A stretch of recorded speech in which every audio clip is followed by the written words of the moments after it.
Hello, everybody. How's it going? How are you? What are you doing?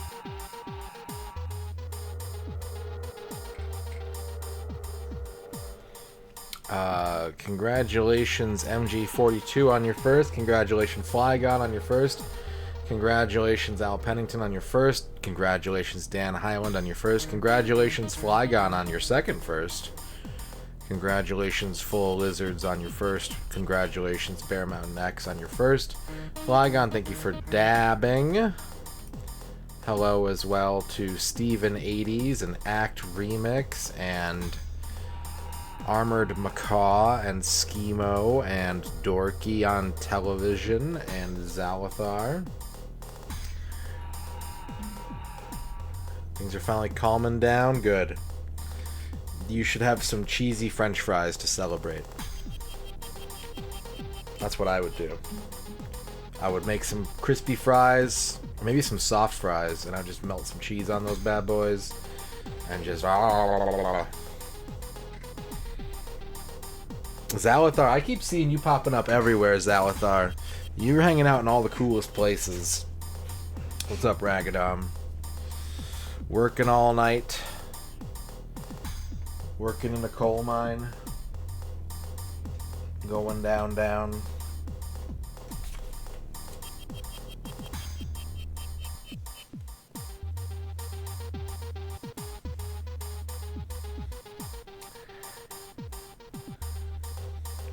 You may be wondering, what did I do today? Nothing. I didn't do anything. I should have done stuff, but I just kind of woke up. And it's been really like cloudy and like wintry. Not like snowy, but just kind of like dark and chilly. And so I just like hibernated all day basically. I just stayed in my little cave and looked outside and said, wow.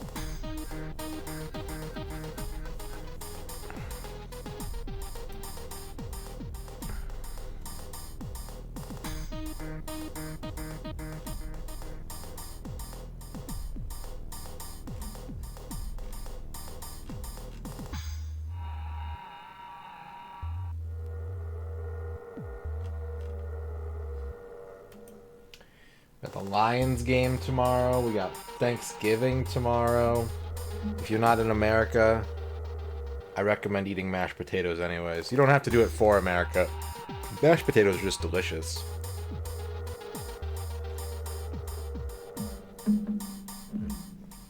What up, Noodle? Yesterday was pretty crazy stream. We got so many raids yesterday. I ended up going like 2.5 hours overtime just because gaming was comfy and so many people. Oh yeah. I didn't see the article, but they've been Sonic and Knuckles for a while now. Like even to the point where I saw like CBS commercials with them as Sonic and Knuckles. It's a whole thing. But I didn't see the ESPN article. But yeah, it's been a while now.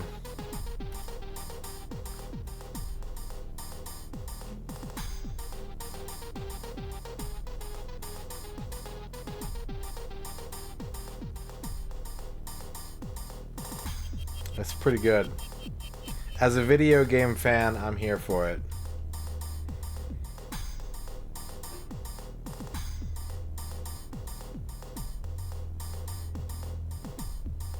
Which lion is Big the Cat? Well, it's gotta be kind of like, you know what? I'm gonna say it's the newest lion. I would say Zadarius Smith. I was gonna say Panay Sewell, but Panay Sewell's got an edge to him. Zadarius Smith looks like a huge version of Jesus Nice. He's just always smiling. I think Zadarius Smith is Big the Cat. That's my take. Hi, everybody.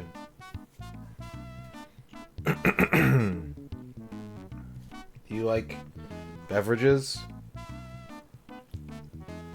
I like beverages. I like beverages a lot.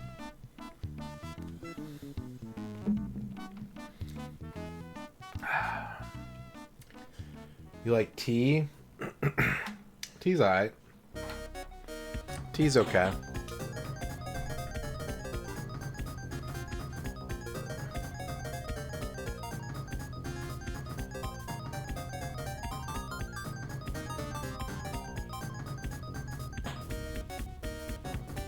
I once again don't really have a plan for tonight. I think we're just gonna have to wing it again.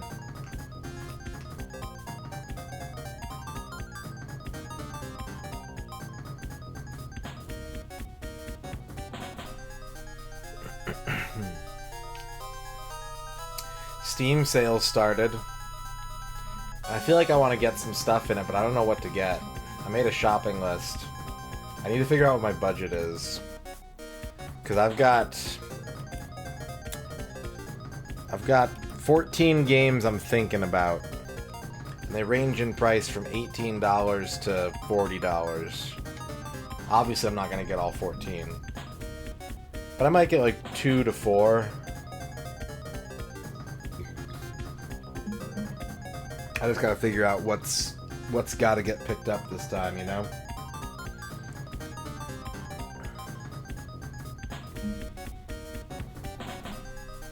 Do any of you have plans for Steam sale? Anything you've already picked up? Anything you got your eye on? Anything you got your butt on? Are you sitting on any games? Did you check to see if you're sitting on any games? The Vampire Survivors DLC? What's that? What's that on sale for? Drillland is $4. I'm gonna write that down. I'm probably gonna have to snatch that up.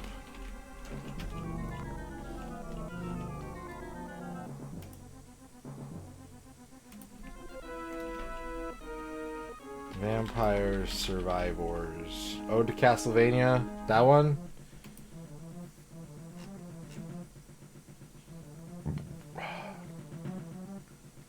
Yeah, Dark Sector's free right now, it's true. Mad Max is $1.99? Damn.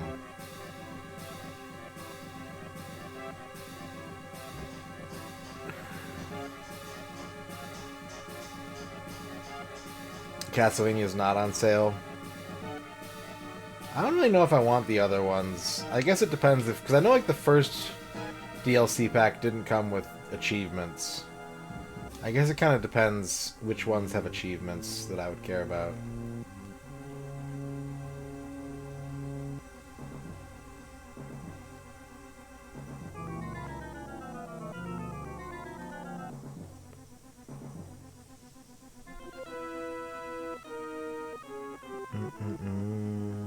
You played every game on Steam? Damn.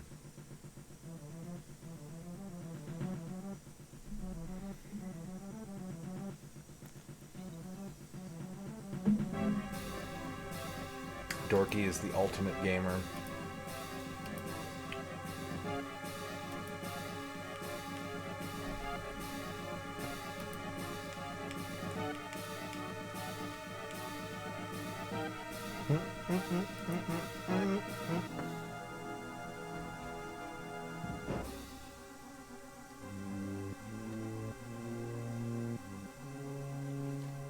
You know, I go back and forth on that, Rubber Kitty, because, like, on the one hand, I like being able to sort by discount, but on the other hand, it's always like, I'd rather have, like, a $20 game that's 50% off than, like, a $60 game that's 60% off. You know what I mean?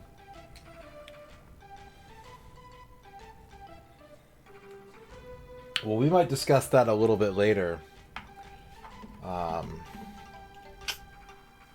Schemo. Because we did... I still got it up here.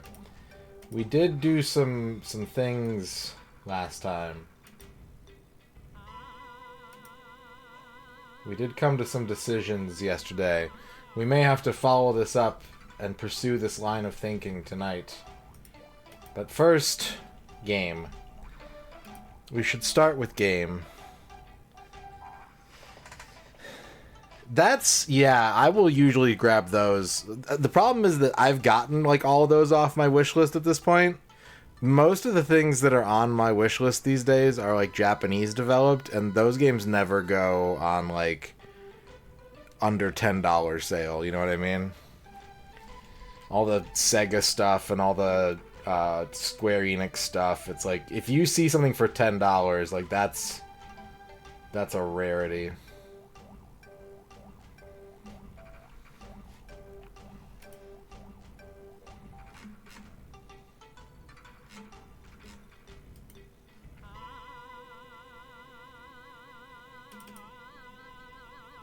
I do too. Steam sales used to be dope.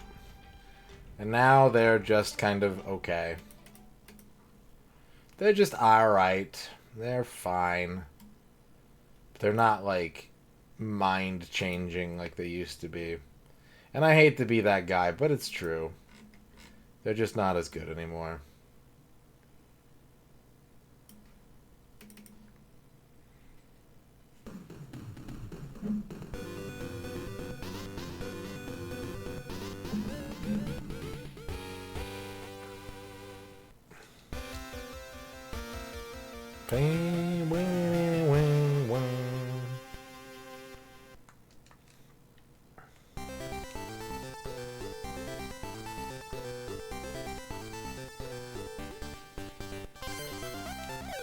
My first Steam sale was the Christmas sale where they gave you like prizes for getting achievements in certain games, and the grand prize was a complete Steam library.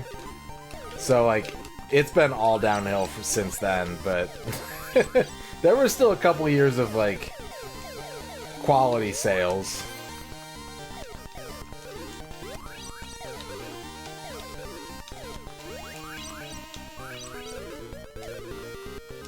What's up, Ahmed Foley?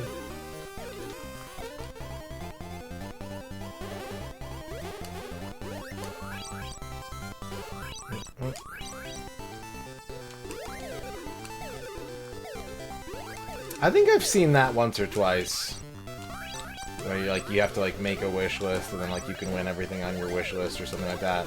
I don't know if it was through Steam or like a third party or something, but I'm pretty sure I've seen that at least once.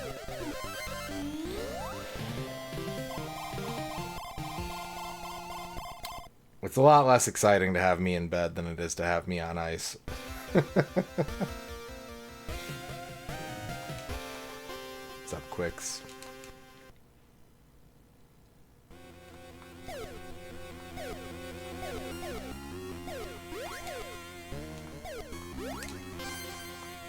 I try to have around 40 games on my wish list. That's like my target. Sometimes it gets higher. But if it gets lower than that, it's like, I gotta start looking for new games to get excited about.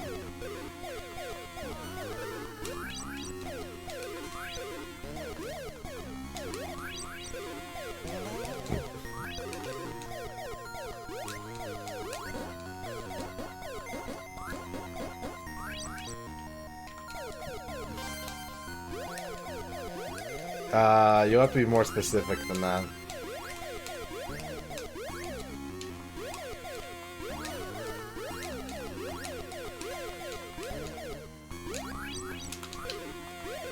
Because the whole PS1 nostalgia thing has been going on for a while.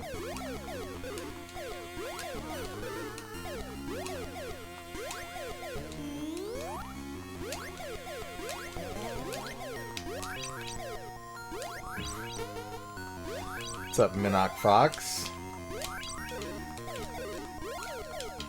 Atlas is the big titty game. I did see someone streaming that today. Dino rated into somebody playing that. That's all I know about it. Is everyone was like... The streamer was like, don't raid me, this is a Gooner game. What's up, Final Girl?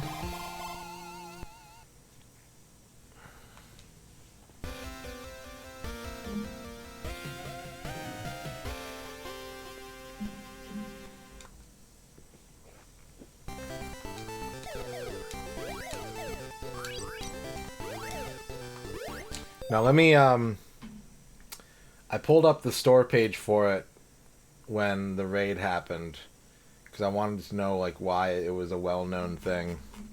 And I want to read you one of the reviews that I saw, and I think it'll make sense.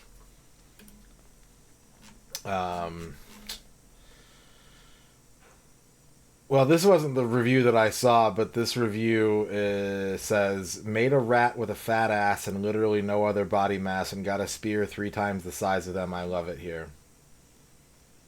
So, yeah, that's why, that's why you're probably seeing a lot of stuff about that game, Quicks. $10.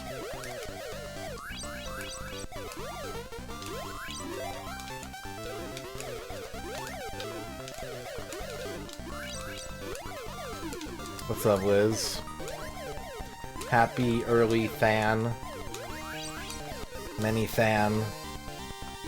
I'm thankful for all of chat. Games are good.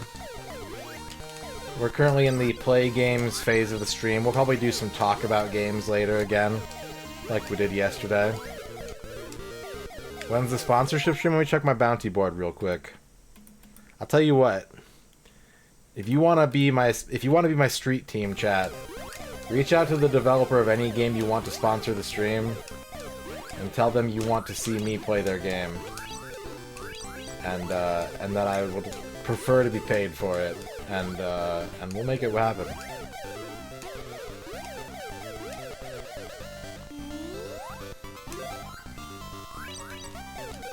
Because I haven't gotten a lot of sponsorships this month. It's been kind of quiet. So my inbox is open. MisterRadon Twitch@gmail.com.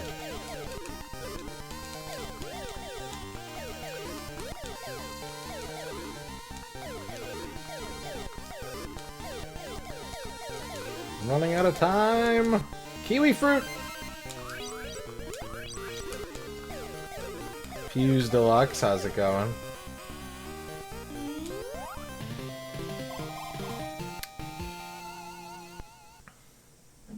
Fuse, you picking up anything on the Steam sale? That's our main topic of discussion tonight to get started while we have our little appetizer game here. Androdunos for $1.79, that's pretty good. You bought a PS5 today, holy shit. Congrats.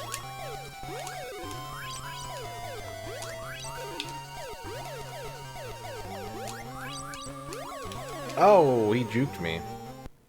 I got juked.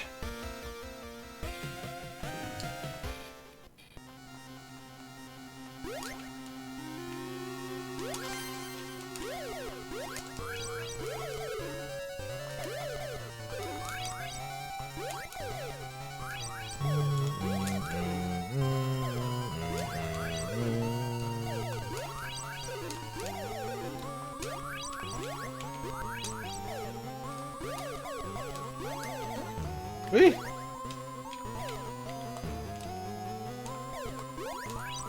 Wow, I'm playing like Dookie.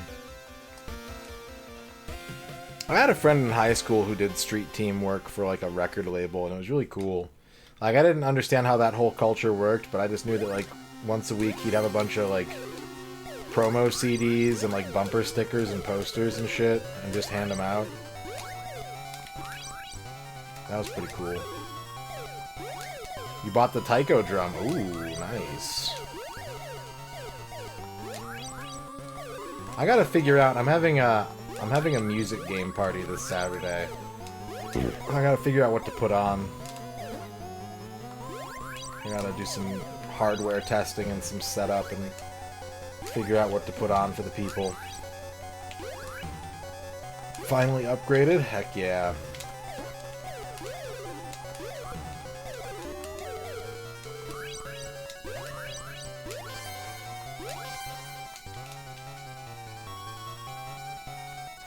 What's up, Terror Van?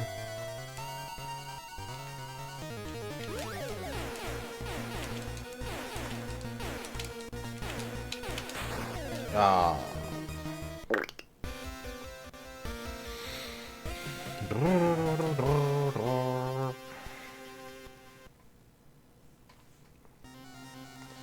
feeling quite sick. I'm sorry, Masmi, are you okay?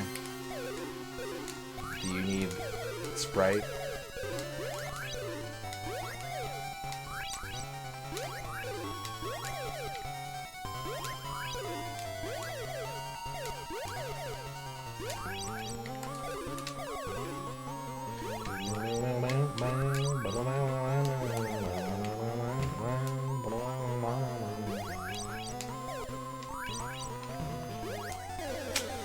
Poop. Holy shit. You are sick. You gotta take a nap. You gotta sleep and wake up every hour to have a big glass of tea and then go back to sleep.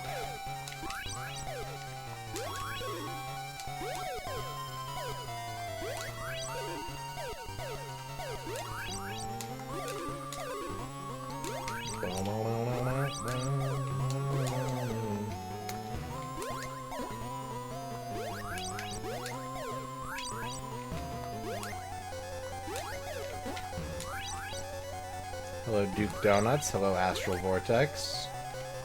How's it going? You come from YouTube. What's going on over there?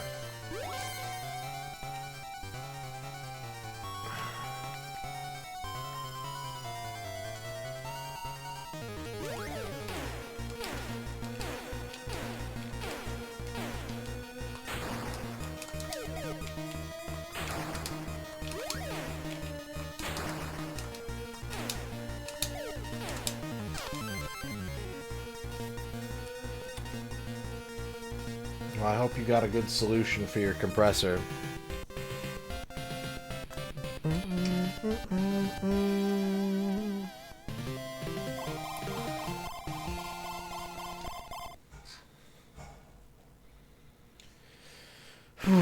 Showtime.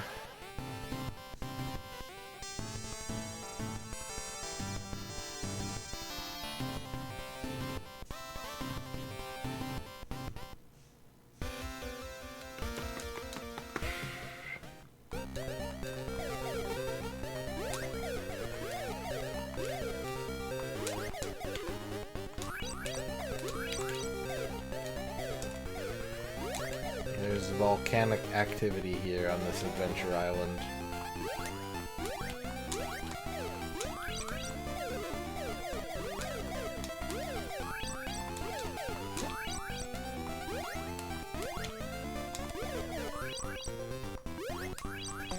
Just play Super Adventure Island 2. That's the one you gotta play. That's the good one.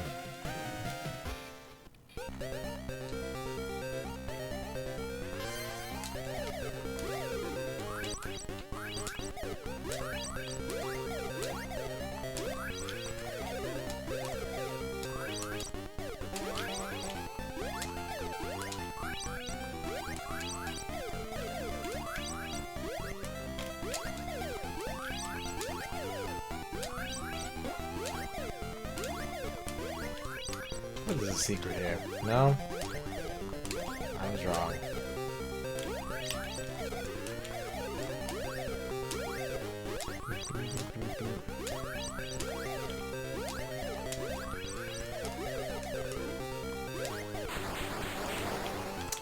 I know what you mean, Clobism. I feel that way about a lot of video game fruit. But my true passion in life is the bizarre mystery blue slot machine fruit. People say it's a plum. I've never seen a plum that good looking in my life, and I love plums.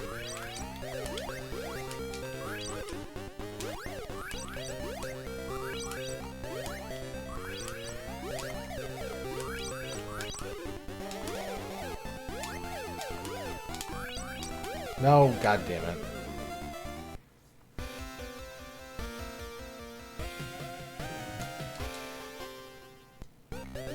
Well, Adventure Island 1 was the first one, and then Adventure Island 2, they added the dinosaurs, and then Adventure Island 3 is pretty similar to Adventure Island 2, I'm not gonna lie. And then you've got Super Adventure Island 4 is like a non-linear Metroid-style game. and then New Adventure Island came out before that. Actually, Super Adventure Island 1 and New Adventure Island came out before that. And this is just kind of like Pretty Adventure Island 1, basically. Same kind of goes for Super Adventure Island, but I'd say the music is more the star there. I think this game is really graphically nice, but the music in Super Adventure Island is very good. And then Adventure Island 4 is the open-world Metroid-y one, and then Super Adventure Island 2 is the even better open-world Metroid-y one, and is an amazing game. So, that's the justification. That's me justifying all of them except for Adventure Island 3, because yeah, that one is pretty... They added one new dinosaur in that game, and that's the only thing I can really think of as being a change.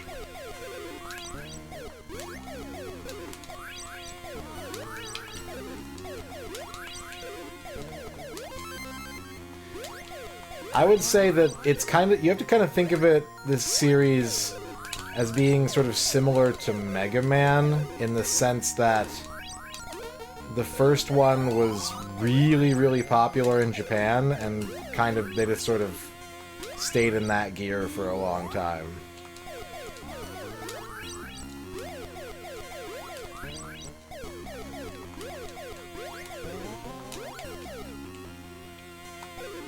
I should have done that. No, I don't mean Wonder Boy Duke. God damn it.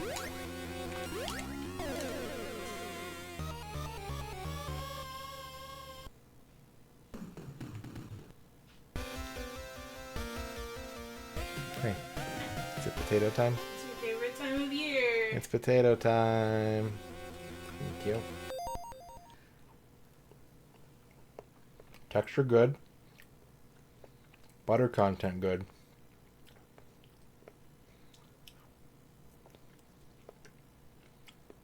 A touch dry.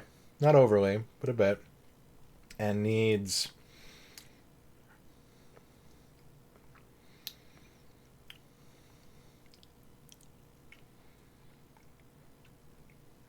It needs more pepper and a little bit of salt. Seasoning or regular? Seasoning. Okay. There's so many mashed potatoes. Hell yeah. You know the big cast iron? Yeah, it's fucking full. Fuck yeah.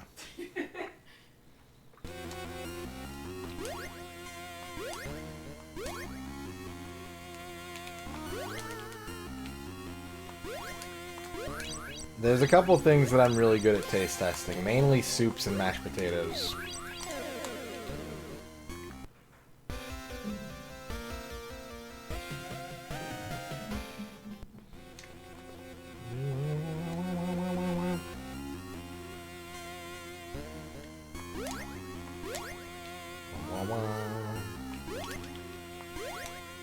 I think we should genetically engineer every fruit to come in a blue variety. And maybe it doesn't taste different, but I bet we'd think it tastes better just because it's blue.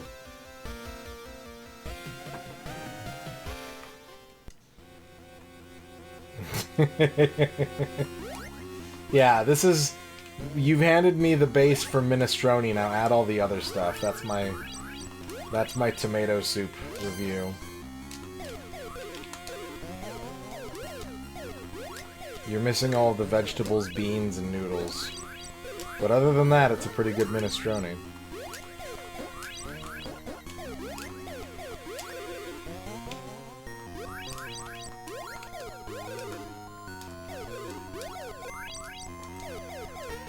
So I'm thinking about getting rid of the polls at the start of the stream.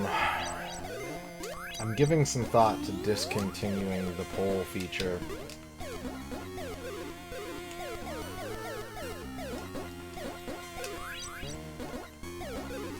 Yeah, I think most of the time, it's not that I haven't been enjoying them, but it's that I've kind of detected that chat has like a priority list. Like I know what chat wants to see the most, and it just kind of stays in that lane. So it seems kind of like redundant. Like, it's like I don't have to ask. What I've learned is what chat likes. And I don't have to ask. Yeah, you'll choose retro achievements first, and then N64 second, and then, like, once or twice a month, there's gonna be, like, a weirdo night. Thank you.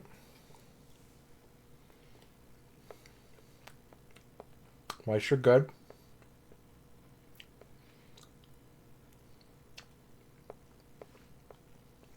I think it's still missing that bite.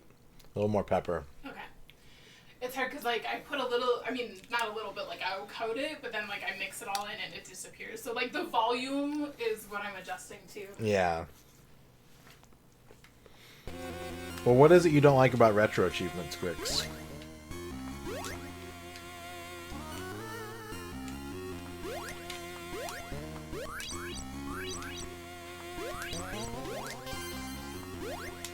See, it's interesting that you say that, because I feel the same way. Like, so here's the thing. I don't like doing revolving door game streams, except retro achievements kind of seems to open that door for me.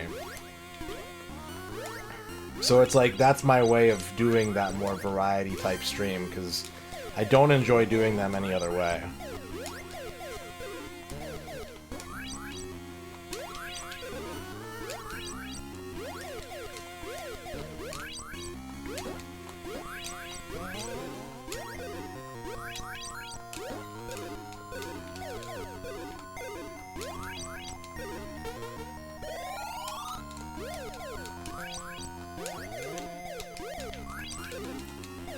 Well, here's the thing. Here's the monkey's paw on that. If I start doing that, it's going to mean no more raffles. Chat can't pick shit if I gotta play through a whole game. Fuck that.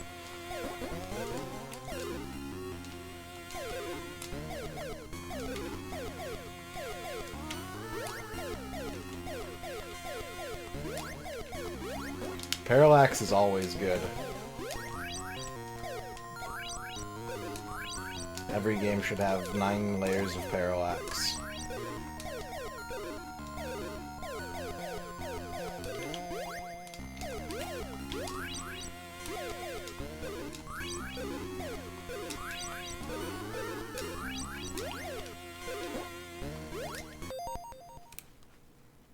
I'm just gonna keep telling you stuff is missing so I keep getting more potatoes. There is plenty of potatoes. Okay.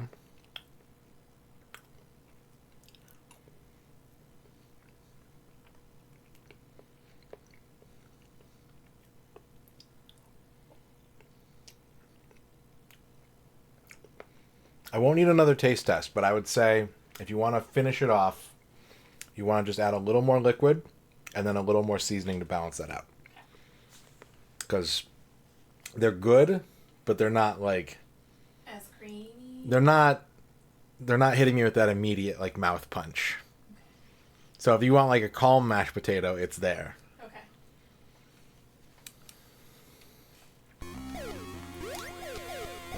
Gak. That's supposed to be a slice of pineapple, blind janitor. That's a ring of pineapple.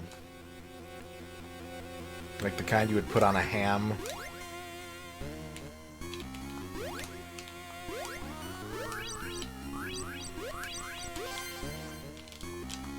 That. Yeah, it's pineapple. Yeah, and that's what I think is probably the best way to go about doing it.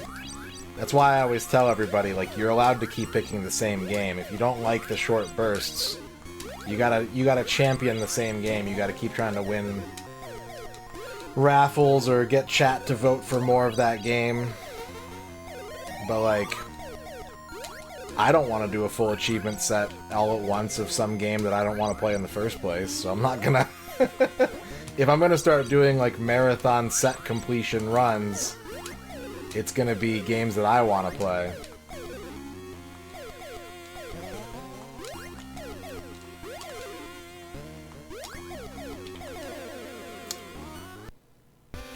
How often do I think chat doesn't actually know what they want?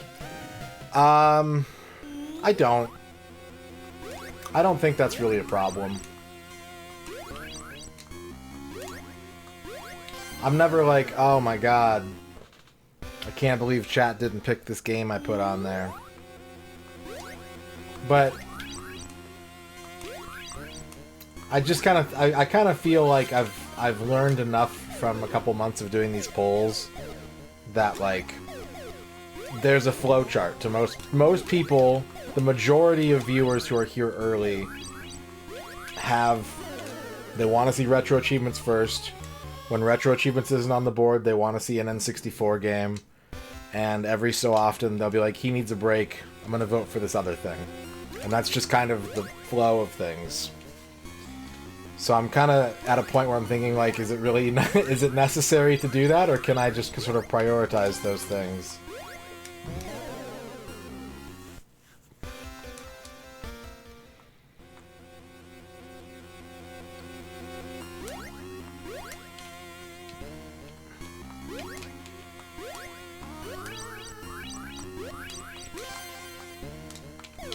So I don't know.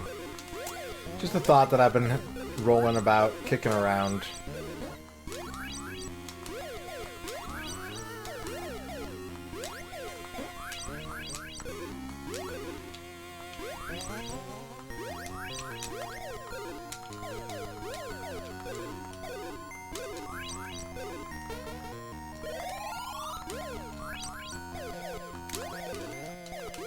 Yeah, I think retro achievements is the pick if you want to see lots of things.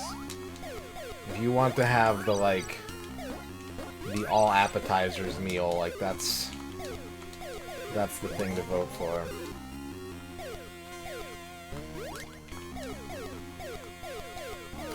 Well, all the games that get put on the poll are things that I've earmarked for completion. Like, they're all things that I want to play. They're not just, like, picked out of a hat or anything. Did you, like, bring me a little mini bowl of mashed potatoes? Yeah. Thank you for going out earlier. You're welcome. Thank you for mini bowl of mashed potatoes. Yeah. That's good. Yeah. Yeah. I love you.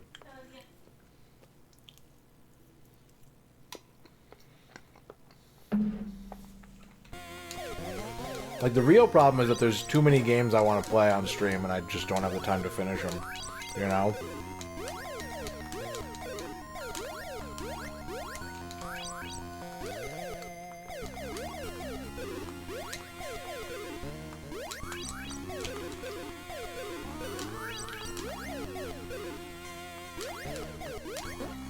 Dino. James is on Vimeo.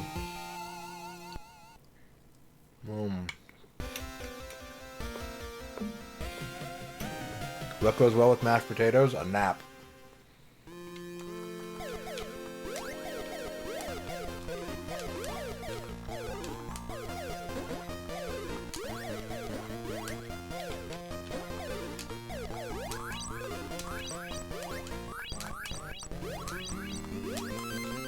Like, I think the solution is I need to start streaming. What I'm thinking about, and what's kind of like the second sequential thought of do I want to get rid of the polls, is do I want to stream more hours, more consecutive hours per day, and commit to a single game unless I feel like I need a break? To just make sure that I'm, like, locked in on the same thing and, like, keeping momentum going. You know?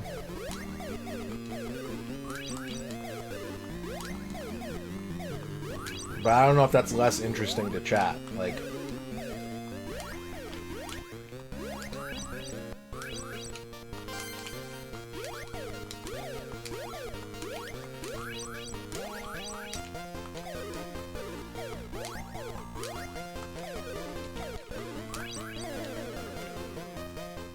well, it would be better, Osmo, but unfortunately I'm not very good at that.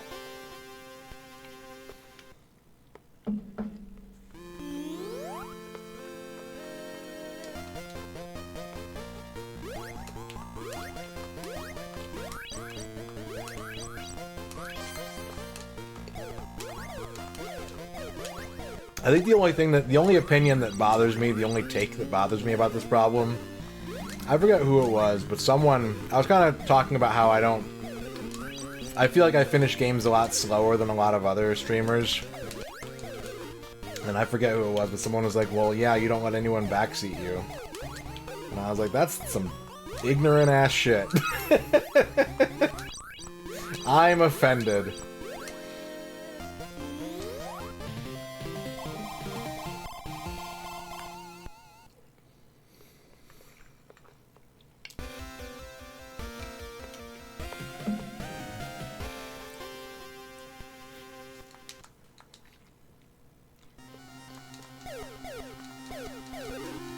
Dip a dinner roll in mashed potatoes? Absolutely. 100%. What's your question, Duke?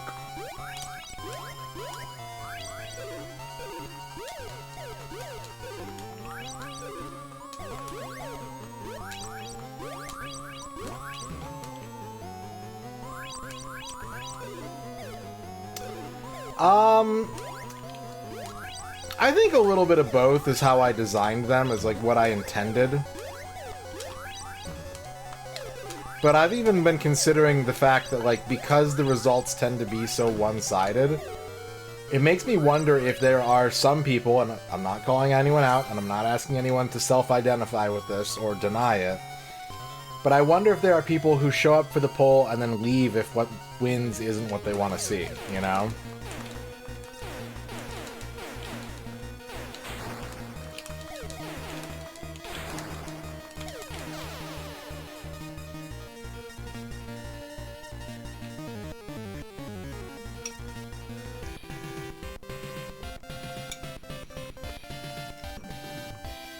And, like, the last thing that I want is for... Oh, shit. Hang on a second, I'm hypnotized. Okay. The last thing that I want is for, like, chat to feel angry at chat.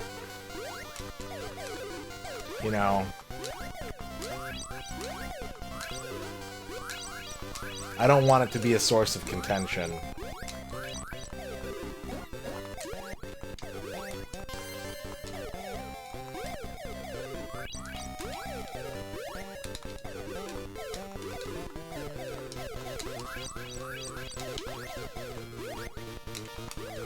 Someone asked earlier if what was the comment? Hang on a second. I gotta find it again.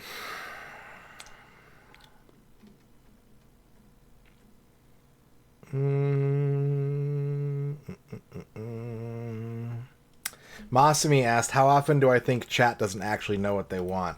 I'll tell you what the problem actually is the number of times that, like, chat has voted for something and then been like, Radon needs a break from this other game, and I'm always like, no, I don't.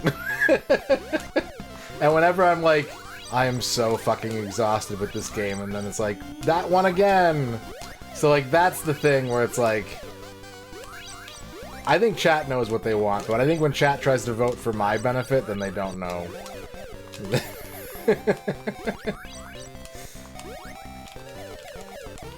Eggplant. Gah!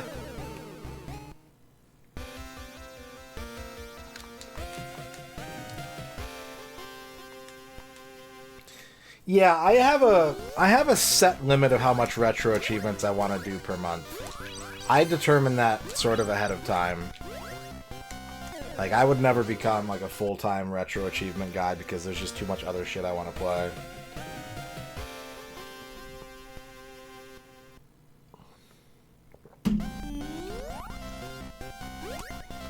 So I don't know. I don't think me being indecisive is the problem. I don't think that's really an issue. I've got that kind of worked out, but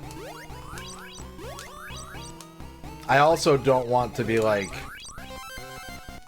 weird as this sounds, there is a nugget of truth to it that I don't want to, like, decide that I want to play through a game and then chat's just like, I do not like this and I don't want to watch it.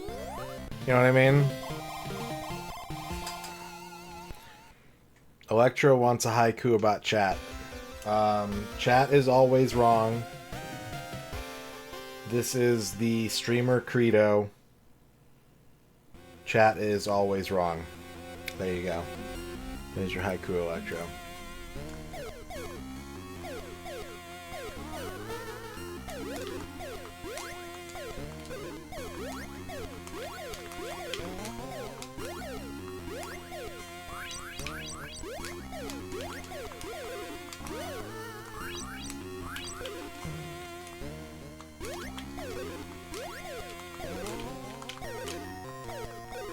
The big thing that I'm worried about, the more so that, like...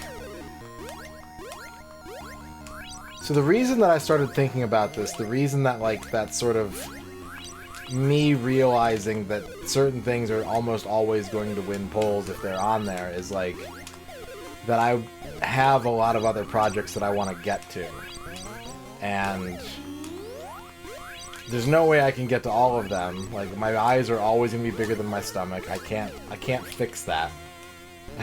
The only thing I can do is stream more so that I can play more, but like, there are a lot of things that it makes me feel like if I run polls, I'll never get to certain projects. And maybe the lesson that I should be taking away from that is that there's not an audience for those projects right now. Right? But at the same time, it's like, but I wanna do them. So, I don't know.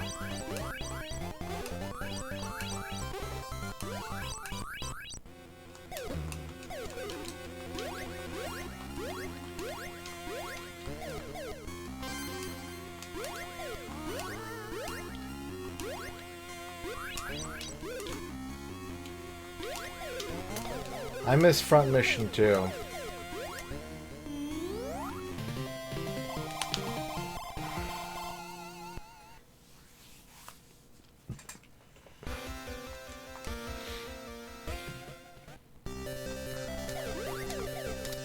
Well, you know, here's the sausage, Duke, right? I think you're right to some degree, but I know that if I'm playing something that chat doesn't want to see, they're not gonna tell me. And the other thing, secret tech, in case you were wondering what really led to the polls, that was an incentive to get people to show up early. That's a reward for people who show up to the stream when it starts.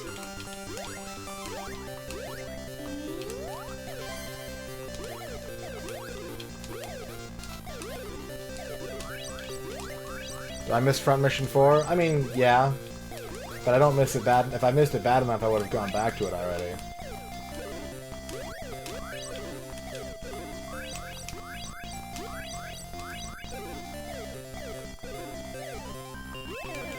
Damn jumping wolf.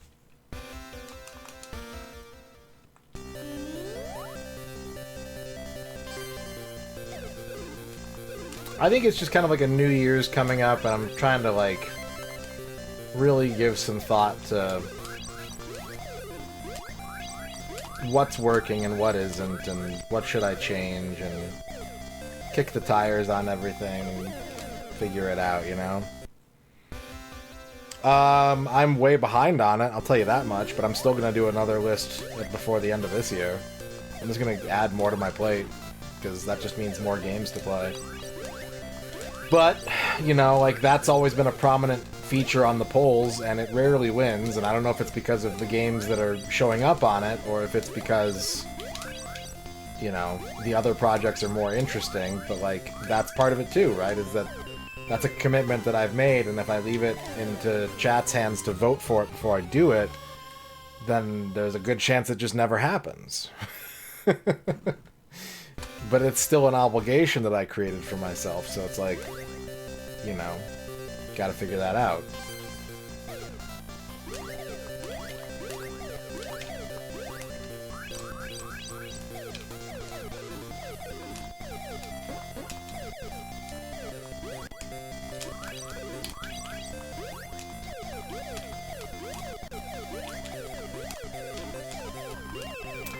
Well, you know, we've never had a true tie before, Quicks. We've only had a single tie that leads to a runoff, and then that always produces a winner, so... Who knows? Maybe I've already planned for that. There's no way to find out.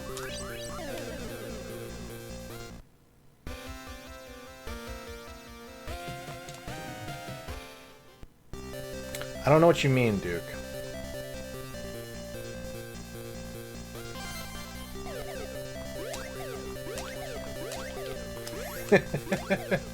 It's the only fair way. It's one set of inputs. 2 games at once.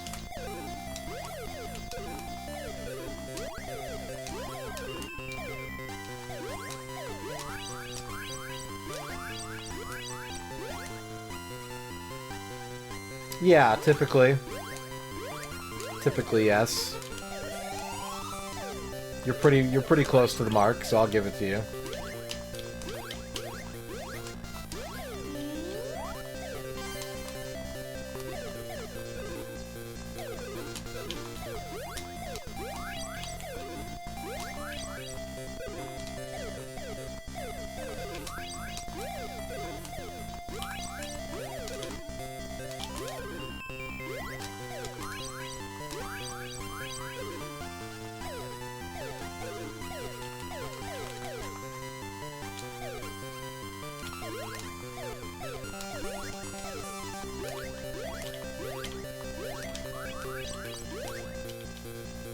Oh, I got it.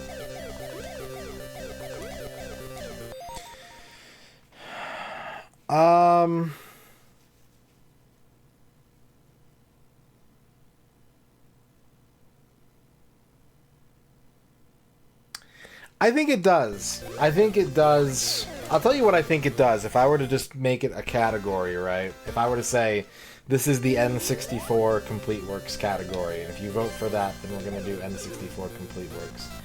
Is it opens the door to people being like, I'm voting for this option because I want it to be Pokemon Stadium, and so they're voting for something and could still end up being disappointed in what they vote for.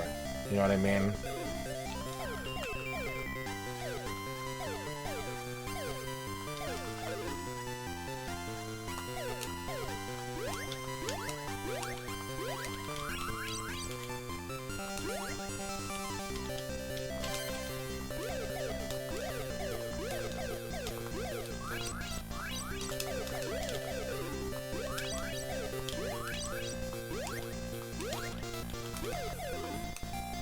God damn it.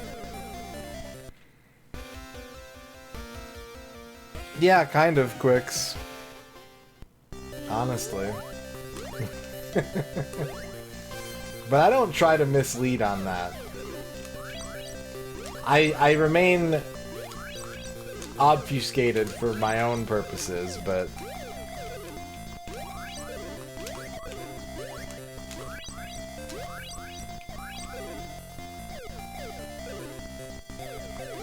Why'd I do that?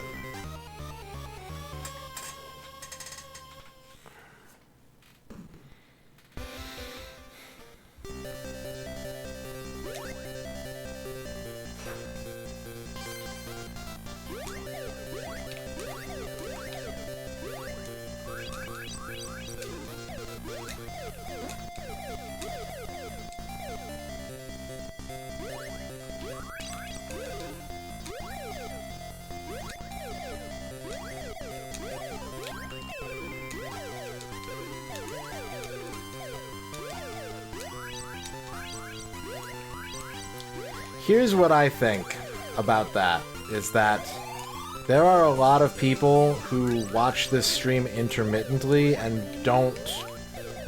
Those terms don't mean anything to them. There are people who watch this stream intermittently and be like...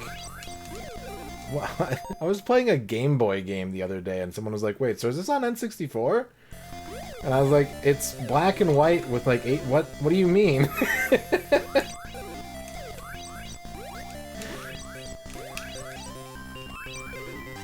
So I think that, like, if I were going to keep the polls and like use those more like, we'll call them industry terms for the terms that I throw around a lot but maybe are less commonly used with people, I think it would just lead to a lot of question asking and a lot of confusion.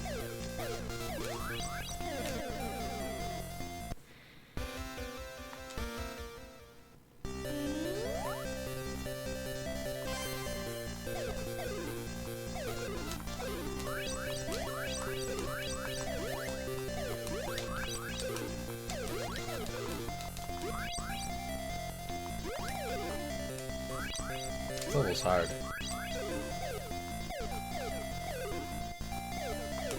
Why do I? Oh, that's the devil's trick.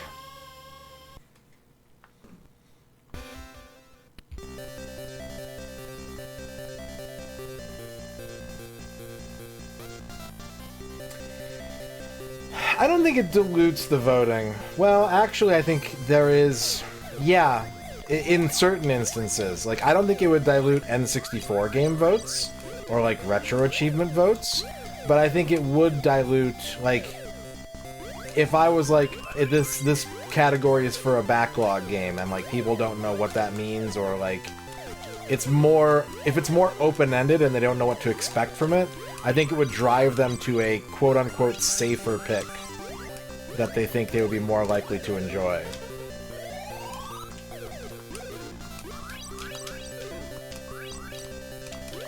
You know what I mean?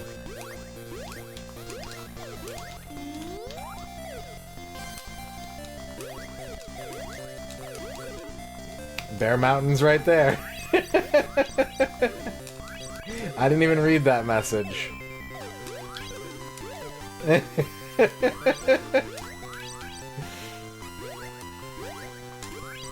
Uncanny.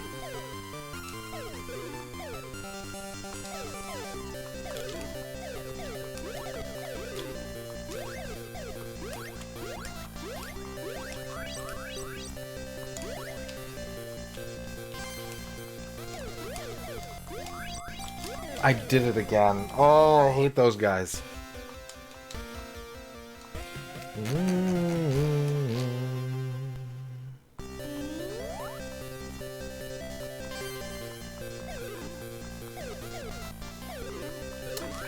The problem with that, at least with the current setup, honestly, is you don't really get a lot of characters for Twitch poll options. Everything E F G H I J K L M N O P Q R S T U V X Y Z. You get 25 characters per line.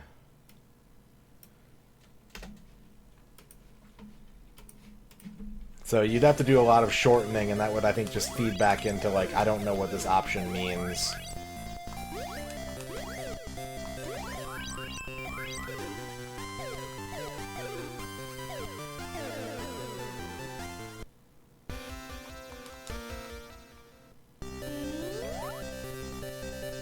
The main thing, though, like, the main reason why I am considering getting rid of polls is just because I feel like there is a consistency in the results that even if I'm like, I can still be like, well, I don't want to do any more retro achievements this month, or I don't want to do any more N64 games this month, and that kind of serves that need where I can then move on to something else. But, like, I feel like it's been pretty soundly demonstrated to me that if it were up to chat, what would chat pick? Right? That's kind of... I've got a really good handle on that now. At least with the current group of, we'll say, you know, frequent voters.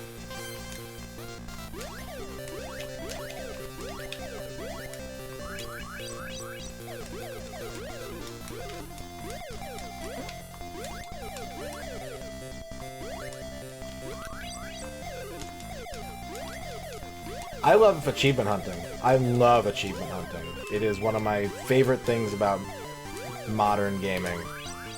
I wish that there were achievements for every platform. And I love playing retro games, and so it's just like, it's peanut butter and jelly.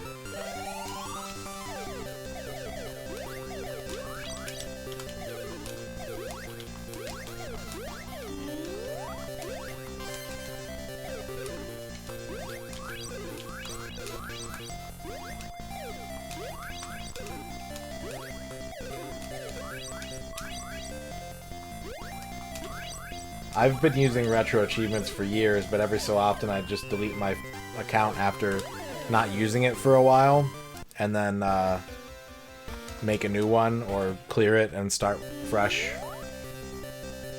from zero.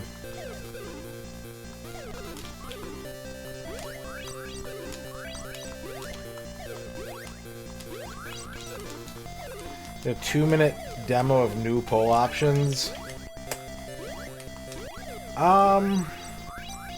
It's an idea. It's definitely an idea. I hate that he kills you if you jump, and he also kills you if you're not running forward fast enough. That guy is a punk ass. The third degree of the third millennium.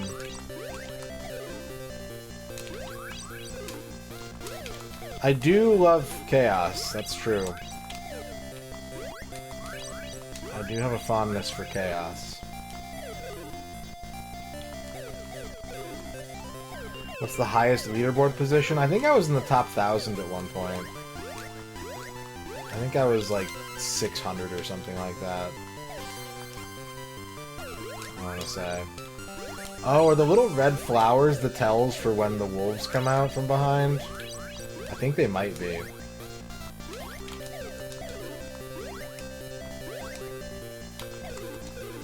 Penguin.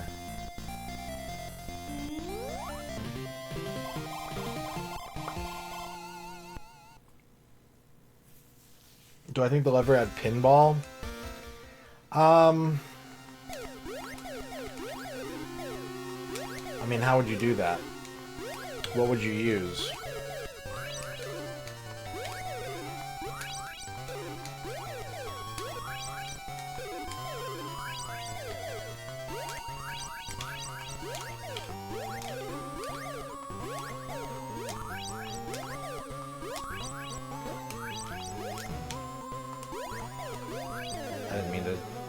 Tiny jump there. What do I think would be the line that shouldn't be crossed on achievements so that it would be major spoilers? I don't know. When it comes to achievements, I kind of prefer... Like, I'll be honest. I try to avoid spoilers for a game that I'm going to play, but if I'm specifically playing a game with the express intent of getting all the achievements, I don't want to do guesswork. I want a grocery list. Right? So, like, when games have hidden achievements, all that means is that I have to go to a third-party website to look at what they are. Like, or when an achievement description is like, oh, the Baron has indigestion. Like, just say poison the Baron's macaroni and cheese or whatever. Like, don't make me figure this shit out. Like, make me figure out how to do it. Don't make me figure out what you want me to do. That's kind of my attitude.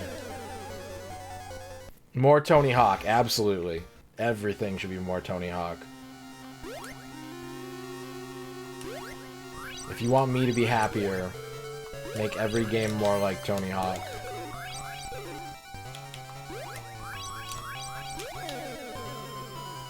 I'm okay. I'm not incredible or anything, but I can beat any Tony Hawk game. You know what would actually be the best? And it would be a lot more work. But there's a game that I recently said I don't like. And I don't really like it that much. But it does the Tony Hawk goal checklist better than any Tony Hawk game. Does anyone know what it could be? What's up, Cardinal?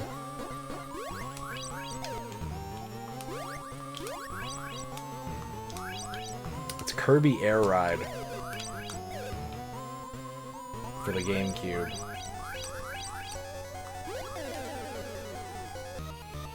Kirby Air Ride has a goal checklist that you have to stumble your way into. It's like a crossword.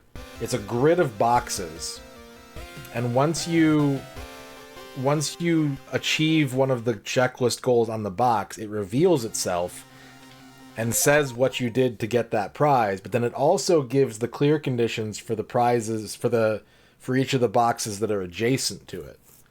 So it's like you can just kind of do random shit and try to make the boxes open up, but the more boxes you open up, you learn how to open up even more boxes. Super Smash Bros. Brawl uses the same system, if you're more familiar with that game. It's a much smaller grid, but they do use the exact same system.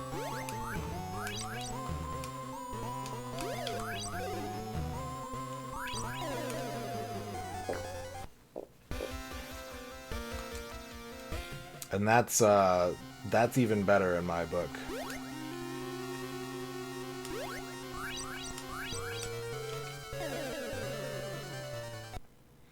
I'm dying a lot.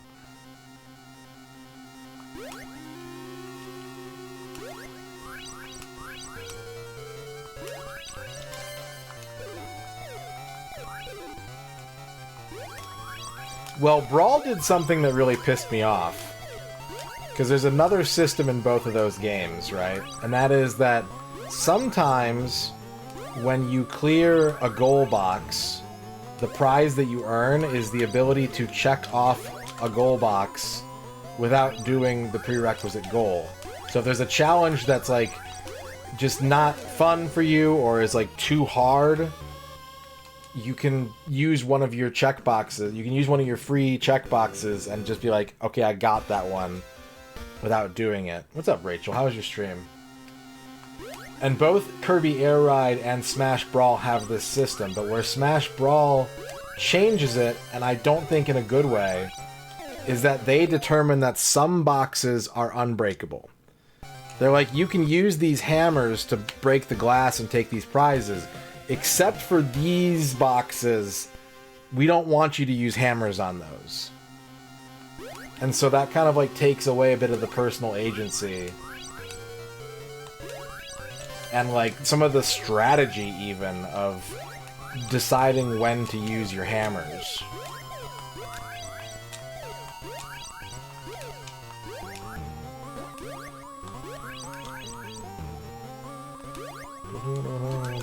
I saw some Donald Duck being played on the Game Gear.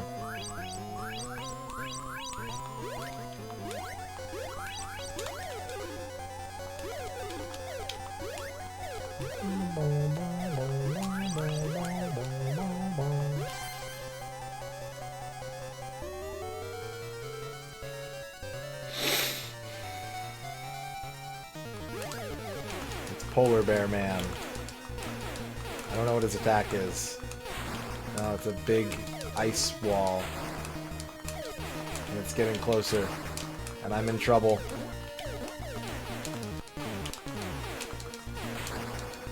There we go. What's up, Brian 80s?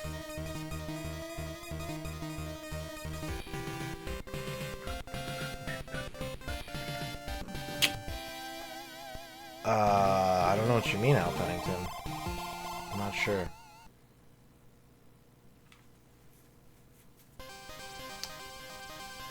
Ooh, Higgins Ballet.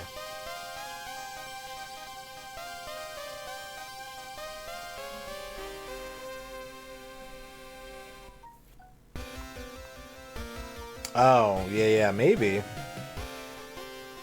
Maybe.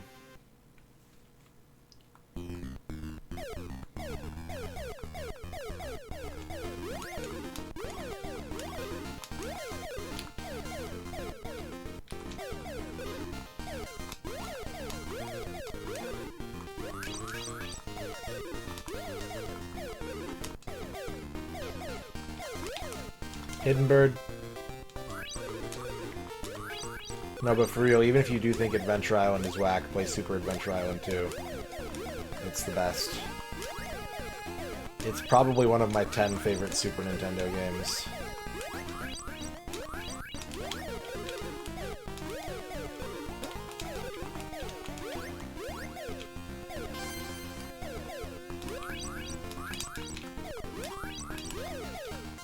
Can I list those 10? Not easily.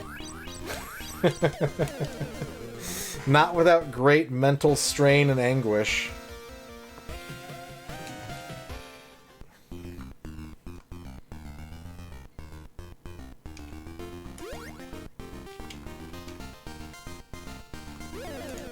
Like, Super Metroid's probably on there. Lufia 2 is probably on there.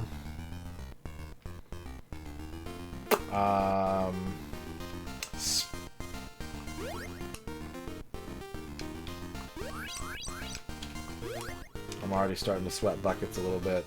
I don't think I would put any of the Soul Blazer trilogy in my top 10. I love them all dearly.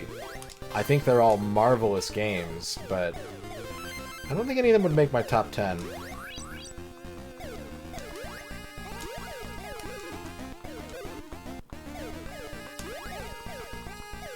Masumi wants a horoscope. Xkeeper, I never got you a horoscope last night, but I did refund your points. I happened to be tabbed out of chat for like an hour straight, so I didn't see any channel point redeems. Romancing Saga, actually, I do think that one of them will end up in my top 10 once I'm done playing all three of them. I am completely blown away by Romancing Saga 1, and I've played 3 and I know it's pretty badass. I've never played 2 at all. So I want to hold off on putting one of those in there until I've played all 3, but like, Romancing Saga 1 is a revelation. It's an incredible video game, and it boggles my mind how they made it in the first place.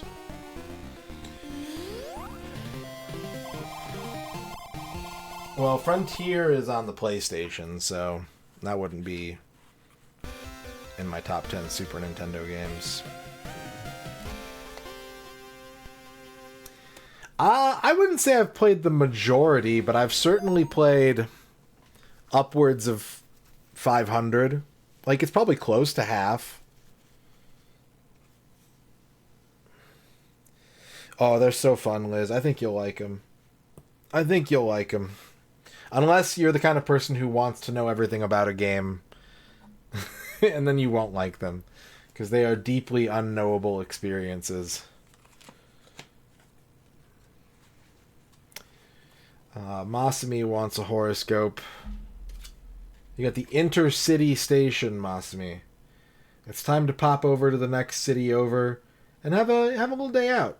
Go see the sights, go to a restaurant, do all those kinds of things. And Dan Highland, you got the Barons. Your prescription is the opposite. Do nothing tomorrow. Do absolutely nothing. If you're having Thanksgiving, eat the food and then lay face down on the floor and just let the tryptophan do its work.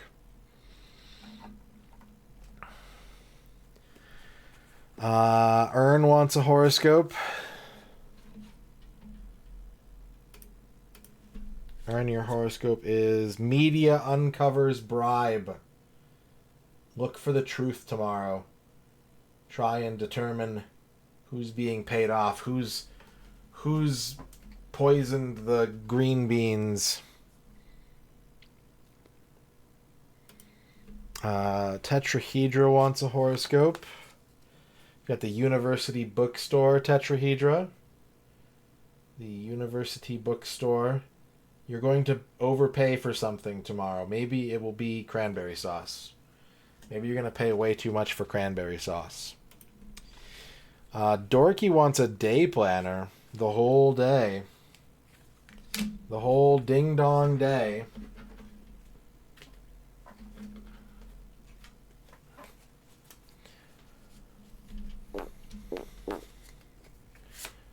Your day starts out at home. You get to sleep in tomorrow. Morning is just spent at home at 101 Pheasant Ave. Your afternoon, you're going down to the hobby store to get some tiny sculpting tools. Maybe do some Warhammer figures in the afternoon. Maybe get your Tyranid army put together. And then in the evening, you're doing nothing as well. You're going to the Barrens. Nothing happening in the evening. And then at night, you're going to the frat house to have a big Thanksgiving bro down with all the boys. There you go, Dorky. And Bavork wants a horoscope. Bavork, you got the council member. You've got strength. You've got authority tomorrow. Wield it. Get shit done. Tell everyone they're wrong.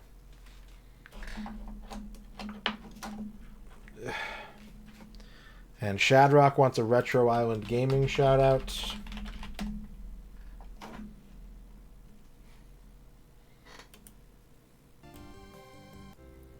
This is a family game, all right? This is a family game, Dan. There you go.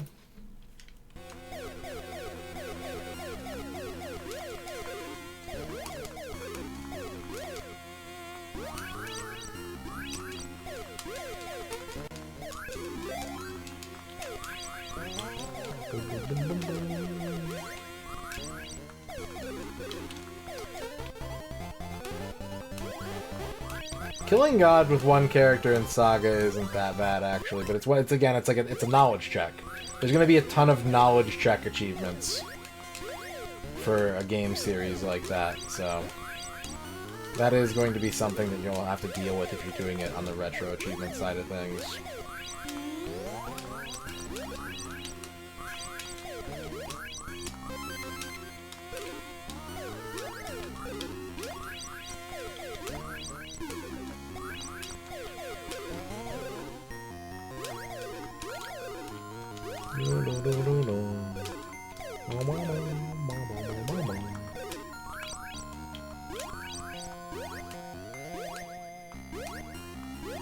What's up, Cleveland?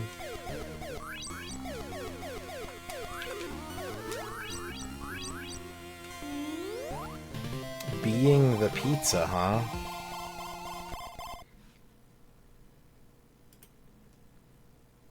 Now, where did that emote come from? I didn't know Mo had that emote. What's going on? I'm confused.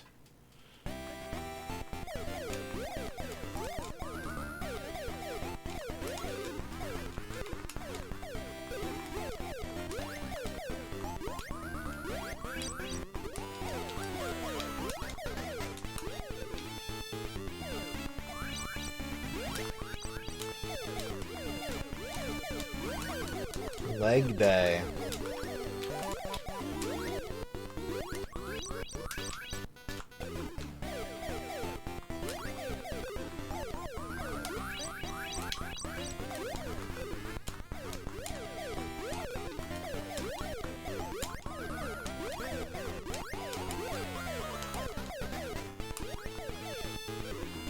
This Mario World ass background.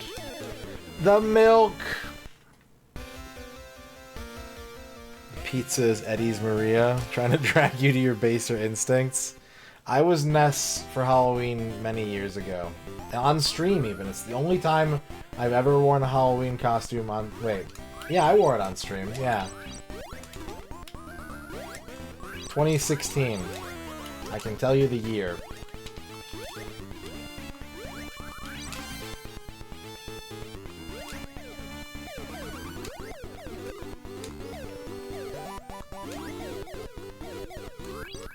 I was streaming Bahamut Lagoon.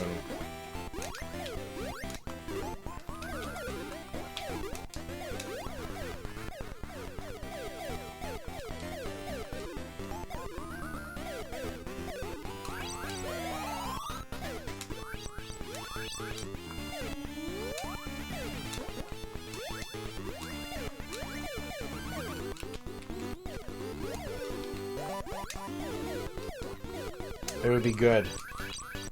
It would be really good.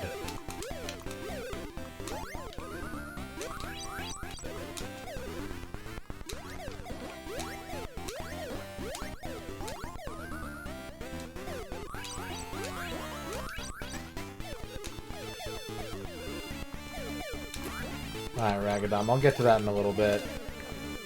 I basically have to commit to stopping no longer wanting to play this game before I can switch to that game. Which I'm close to that, but I'm not there yet. What's a JRPG I think everyone should play that I never see anyone play?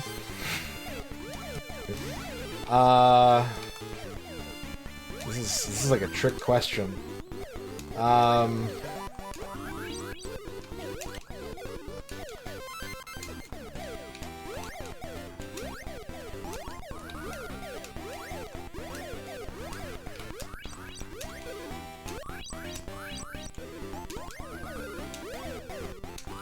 I might say Front Mission 3, honestly.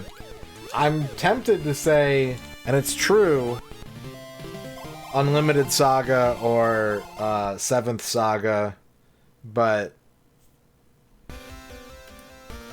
that's more, I think those games need to be experienced, but I don't think people will trust my opinions if I tell them that.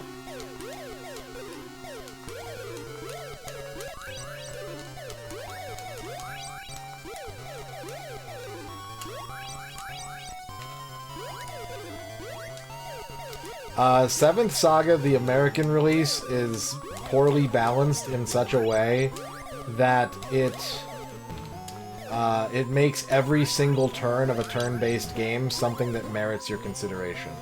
Regardless of what your level is, regardless of, you know, like, which characters you pick, or, like, what builds you're going for, the localization is tuned up so high on difficulty that you need to give thought. Like, I'm the kind of person in a JRPG, this is the way I play JRPGs. I get into battle, and I go like this. Even when it's not my turn, even when it's, like, even when it's not, like, an active battle game, that's what I do. And I like doing that, but 7th Saga was like, you can't do that. You're not allowed. You will never be allowed to do that. You need to give thought to your action on a turn-by-turn basis, or you will die. And so it made for a really, like, I had to be, like, focused on that game. I had to, like, remember what I did the turn before. I had to remember, like, keep track of my hit points and, like, what healing items I had available to me. And so that's why I would pick 7th Saga. Romancing Saga is up there too, honestly. Romancing Saga 1. It sounds to me like the localizers designed an elevator where if you mash the close door button it just electrocutes you. Which I'm pretty sure they would love to do, but... Yeah, just a real Addams Family elevator. Thank you, Xkeeper, for the 50 bits. I don't ever use the closed door button. Do you all use the closed door button in elevators? I never use that button.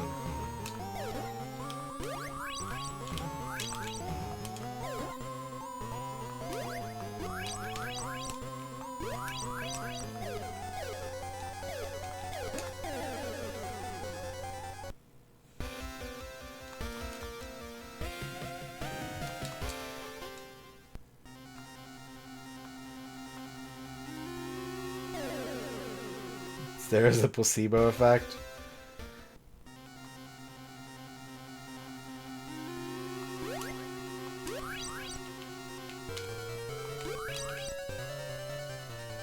Yeah, it bothers me that people are like, "Oh, play the D translation 7th Saga," because I think that the game is cool on its own, but like, I think that the fucked up difficulty is what actually makes it really special. And makes it unlike a lot, like the vast majority of other JRPGs.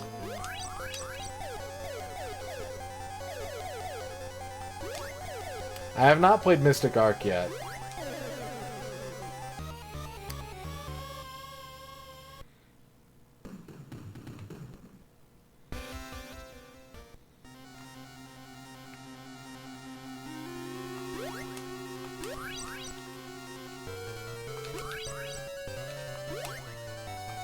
It's the same reason, it's literally the same reason why I love Unlimited Saga. Like, I love Unlimited Saga because it's extremely complicated, and it's extremely player-unfriendly. It's like playing a D&D type board game where your odds of winning are really low, which is how I think D&D should be. I am in the camp that Tabletop RPGs are not collaborative storytelling sessions. They are a game with a win-loss state, and you deserve an equal shot at either of those things happening. And I think Unlimited Saga actually recreates that environment really well. It feels like a difficult board game that you might only win some of the time.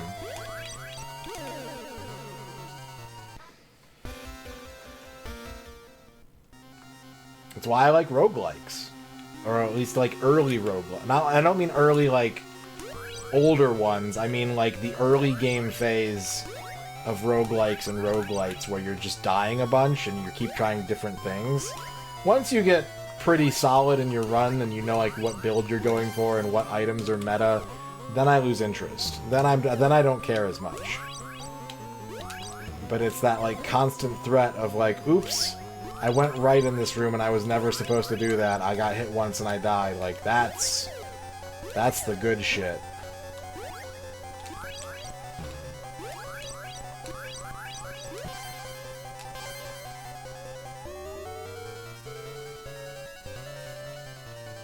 Yep, exactly, Dan. It's a much more interesting thing to me if there's just outcomes that you can't plan for. I've never heard of Natural Doctrine.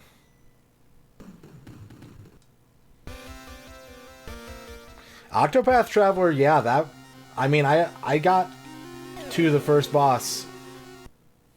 I started playing it recently, and I got to the first boss, and he whipped my ass, and I was just like, okay. Alright.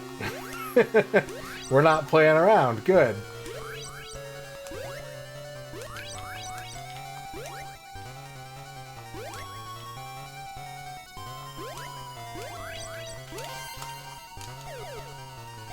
And it's not just RPGs. Like, a lot of the way that I play rhythm games is born from one decision.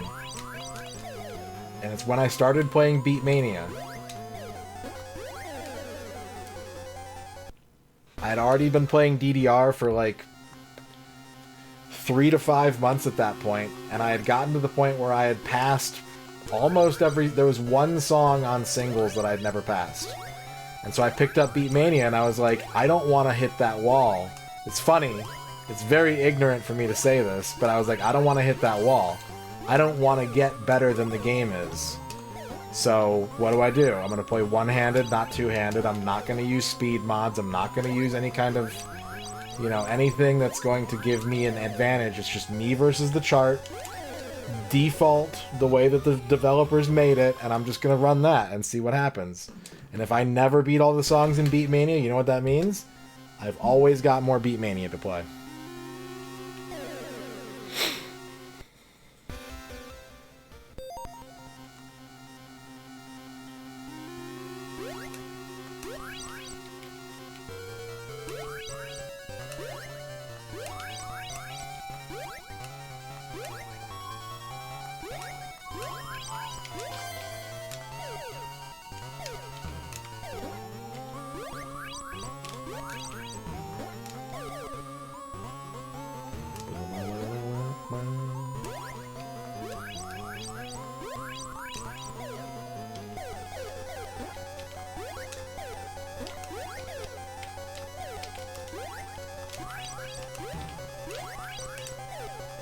There is an element of the Souls genre trope that I don't enjoy. I mean, there's a few. There's a reason why I don't like those games. One of the big things that I don't like about them is, like, being... The penalty for dying is so inconvenient to deal with that it's a turnoff. If I die and I have to go back to my last save, I'm perfectly fine with that. If I lose half my money, I'm probably fine with that too. I might just reload my save again, but it depends on the game. But having to, like... I'm not a fan of... We were playing Mickey Mousecapade yesterday, right? And I actually like Mickey Mousecapade. I think it's an alright game. Original Ninja Turtles on NES is the same way. If you lose Minnie, or if you lose a turtle, you have to, like, make a fucking side trip. You've got to, like... Now you've got a whole new route that you need to go on, this whole new errand you have to run, just to get back up to your best possible chance of winning a fight. Or you might need to do it in order to proceed at all. And I don't like that. I'm not a fan of that. You can beat my ass into the ground all you want, but don't make me go, like... Don't go make me do something else other than prepare for the next battle.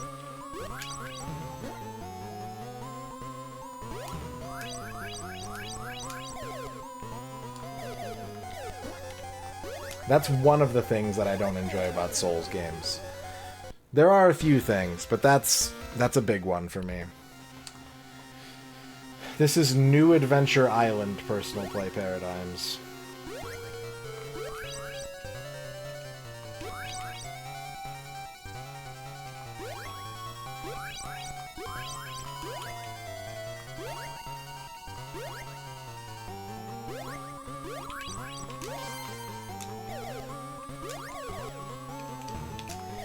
Snappy restarts is an important thing. I'm also...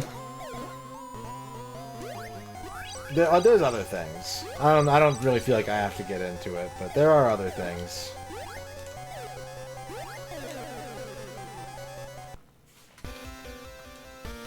What's up, Heffenpfeffer?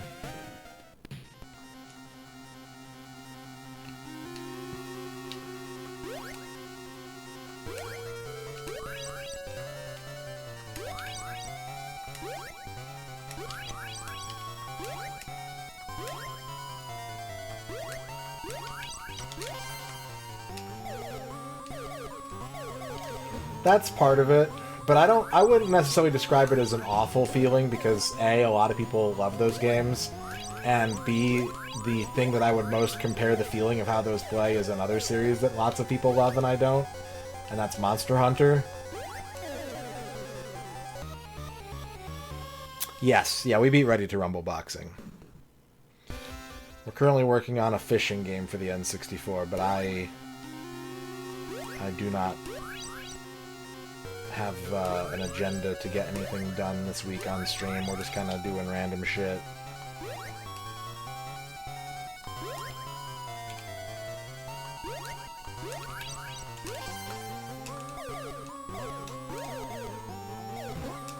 Well, I should preface this by saying that I have not played a Monster Hunter since Freedom Unite 2 or Freedom 2.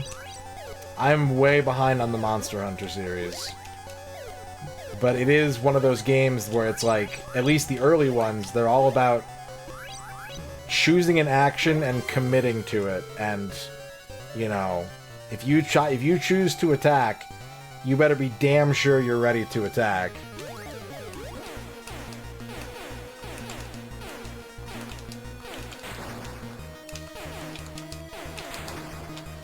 Damn it.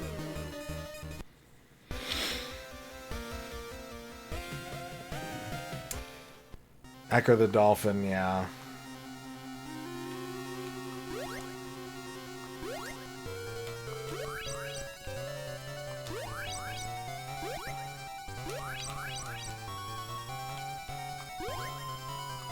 And if you've watched me play, like, whenever I've gotten a sponsorship for a Souls-like game, whether it's Wukong or Lies of P, like, you'll watch me die a dozen times to the same shit, where I'm like, I bet I could hit this boss 4 times instead of 2.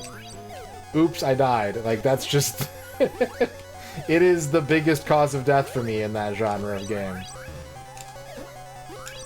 Is that I want to take bigger bites than the game will let me.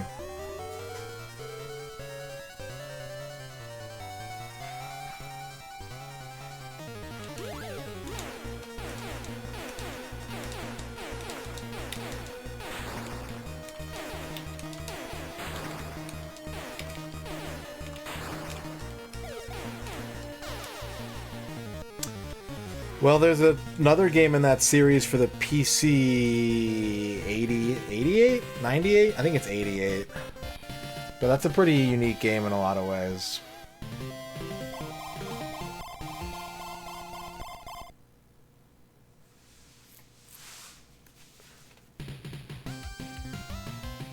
Ooh. He's doing... Is he doing the monkey? With some monkeys?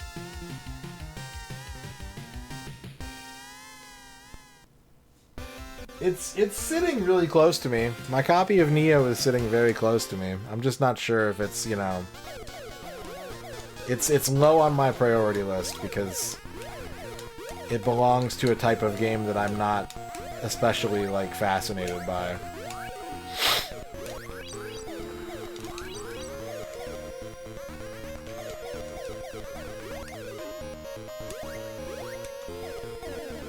Alright, we should probably stop playing this because we have a no-miss to get to. We've got other things to do tonight. I've been sitting on this game for over an hour. Ragadon wants me to do a no-miss of King Kong 2 for the Famicom. So if you want to place bets on when I will take my first death in King Kong 2, you can do that in a moment here. You'll have 2 minutes to bet once the game is loaded.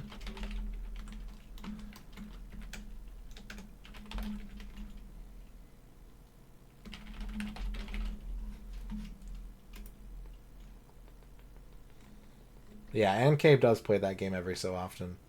46 Okunen something something something.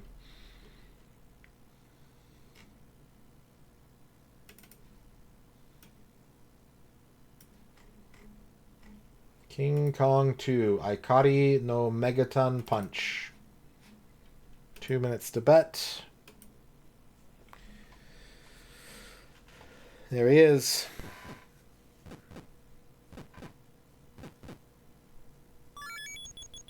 Help!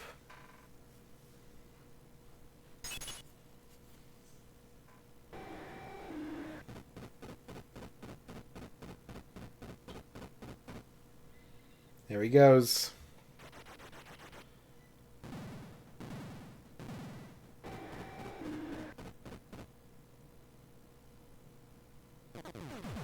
Here's some gameplay footage to help you make a decision. You've got about 1:15 left to place a bet.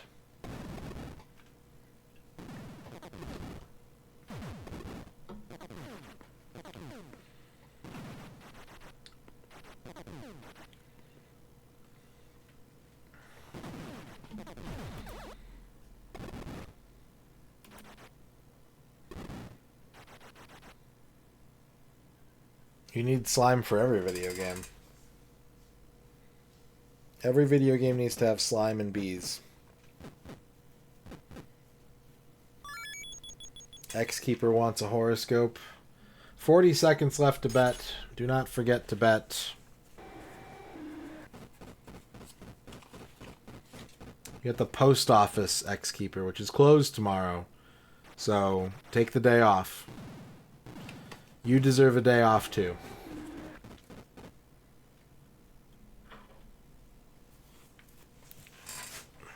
Last call for bets.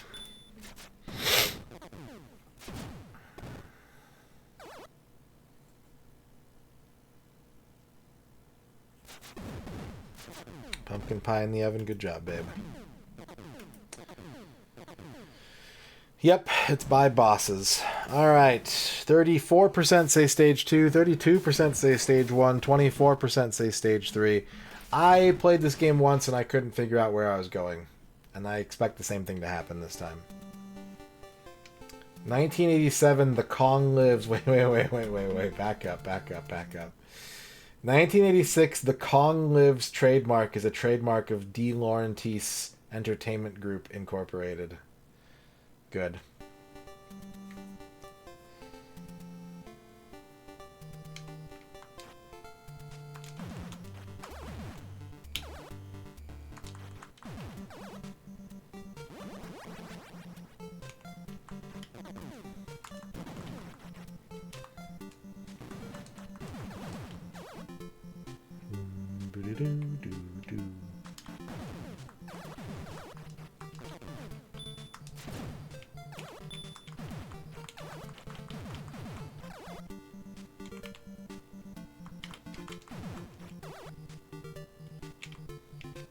Yeah, so this is basically Metal Gear, but with King Kong instead of Solid Snake, which is a great idea for a video game. Like, you even have, look at this pause screen.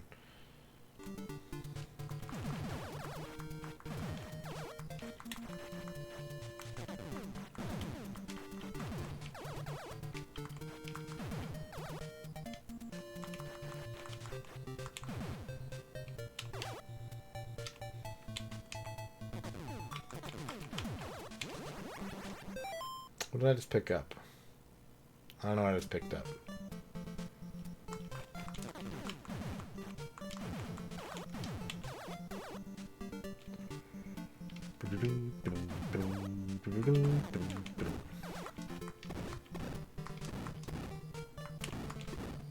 Oh, I found a door.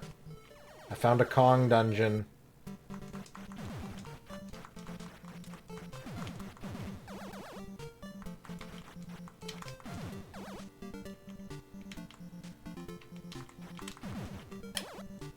Xevious panels. That would be sick, Duke. Imagine if Peter Jackson's King Kong the movie, the official game, played like this.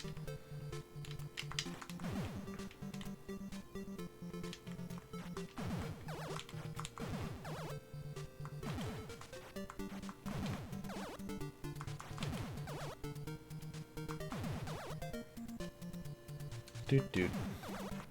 Wait, am I back at the start? I am back at the start. Poop.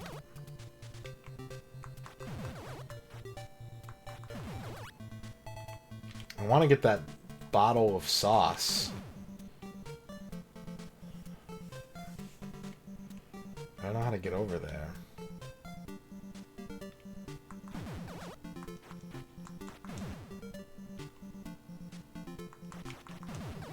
Can I jump? No.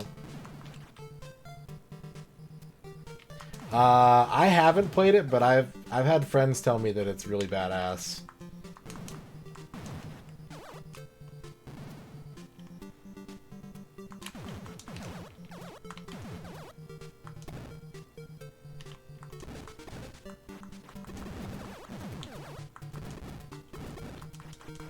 Gotta destroy the alien hatchery. Oh, I found another door. I don't know what that is. Some kind of book?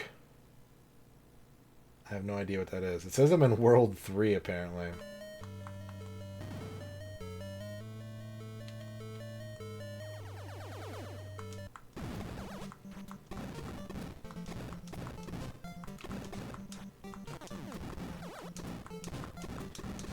Health is starting to get low.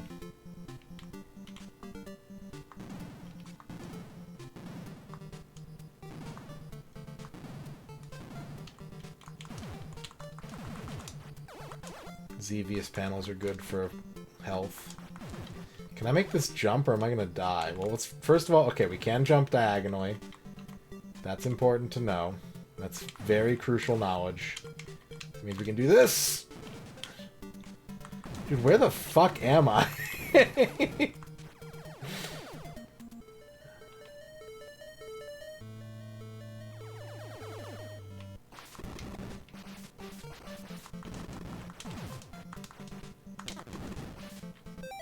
World 5.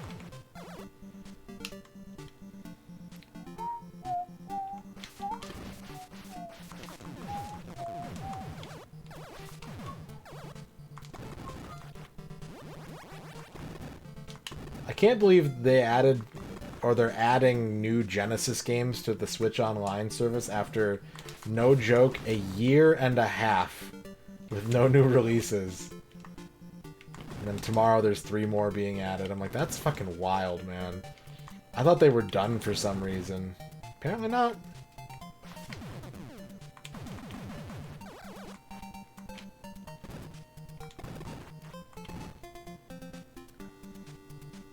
And for anyone who's like, oh, he's in World 5, I'm a 5 better. No, it's based on the number of bosses I kill. And I have killed 0 bosses so far. So... there's a door by that speedboat down there, but I can't jump off the bridge. This is confusing.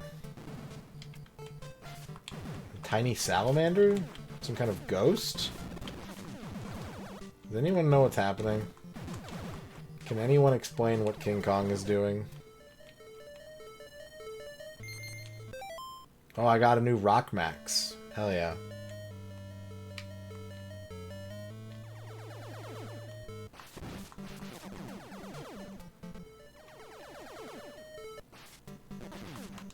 No, it's more like rebranded Metal Gear, although I think this came out before Metal Gear, at least the NES Metal Gear.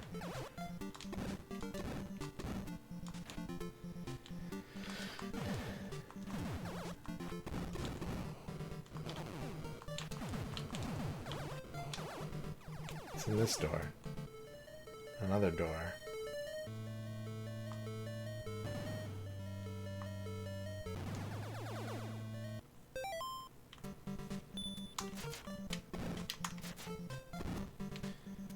Am I allowed to go in the water? I am allowed to go in the water. Okay.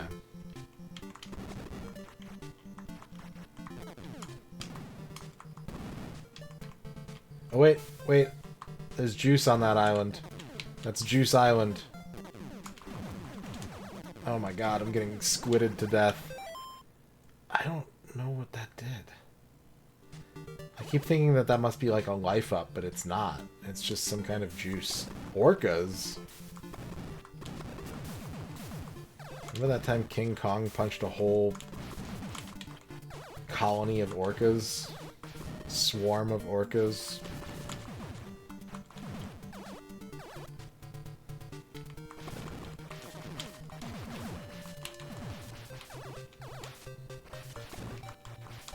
Another door. Fuck it. Fuck it. Just keep... Oh! Kong in Vegas. Kong 2 Bingo Hall. Oh, you can destroy all the casinos? I'm about to die. I'm about to die. Switch to rocks.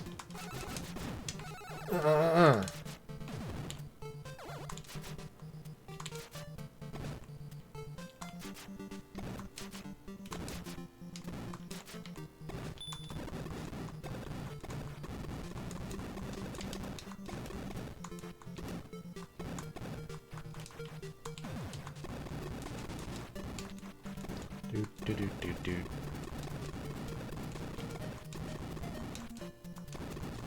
Is that a McDonald's? No, okay. It just happens to be like a yellow arch motif on these bingo halls.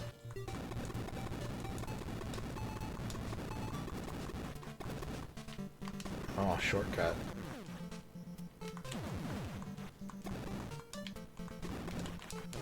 Uh-oh. Back to rocks.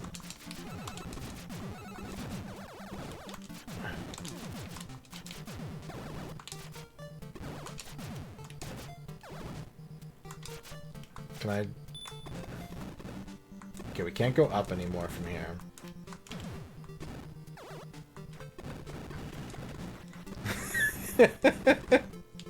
Good. Good.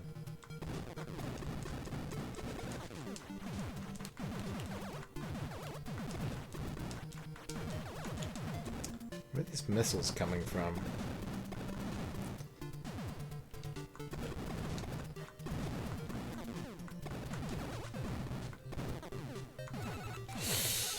Uh-oh. We need health. Health alert.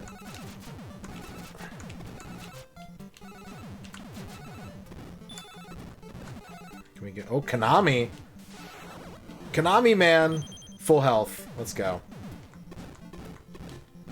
Let's fucking go. I used to eat the Arch Deluxe a lot, and all I remember about it is that it was really fucking salty.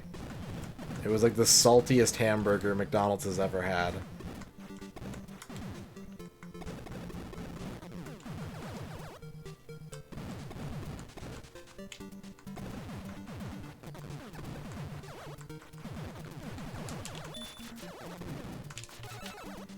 I'm about to die again. This is... What world is this? 6? This feels like World 6. This has a World 6 level of difficulty. I don't think Konami Man's gonna bail me out again.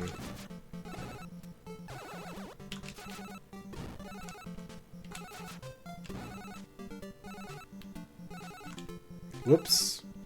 Oh god. Nope. Nope. Ones win. Congratulations, ones. I just meandered through the countryside. Who would you like to shout out, Ragadom?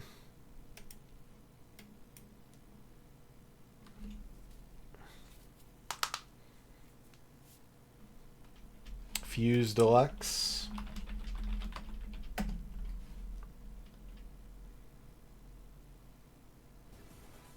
Eldorado, now. Congratulations to Full Lizards, Guybrush, Lizstar, X-Keeper, Karma Tax Collector, Wallace, Custer, Socket 7, and Thrash, and Crash. Congratulations on your win. You are a champ. You are today's winner.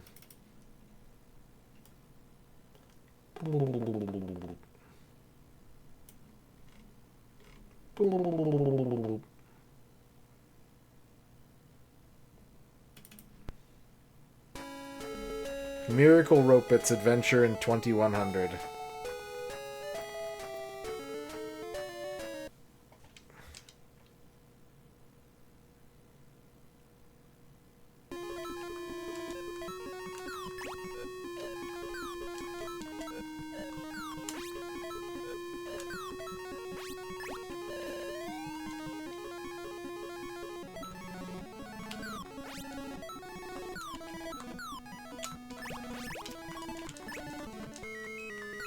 Oh, there was a girl inside the robot. And her health is being oh.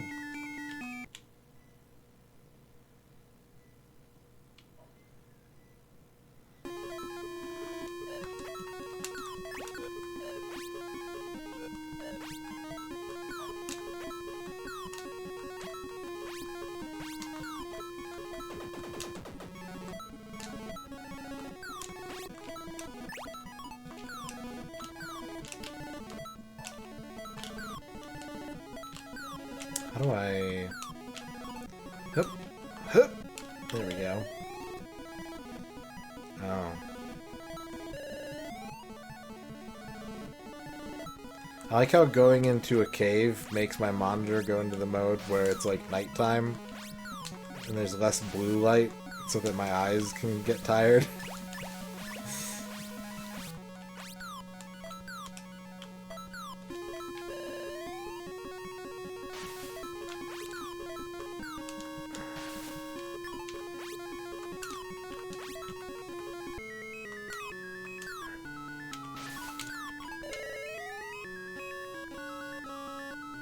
This is Miracle Ropit's Adventure in 2100. Yeah, UFO 50 is amazing. UFO 50 is a incredibly cool experience. PPP? P? No. P stands for punked. Okay. Alright.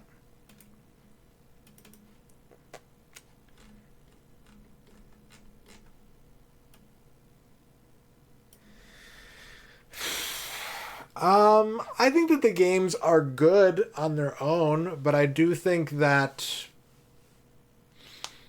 if you, like, I know someone who's like, I don't like NES games. Like, you know, the way that I feel about, like, second generation and first generation games, where I'm just like, they can be cool, but there's not enough to hold my interest. I know someone who feels that way about, like, 8-bit games.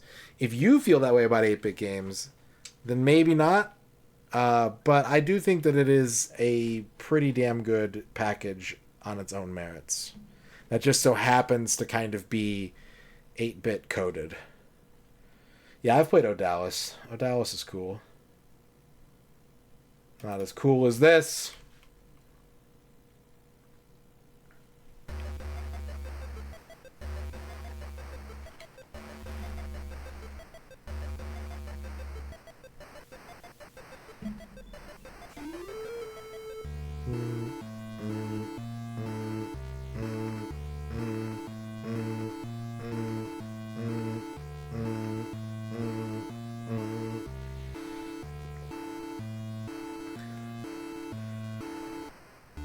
Iron Sword, you are Kuros, the greatest warrior of all.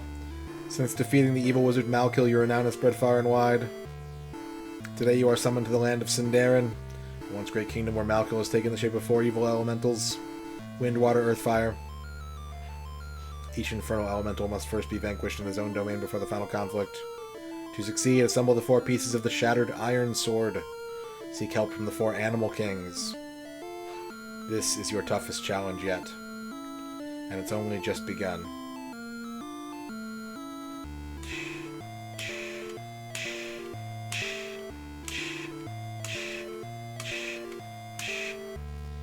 Remember, they said that I'm the greatest warrior in the land, right? This is how the greatest warrior in the land fights.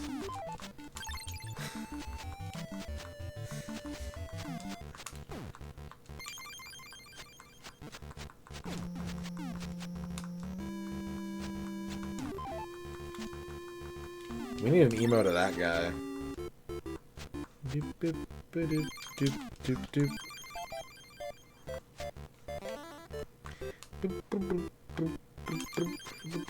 Those are eyes. Those are his eyes.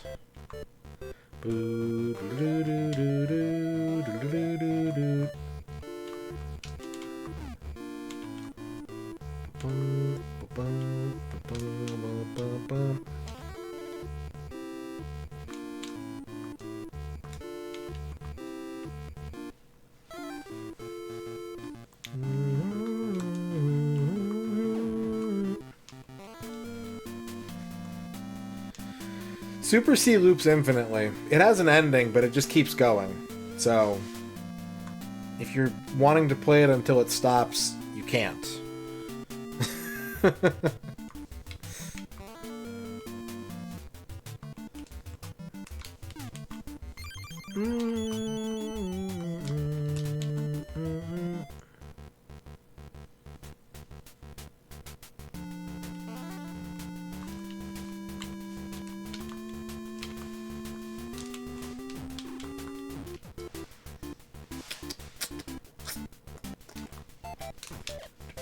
Iframes are a myth. Just because you're flashing doesn't mean shit. You have found a sword! Yeah, the bird animation is sick in this game. We have a sword now. We have been equipped with sword.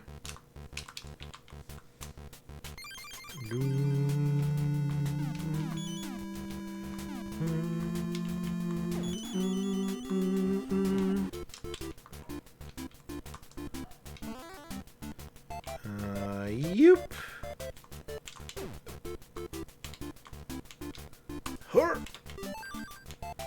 You have found the familiar spell. This spell is familiar.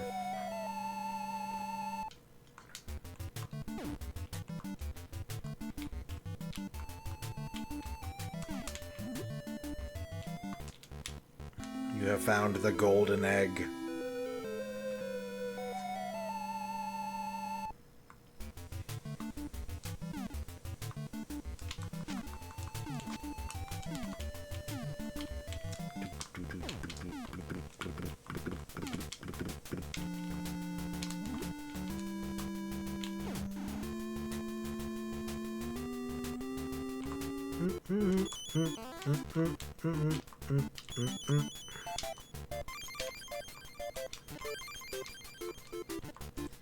Is there another secret room in here?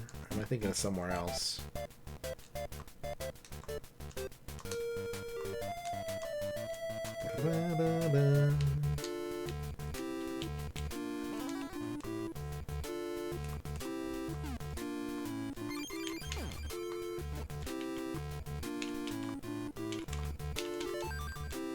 You have found treasure!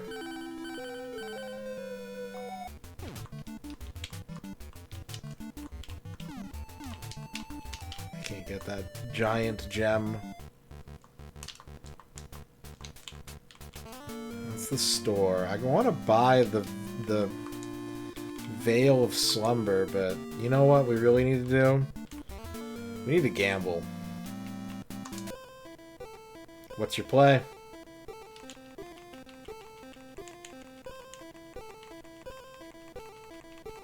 Which cup is the winner, chat? I think it's cup 3. Bone Masher says 2. Tetrahedra says 4.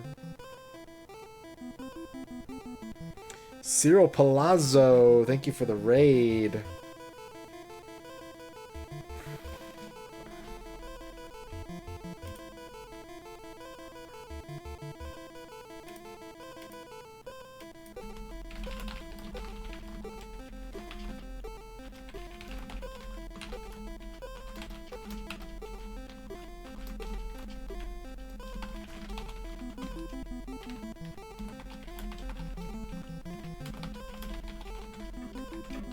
How was your stream, Cyril Palazzo?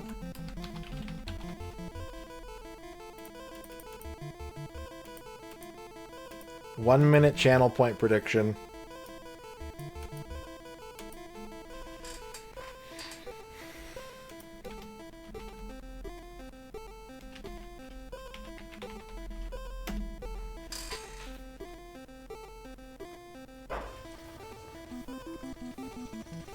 Was that Xenocrisis? No, you can't do that. The boss can't kill you after he dies. The frame the boss is defeated, you automatically become invincible. That's cheap. That's horseshit.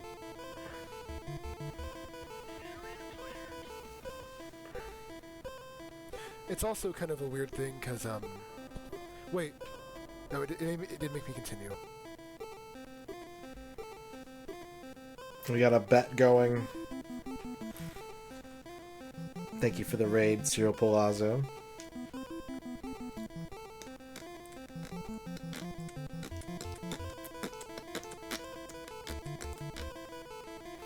Alright, what did chat bet for? Chat betted for cup 2, huh? I'm gonna go cup 3. No. The 2s win. Congratulations, 2s.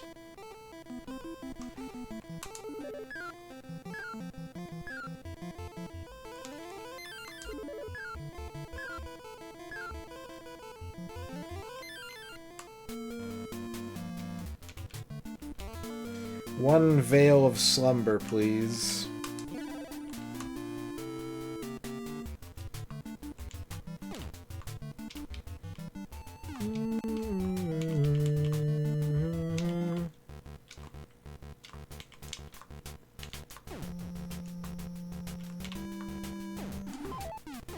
Nope, I'm going the wrong way. I have gone the wrong way. I've made a terrible choice.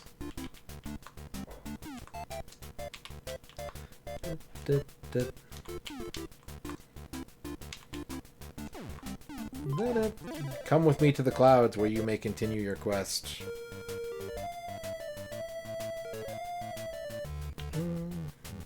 Look at that bird. Now that's a bird animation.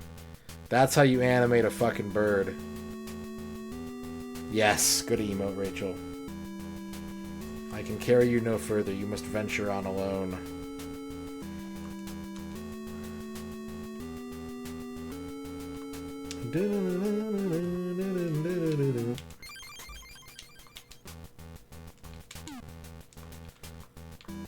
Also, shout out to that weird little yellow guy.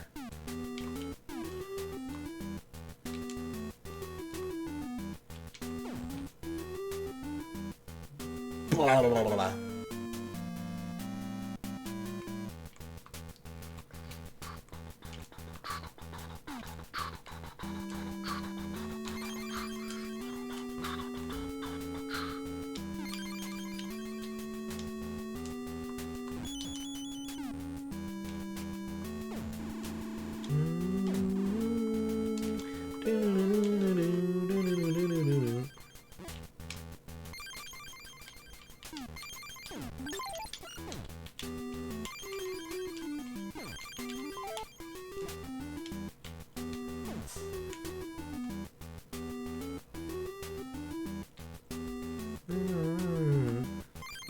Oh, the book. You have found the Book of Sindarin. You know what that does? I don't. I don't have a fucking clue, dude.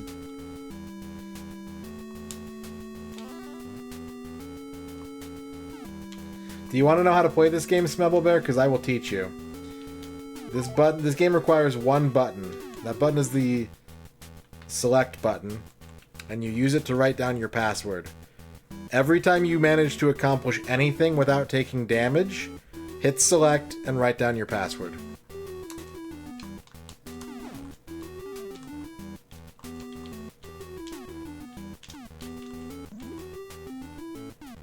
If you want to beat Iron Sword, that's how it's done. Oh, I don't know how to help you with that. I can't help you with not taking damage. But sometimes it won't happen. Sometimes you'll get, like, to move and grab an item before you take damage. And that's when you want to write your password down.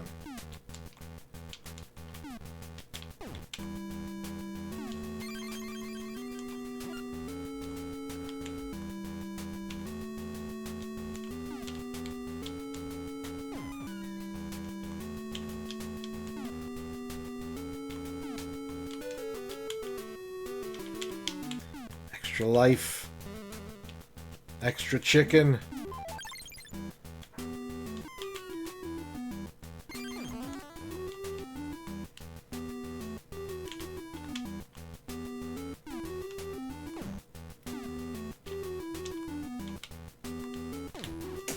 Come on.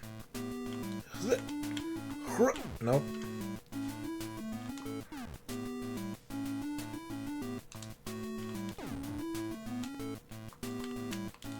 Forward.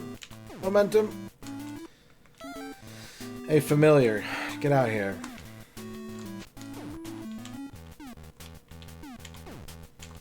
You're not helping. You're just running around the bottom of the screen.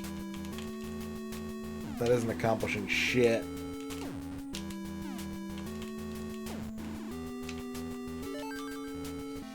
You have found the Windbane.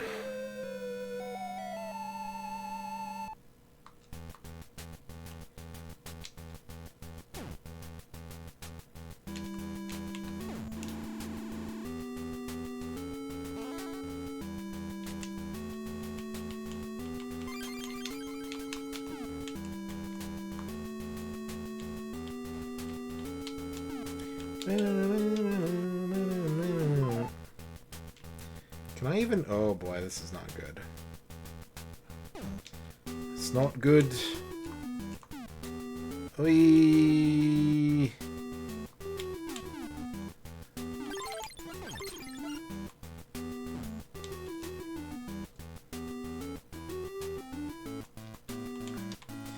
Because, unfortunately, the way this game is designed, and I will not make apologies for this, there's really no way to defend yourself with the default equipment. You have to just, like, keep playing the game until you get better equipment.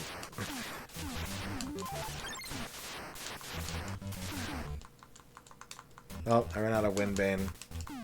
Now we gotta, like, farm for magic, I think, right?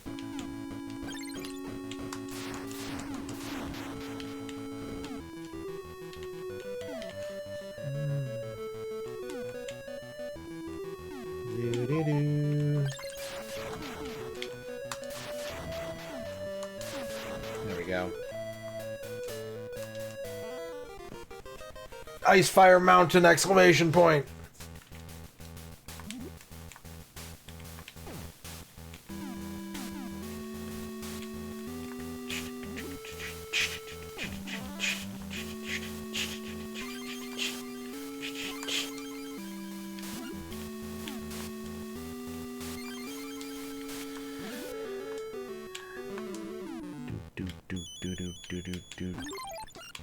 We need the golden fly to go down to the bottom of this tree. Boop, boop, boop, boop, boop.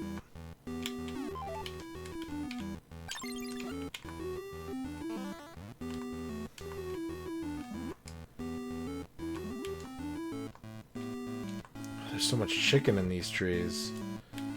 There's so much roast chicken.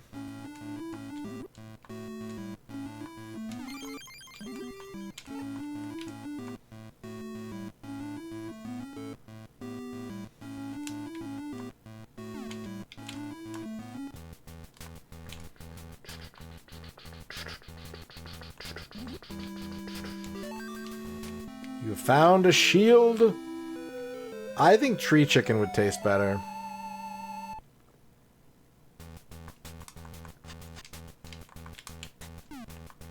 These are good frogs too.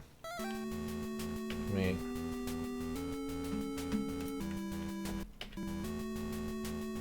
Where's the frog? Where'd the frog go?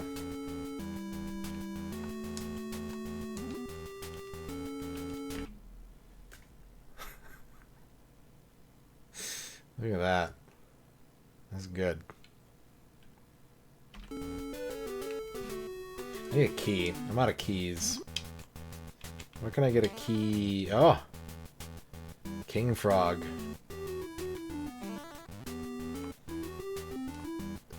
Lord of Frog. Shop. Diamond sword for sale. Well, it's funny you mention that. Because I do want to blow all my money on gambling.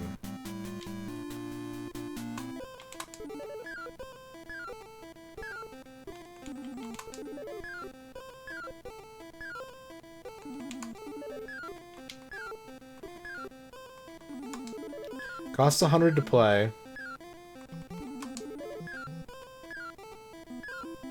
Wins are worth like 400?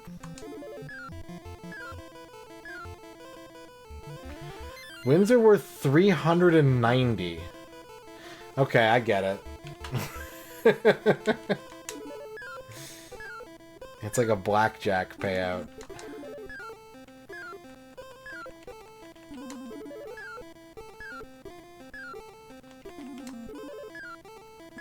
It's not working, chat. It's working, chat.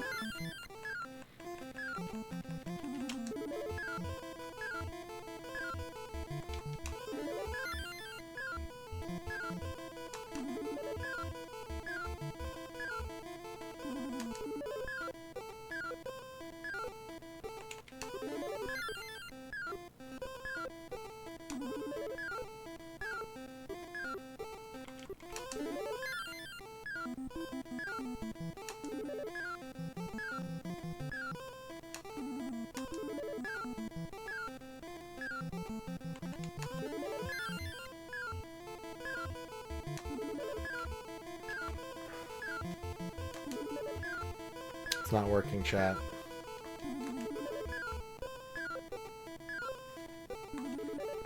This is a bad idea. Stay with horse? No, watch. See, change horse. Win.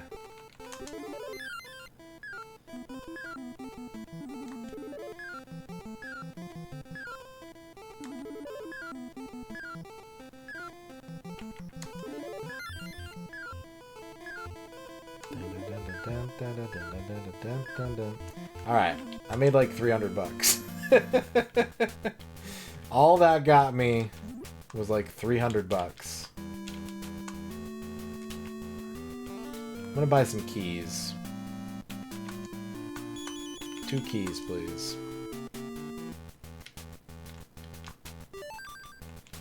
The water spout spell.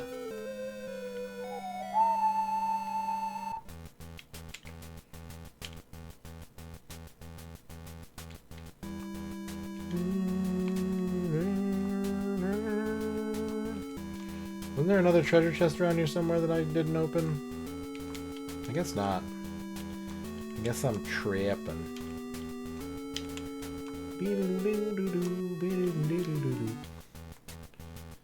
Gonna peel apples. You can do it, babe. You're very appealing.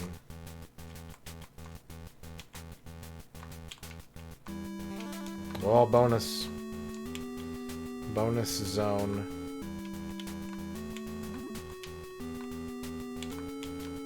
We found the chicken spout room.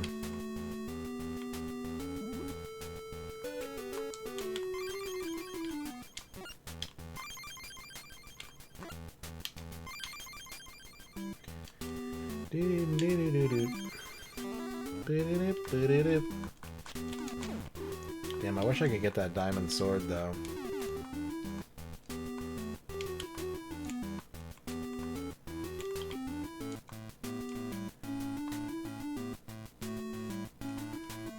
No, no, no, no, no, no, no.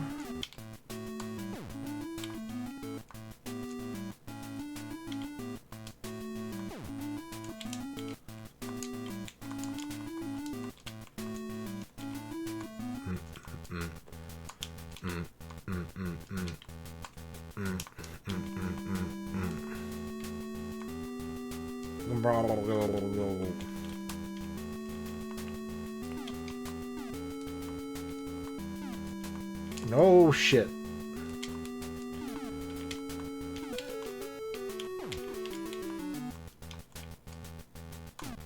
I need to like...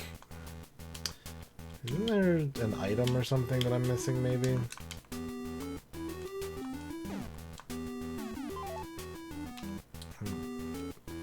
The boots of jumpitude. Well, I found the keys.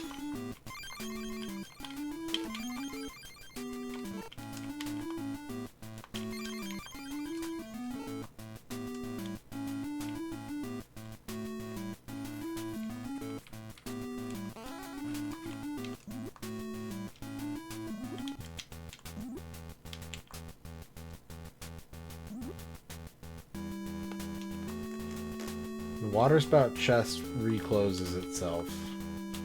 I think is soft lock prevention, if I remember right. I want that sword. It's a sword made of diamonds. That's ballers fuck.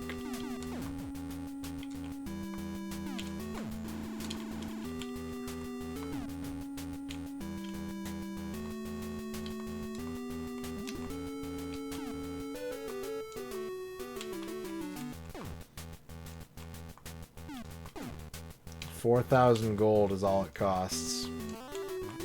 Oh, the chicken zone. I mean, I can actually use the chicken now, so... Yeah, bring it on. Give me the meat.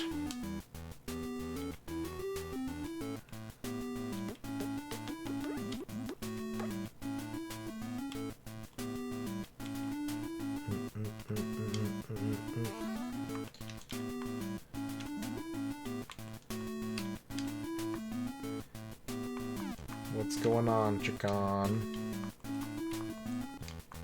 I don't know. I don't know this game that well. I finished it, but I am not the type to know all of the ins and outs of a video game. I'm not a very strong secret knower.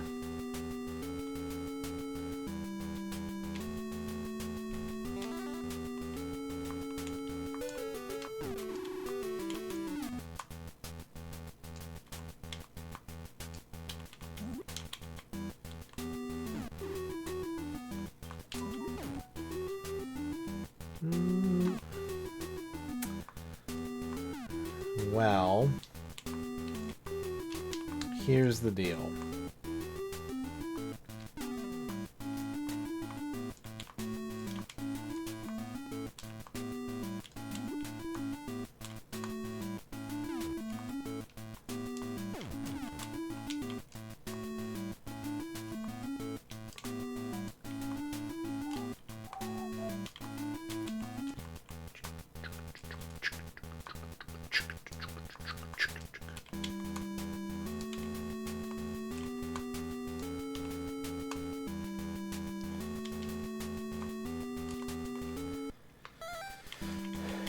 Wait.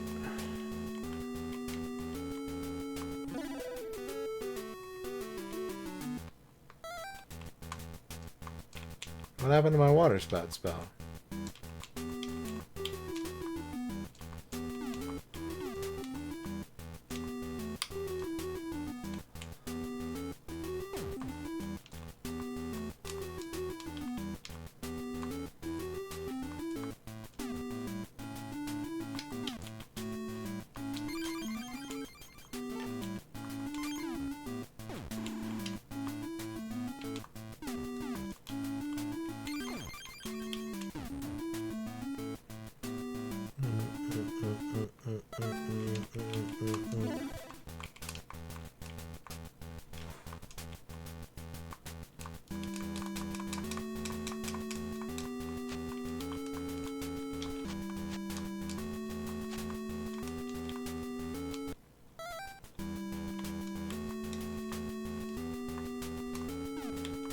Big ass jewel. Worth 200.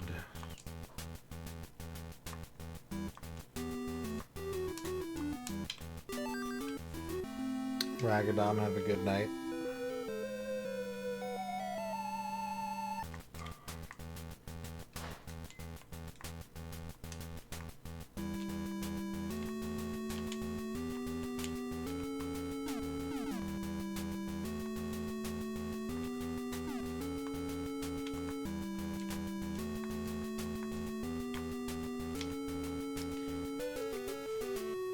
There it is.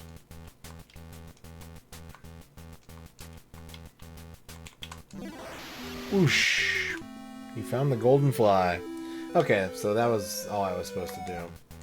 I thought for some reason I had to get higher up in the treetops, but nope. Not required. Here you go. I grant you passage to the lair of the water demon.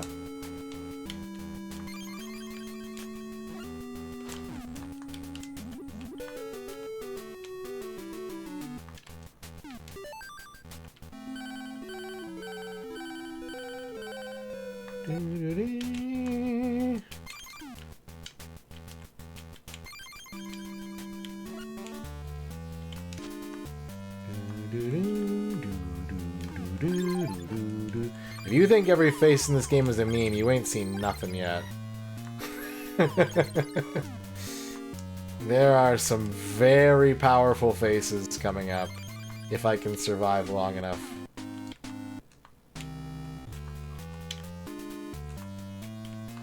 There's one. There's one. I can't get close enough to him yet, though. Do I think a Wizards and Warriors game for N64 would have been cool or jank? I think it would have been cool. I don't think Rare really had any straight-up misses on the N64. They had a couple games that were maybe like a little bloated or maybe a touch janky, but they knew what they were doing on the N64. I think it would have been a bop.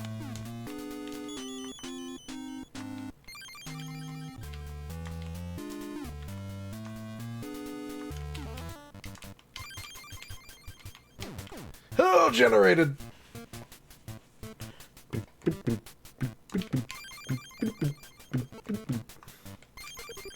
Yeah, it totally is the phrase craze, dude. Dude, my hitbox. Why is it so large? Look at that cross. Look at that Christian relic, the cross of Sindarin.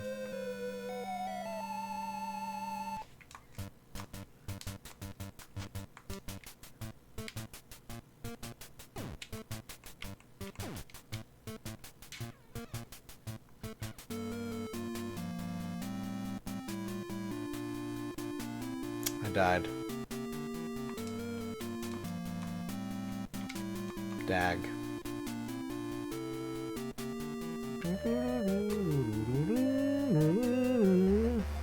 Let me see if there's a password generator for this game.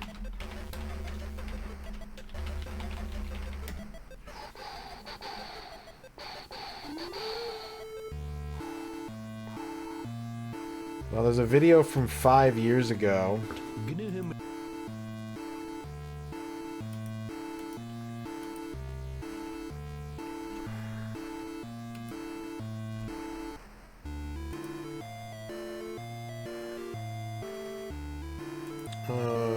This is cool. Like, someone did actually crack the password system for this game. But, like, they don't have a way that you can, like, use it. I don't... Well, hang on a second. Hang on a second.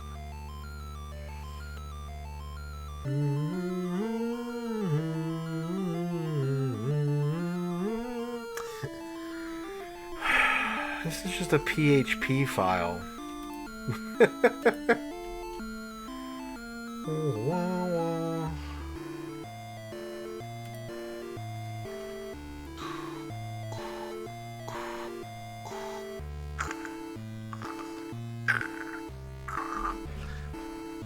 Anyways.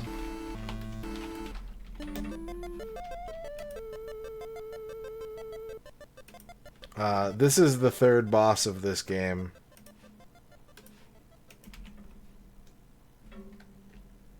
If you like good faces.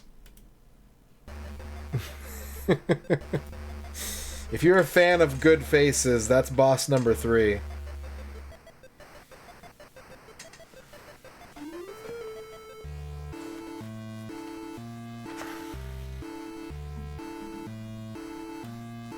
Or maybe it's boss number 4.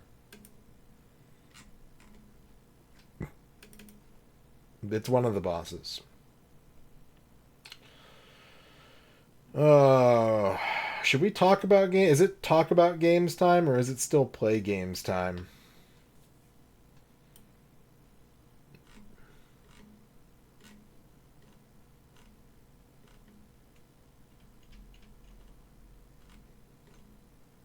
What about talk about playing games time? That's kind of the thing.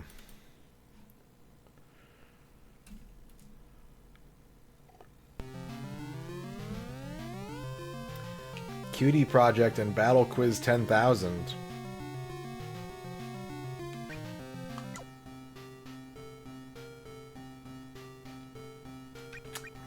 Versus...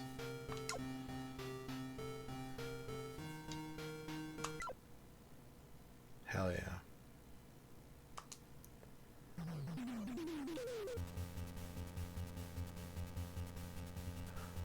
Are you kidding me? It scrolls. This is the most fucked quiz game I've ever seen in my life.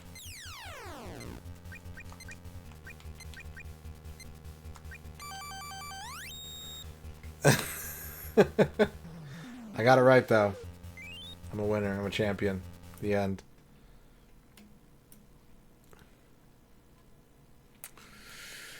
So last time on MisterRadon.tv, we narrowed down the 32 candidates for the next Complete Works project.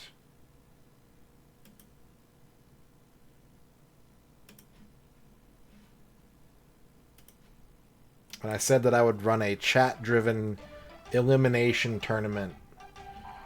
Not to determine what the next project would be, but just to see what chat would like. Do you want to do that, chat?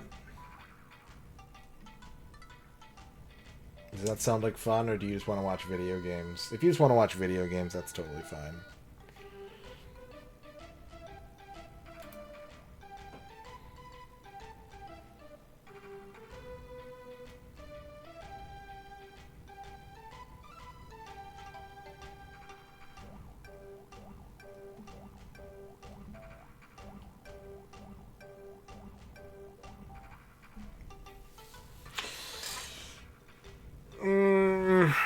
Yeah, but tomorrow's a holiday.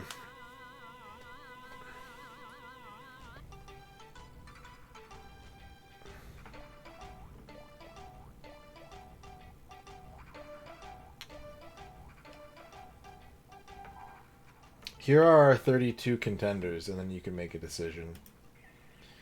The ones in red are not eligible. The ones in blue are already happening. The ones in orange are Complete Works in the sense that I would like to play through as many games as I can, but I don't have any designs on finishing, and I won't be actually collecting any of the titles. And the ones in green are things that I don't have the hardware for, but would be interested in doing. Is there such a thing as Thanksgiving music? There's that song from Bob's Burgers. That's pretty good.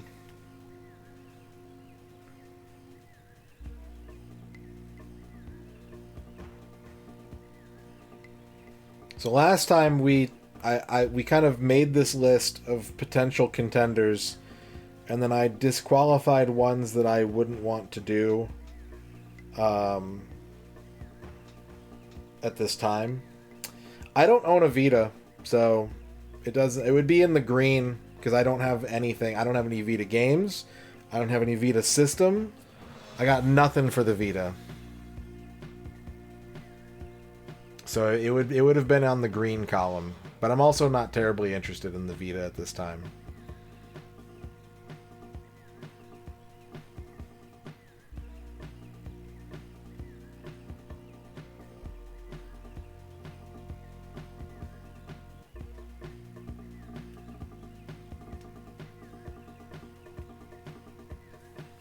So do you want to hash this out now, or do you want to not do this? You can tell me. It won't hurt my feelings. Ouya did not make the cut. I do own an Ouya, though. Ouya was one of the last cuts I made to get down to 32.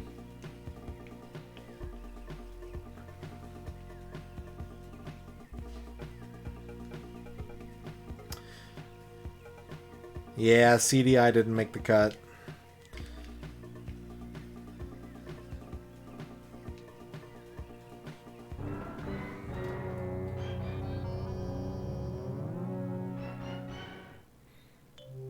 I'm actually not that interested in the Neo Geo Pocket. I'm way more interested in the Wonder Swan.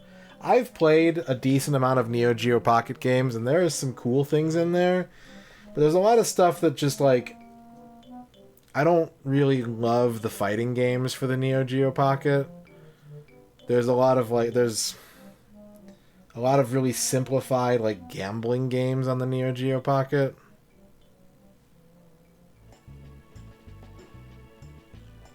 What was the reasoning behind getting one? My sister bought it and sent it to me. She used to have an Ouya. She didn't want to use it anymore. She sent it to me. That's the reasoning. Like, the stuff on the Neo Geo Pocket that I'm actually interested in... the Neo Geo Pocket has the Ogre Battle game. That is Neo Geo. The stuff that I'm interested in is stuff like Biomotor Unitron and, like, Dive Alert and Fossile, but... Like, the Metal Slugs are kind of... They're kind of cool. The fighting games, nah.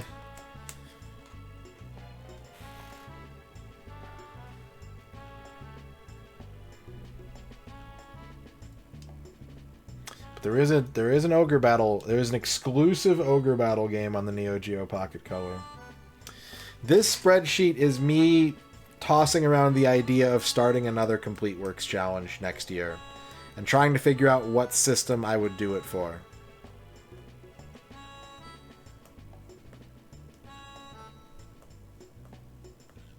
And if we're going to expand on this content, this idea right now, what I'm going to do is make a bracket.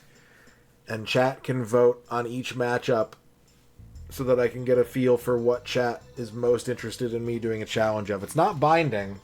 It's by no means binding, but... it would give me data to consider. Let's do it. Let's fucking do it. Strap in, partners.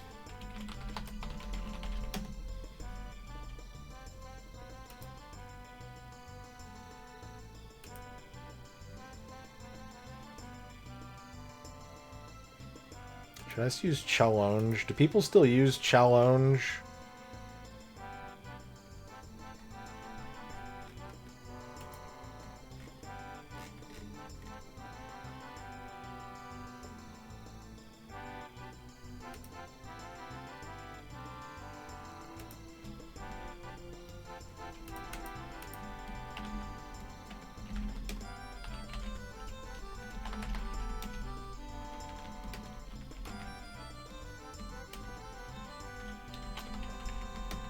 Don't vote yet. We're going to do this as a tournament bracket. The seeds are going to be randomized because I believe that the cream always rises to the top. Doesn't matter if you gotta fight killers in your pool or you gotta wait till grand finals. The cream always rises. I encourage you to debate amongst yourselves in the chat for each round, though.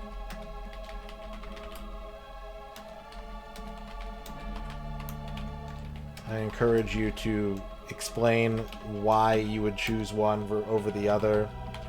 I would also put this up here. I made this document as to, like, what is a complete works by my definition. And so it's important, if you're not familiar with my line of thoughts, what would go into it and why I would do it the way that I would do it. So feel free to read over that. If you have any questions or anything you feel needs to be added, please let me know. So Steam and DOS are going to have asterisks next to them because, like I said, I'm not going to be collecting for them, and I would not be trying to do everything, because obviously you just can't, but it would be a reason to do a structured exploration over time of those platforms. Yes, the color coding. So the blue are ones that I'm already doing, so don't worry about the blue. Blue's already happening. White, this is things that I already own hardware and games for. Green is things that I don't own hardware for, but I might have some games. So I would need to purchase hardware to play those. And orange is, like I said, it wouldn't be a finish line kind of thing, and I wouldn't be collecting for it. I don't trade on. I have a PSP, I have a 1000 and a 2000. I do not have the output cables. So like some of these things I would need to make an investment for. I would need, for pretty much any handheld, striking, like playing using the Game Boy player or the Super Game Boy, I would need to consoleize them in some way. There would be an investment, but that's minor compared to like buying an entire fucking Atari Jaguar.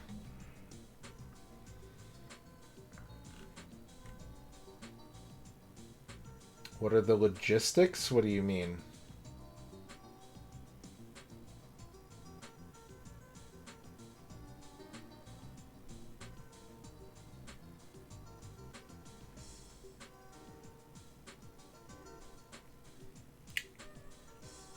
You can get it modified to just have a video out, and you don't have to. It kind of just bypasses the 3D business. Oh yeah, absolutely, Schemo. 100%.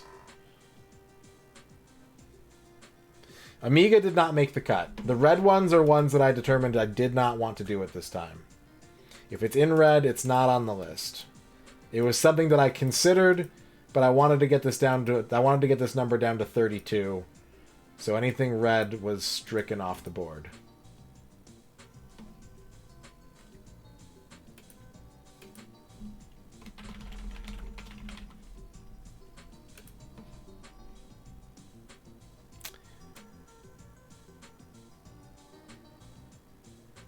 Don't worry about my collection. Don't worry about my collection. Don't factor that into it. Ignore that data. I have made the bracket. The bracket has been made. Are you ready to do lots of voting? Welcome to the fantasy zone. Get ready. Are you prepared to vote?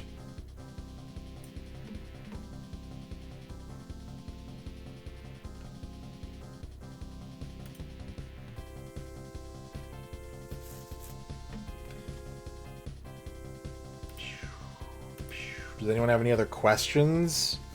Marmot, thank you for dabbing. I'll put these up in case anyone has questions. Does anyone have any questions?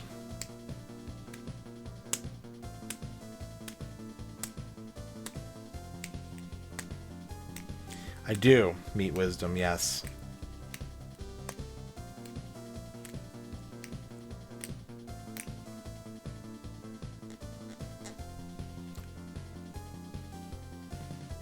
Yeah, there's going to be different factors. Maybe you're going to vote for wanting to see specific games. Maybe you're going to want to vote to actually see the challenge completed. Maybe you don't care about the challenge being completed. Maybe it doesn't matter to you. So just, you know, use your own internal logic. And if you can convince other people to do the same, or to see your point of view in the chat, go for it. So I think we're going to do 2-minute votes. Just to keep this snappy, because this is going to be, what, 16, 8, it's 24, 28, 31 times 2. It'd be like an hour to go through all this. But I don't want it to be like rapid fire so that people don't have time to deliberate. So here's our bracket. Again, I randomized the seeds. So if you're like, what? I can't believe that's a first round matchup. Fucking suck it up, Buttercup.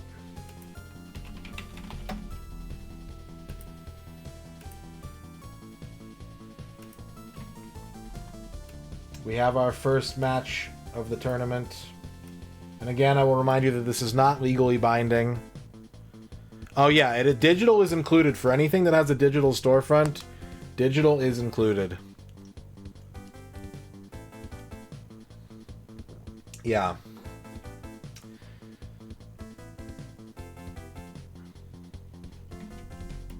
Alright, your first match is Jaguar versus GameCube. Begin deliberation in chat. Which one would you rather me do a complete works of? 2-minute vote.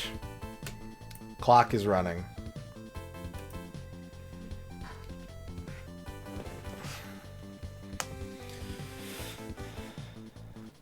Jaguar does have a reasonable library size. It would include Jag CD, probably.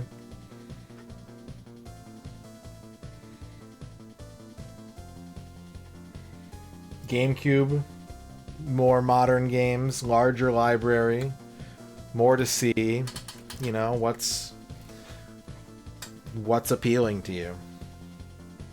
I need to actually start this tournament. Hang on a second.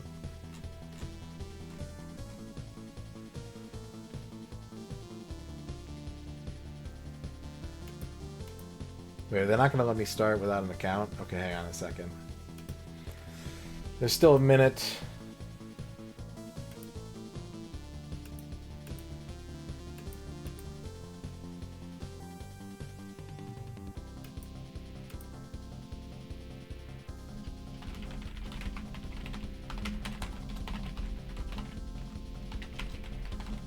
I haven't used this account in a million years, but it worked.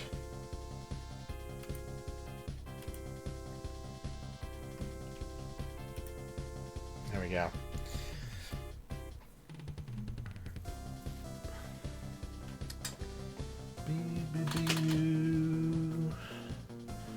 Time to vote is expiring.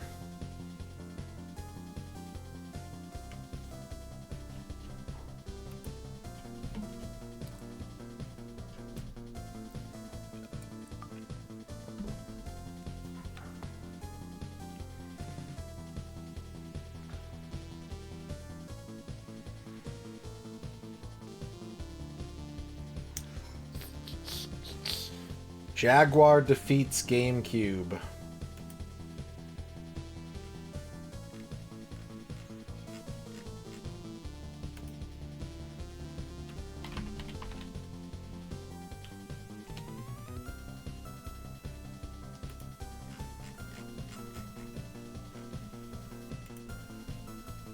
I have to like do things. Hang on. All right. Jaguar. Start tournament. Jaguar moves on.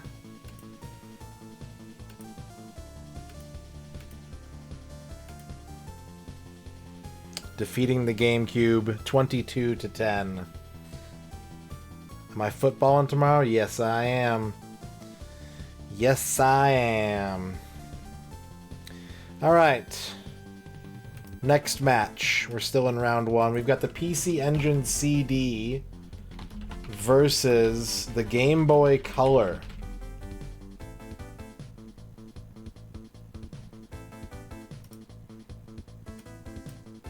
Two minutes to vote. PC Engine CD versus Game Boy Color. Which one would you rather see every game of? No, Game Boy is separate. On this list, Game Boy is separate from Game Boy Color. It does not include black and white Game Boy games. It would also include, you know, the games that work on both systems. Those would be in the Game Boy Color Challenge and not in the Game Boy Challenge.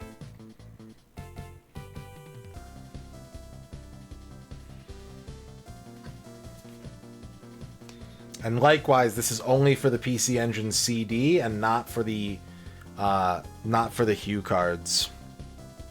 What's up, Yanip?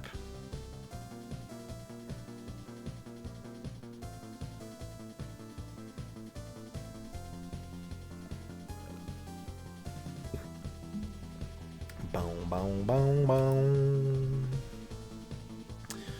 Minute left. People are making their case in the chat.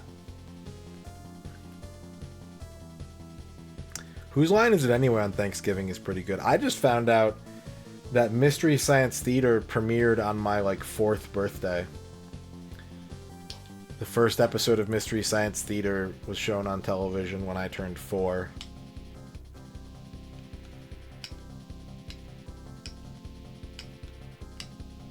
Probably about 20 or 30 seconds left to vote. We're just getting started on this bracket.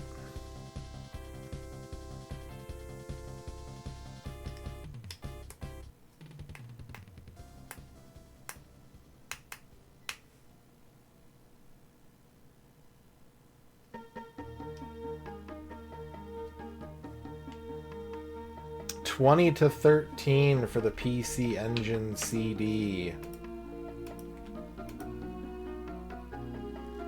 Alright. Well done. We can move down the bracket a little bit. Next up, we've got Sega CD versus PlayStation 2. The Sega CD versus the PlayStation 2 2-minute poll. Head-to-head matchup in round 1.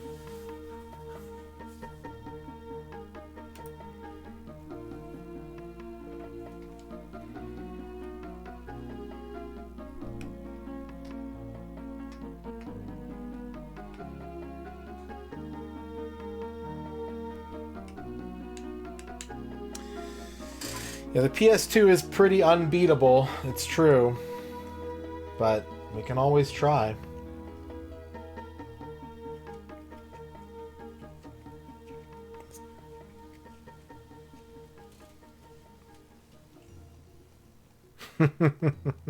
I wish, Rachel. God, I wish.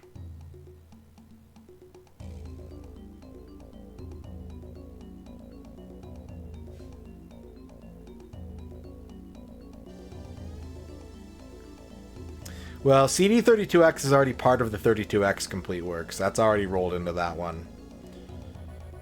Not that there's, we'd be playing Night Trap twice, right? We'd be playing Surgical Strike twice. We'd be playing Slam City twice.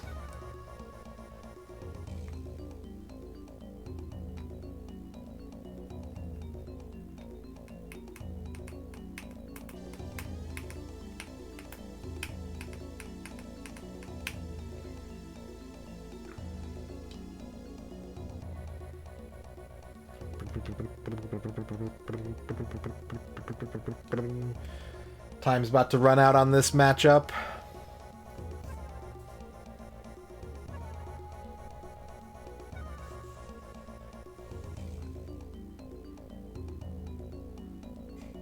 It's just randomized seeds. I didn't pick them. Sega CD beating the PS2 19 to 9. Moving on to the second round. I would invest my soul in some random copy of John Madden Football 92. No one would ever think to look for it there. Our next matchup is the Sega Genesis versus the Nintendo 3DS. 2 minutes to vote. Which one would be the best to watch a full library playthrough? Which one would you want to see the most?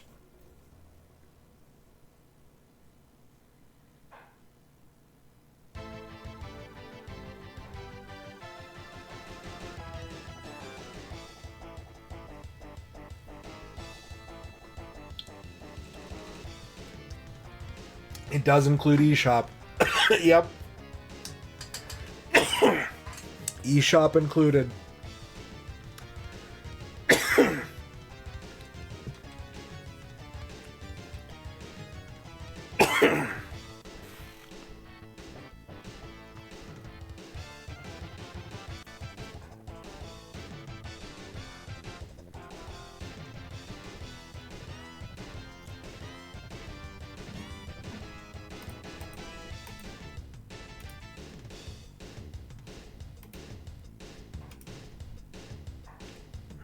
Weird.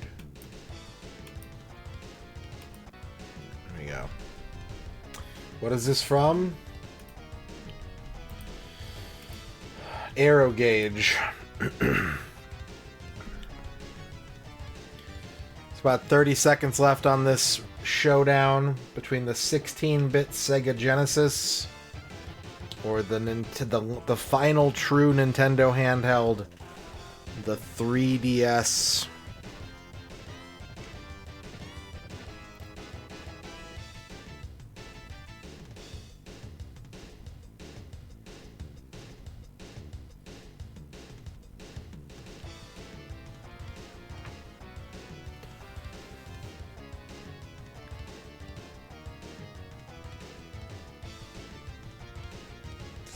(18-11) for Genesis, beating the 3DS. Alright, next up we have one of our asterisks. We have the Xbox One versus Steam. Now again, I would not finish the Steam challenge. It would merely be a progression through my Steam backlog, of which there are a lot of games, but it would just be a continual march through Steam. We would not deign to complete everything on Steam. We would do our best. But that's all we can do. Poll is up. Vote is going. Xbox One versus Steam. And that is the Xbox One, not the original Xbox. That's later on in the list. It could mean a replay. It would mean a full play. It would be a 100% soda drinker, Al Pennington.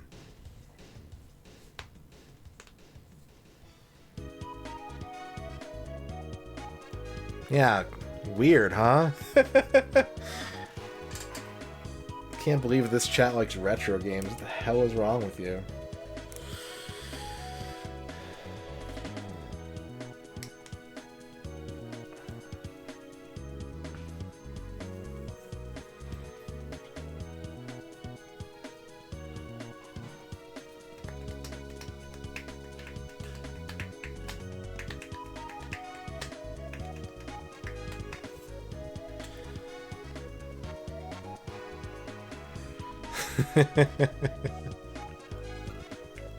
Hey, I like modern games too. Like Cube 2 for the Nintendo Switch. How about that? Modern games are cool. Super rare, yeah, I know. Poll's about to close on this one. If you want to choose between PS4 and Xbox One, which worth to get first? If all you're going to do is play, like, physical games on it, get a PS4. If you're more interested in, like, developer mode and installing apps on it, I'd say Xbox One. 22-8, Steam advances to the next round. Congratulations, Steam. Next up, I think we've got a pretty decent matchup here. We've got the 3DO, the Panasonic 3DO, versus the Nintendo DS. 2-minute poll.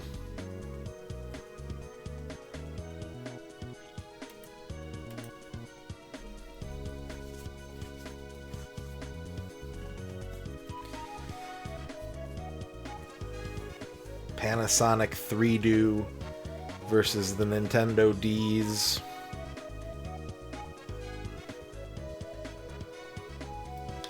Which one would you be more interested in seeing every video game played for or attempted to be played for?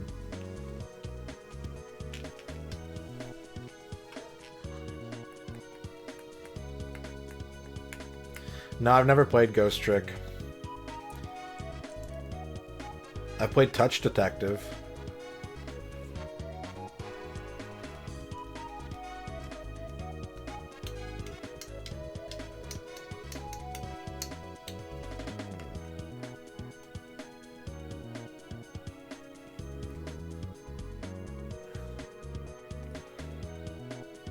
And again, this is I want to remind chat that this is a non-binding tournament, but it is. I do want to know what chat is interested in before I go making any decisions. I could just be like, fuck y'all, Xbox One complete works. Yeah, it's an exhibition match.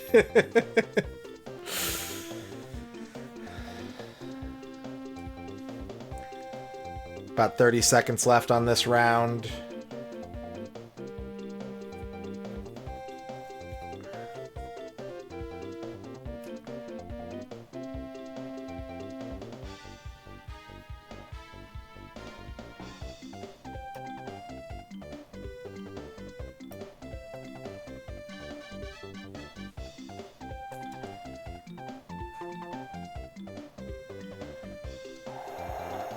Pakoosh. 20-6 for the Panasonic 3DO. Panasonic 3DO advances to the next round. Now the randomizer apparently decided to shitpost, because our next matchup is the Master System versus the Game Gear. 2-minute poll. Which library would you rather see? The Master System or the Gaming Gear?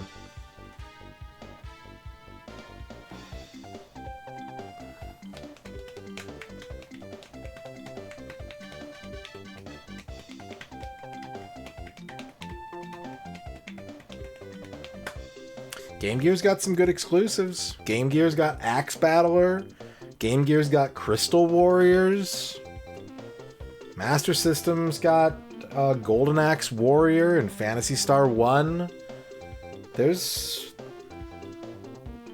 reason to land on one side of this debate versus the other.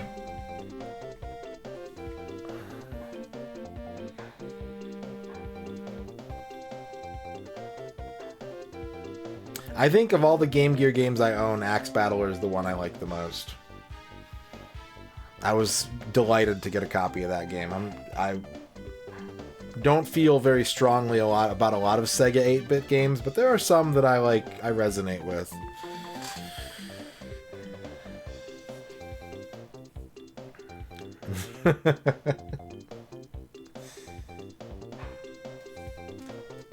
We got about 40 seconds left on this round of voting. X-Keeper with the 50 Game Gears. We didn't have a Game Gear growing up, so we had to do with the next best thing, playing the Master System with the TV set to zoom. Actually, we didn't have a Master System either, so the joke is flat dot slash. Wonder what the Final Four will be. Yeah, we gotta figure out what the Final Four is gonna be. We're almost done with the top half of the bracket. Thank you for the 50 bits, X-Keeper. Poll is closing. 18-8 for the Sega Game Gear. Moving on to round 2. Now we've got an all Nintendo matchup. We've got the Virtual Boy versus the NES, and NES would include Famicom Disk System.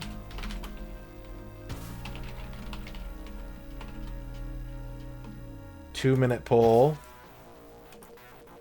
We are ready to vote.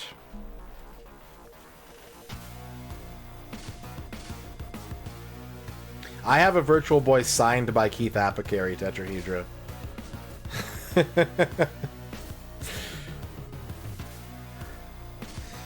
One of my 3 Virtual Boys, and my Master System and my Game Gear are signed by Keith Apicary.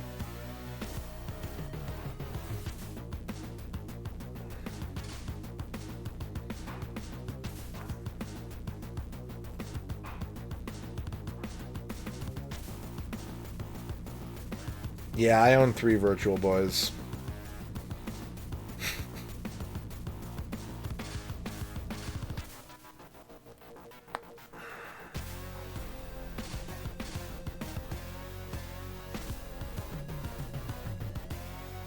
You're voting for the one you want to see me do a Complete Works challenge of the most, Evil Kami dictated.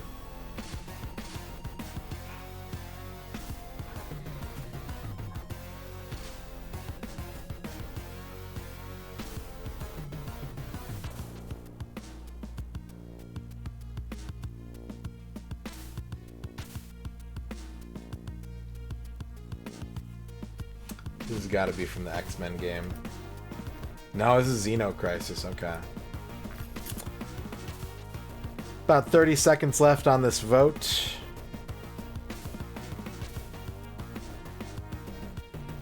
I've beaten Teleroboxer before. I've beaten it a couple times.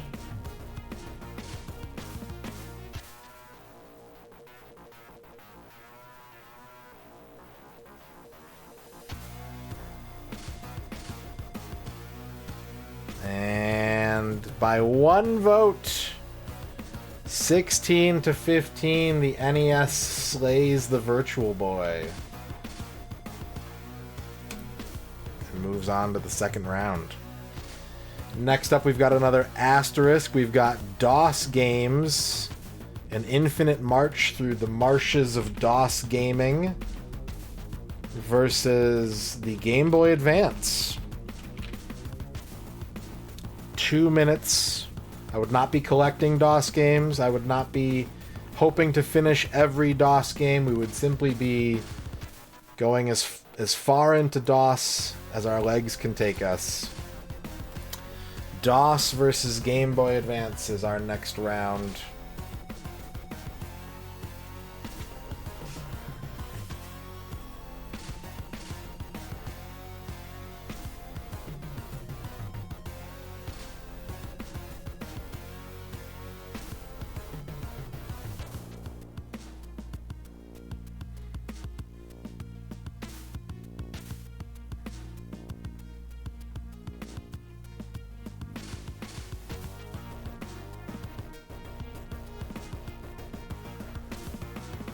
They do complement each other pretty well, don't they?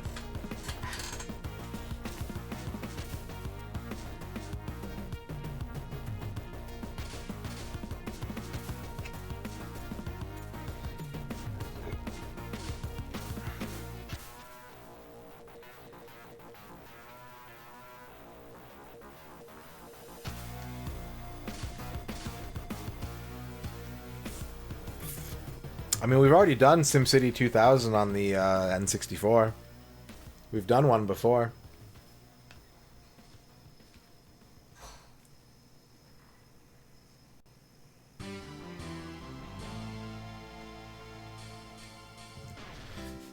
Ready to Yeti. There's about 30 seconds left on this round of voting.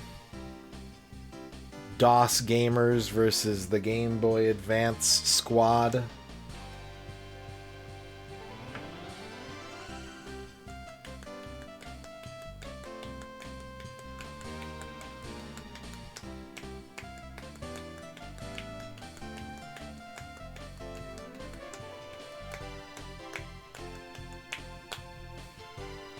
And time is up. 16 to 12. Game Boy Advance moves on to the next round. Alright. We've got some temporal buddies here. And I want to make clear that we know what we're talking about here. We've got the TurboGrafx 16. Cards only, no CDs. Versus the Game Boy. Black and white only, no color games. 2-minute vote. TurboGrafx cards versus black and white Game Boy games.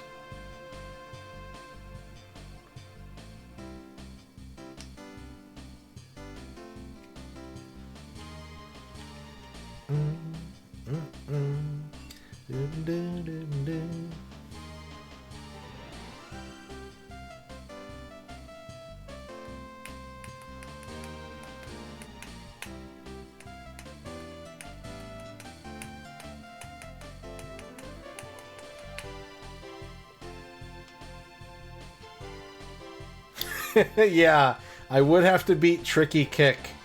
That's a good point, Masumi. No, PC Engine would be included. These are all global libraries.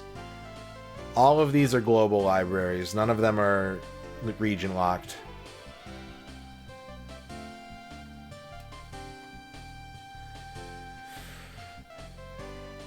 We're at the halfway mark on this vote.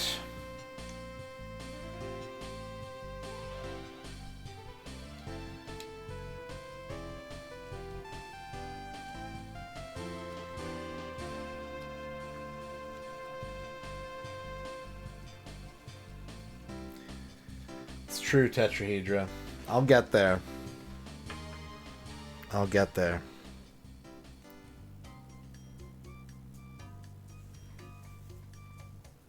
I did disqualify the PC 88 and 98 under the grounds that it was just going to be way too much Japanese text, though. Last chance to vote in this round. TurboGrafx 16 versus the Game Boy.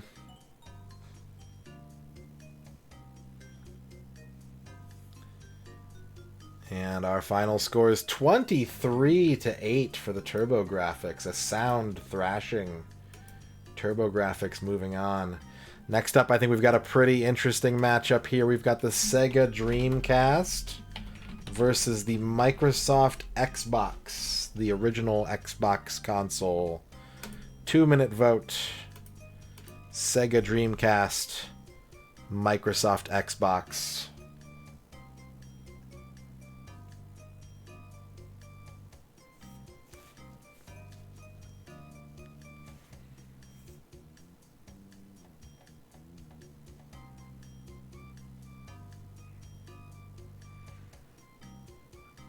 Xbox does have two steel battalions.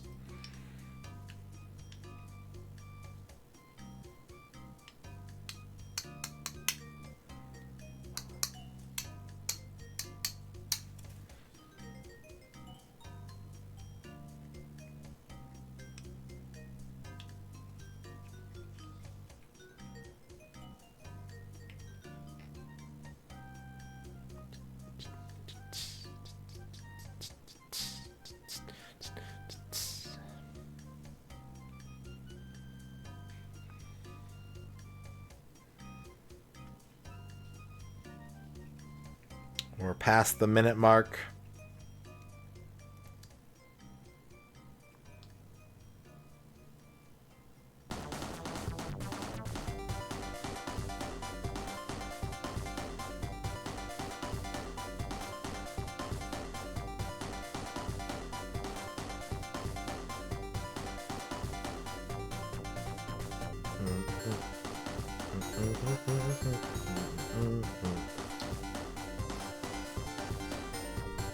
Time is running out for this battle.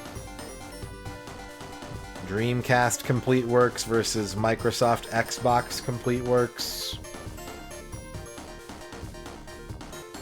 I do count them separately, Noman. I do.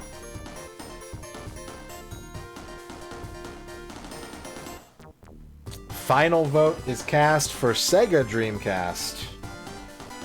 One vote coming through to push the Dreamcast on to the next round. Whoever voted last,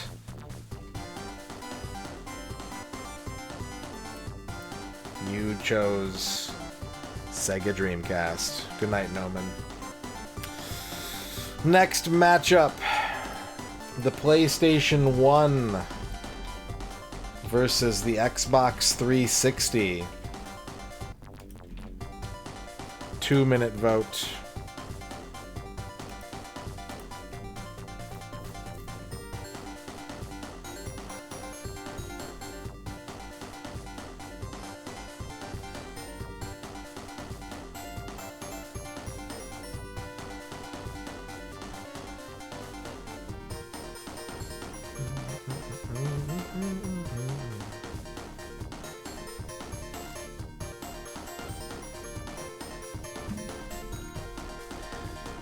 PS1 versus 360.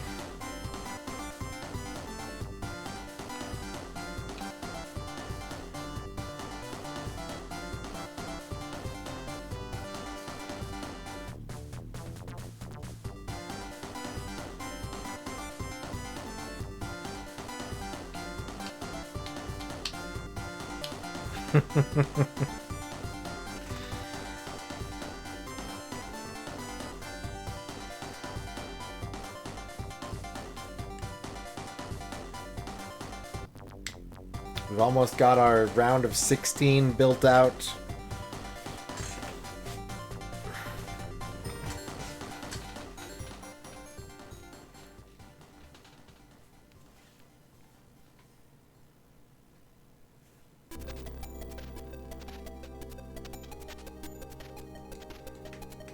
About 30 seconds left on this one. 360 does include XBLA and XBlig, it's true. That is 100% true. XBLA and XBlig are included in the 360 library.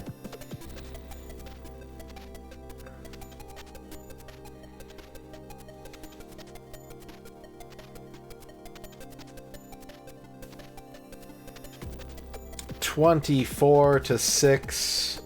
PlayStation 1 moves on, and Microsoft is eliminated from the tournament. Every Microsoft system lost in the first round. Alright, next up is the Nintendo Wii U and associated digital content versus the Sony PSP and associated digital content. 2-minute vote for Wii U versus PSP.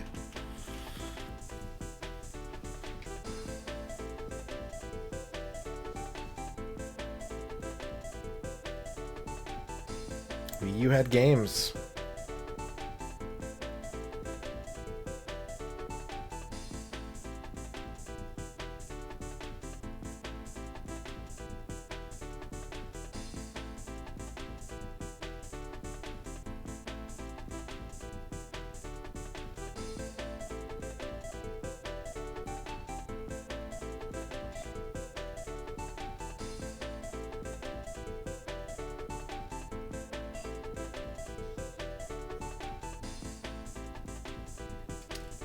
We're at almost the halfway point on this bet.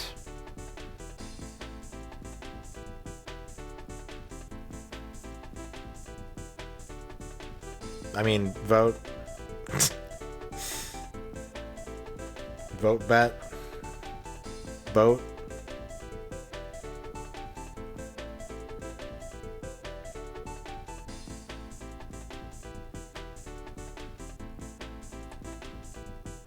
Let's go gambling.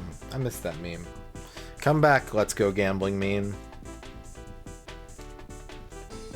Take the chill dude and bring back the gambling guy. Got about 30 seconds left on this one. Wii U Complete Works versus PSP Complete Works. Yeah, if you're motivated by weird shit, if you're motivated by wanting to see a completed challenge, if you're motivated by, I don't know, like older games versus newer games, whatever your reasoning is. 17-12, the PSP advances past the Wii U. Next round, we've got the Super Nintendo versus the PlayStation 3. 2-minute vote.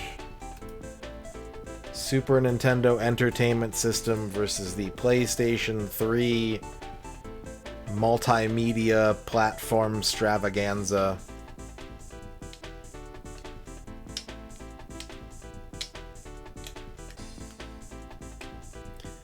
PS3 would include the digital content.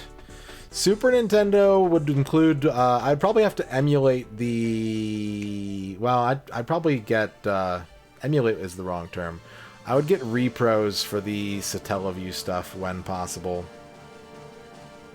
Whatever is still available.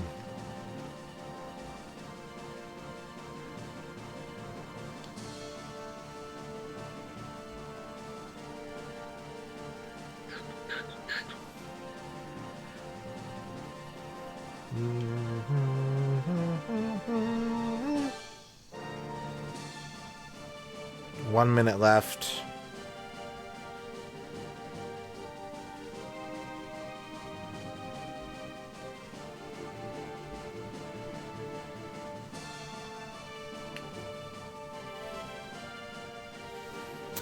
$7,800 was one of the final cuts.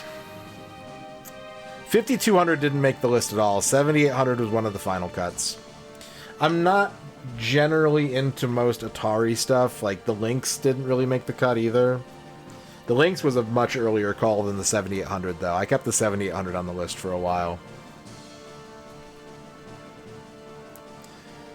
About 30 seconds left on this round. Super Nintendo versus PlayStation 3.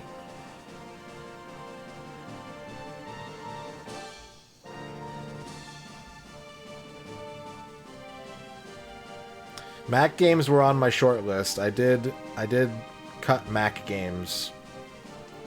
The difference is I own Xbox One games. I don't own a 7800 or any games. Super Nintendo 23, PlayStation 3 7 votes.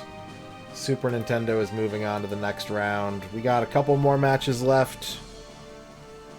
We got PlayStation 4 versus Wii is our next round. Again, all digital content included with all physical content. PlayStation 4 versus Wii, 2-minute round.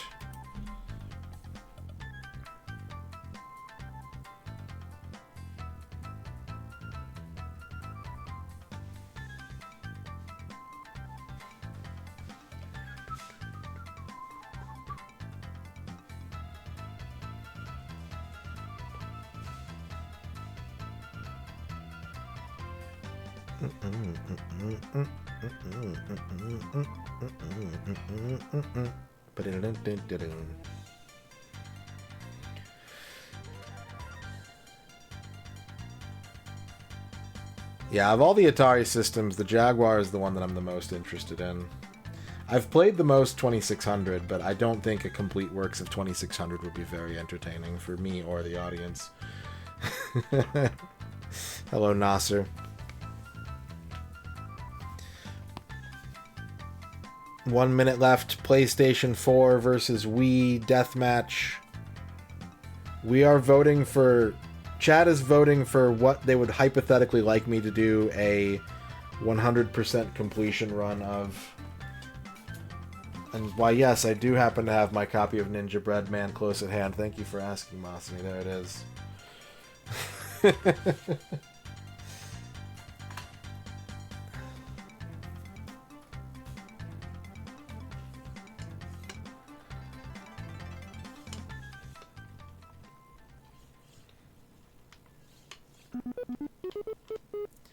30 seconds left on this round.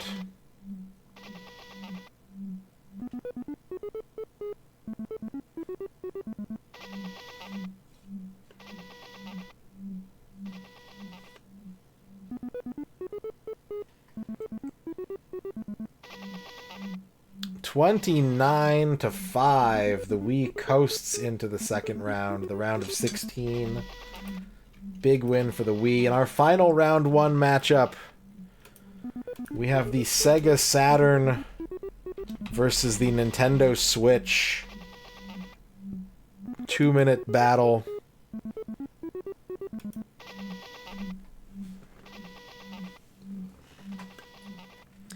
Sega Saturn or Nintendo Switch.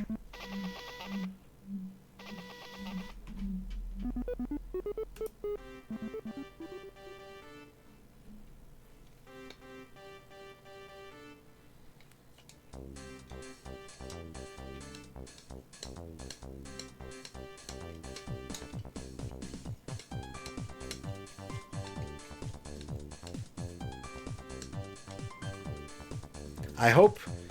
I don't know. There have been some really close votes. I'm wondering if it's going to stay... Like, is it going to get closer the closer we get to the end of the tournament? Or are there going to still be blowouts? I don't know. I think that this format is very blowout friendly. As long as it's not banned by Twitch, then yeah, Murmury, it would. All digital content would be included.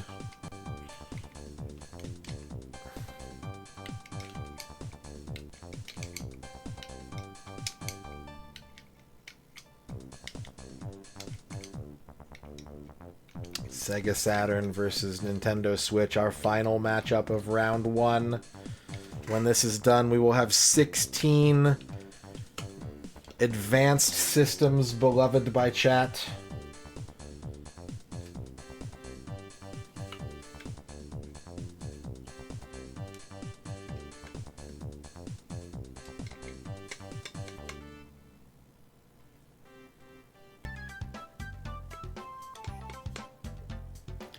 Time is running out, but I don't think it's gonna matter.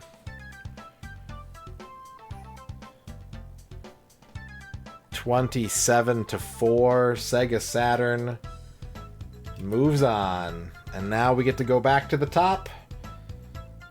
And maybe the decisions are going to start getting harder for some people. We'll see. We shall see. Our first matchup of round 2. We have the Atari Jaguar versus the PC Engine CD.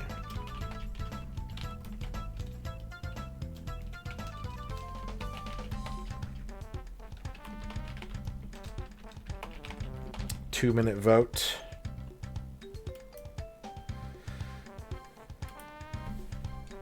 Will you vote for the Atari Jaguar, or will you vote for the NEC PC Engine CD?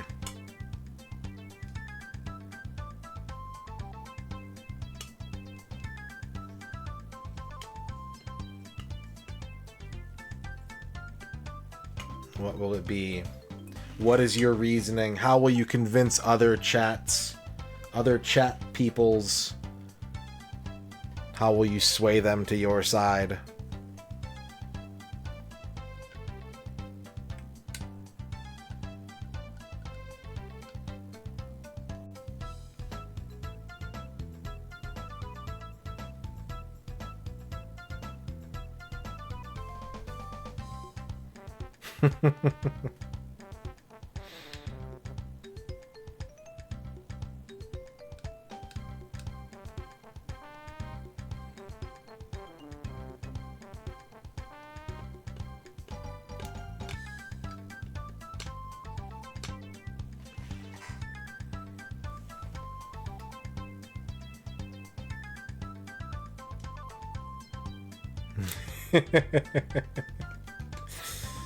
We have about 40 seconds left.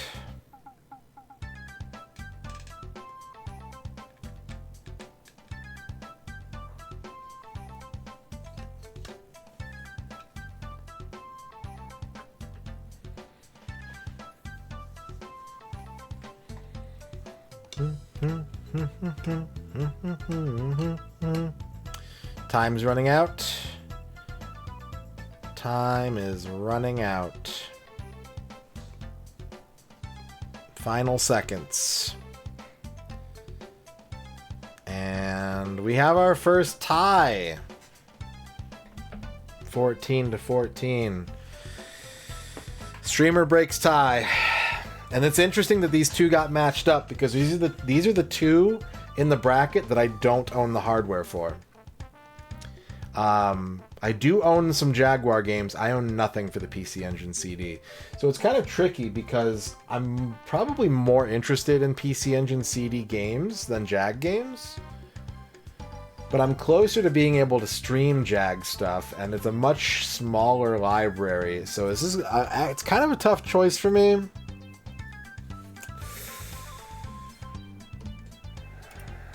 I'm going to give it to the Jag. Jag moves on to the quarterfinals. Split decision, but I'm giving it to Jag.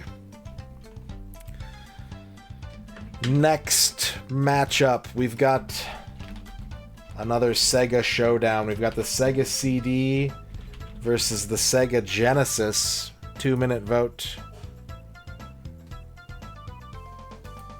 Do you like your games in optical form or chippity cartridges?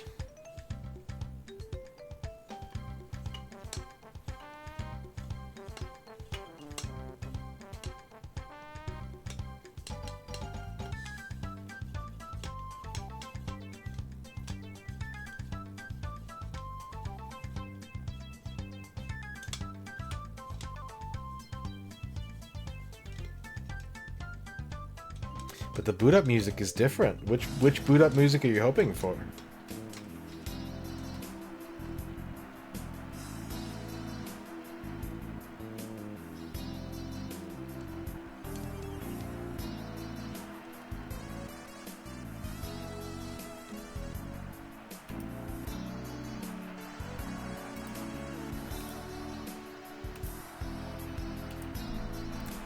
Got about a minute left on this one.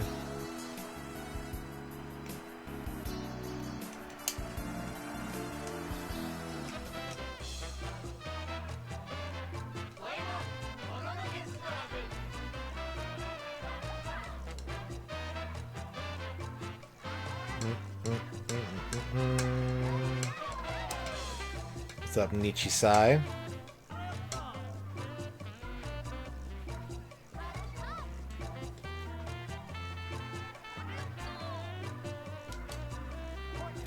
$30 left to vote on this matchup. Sega CD Complete Works versus Sega Genesis Complete Works.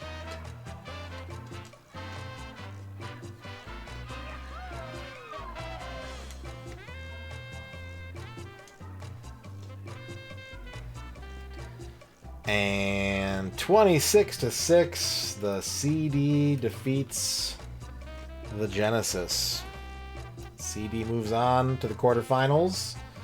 Next matchup, we've got the Endless Steam Backlog Exploration. I should stop saying backlog, catalog. Versus the Panasonic 3DO 2-minute poll. Begin.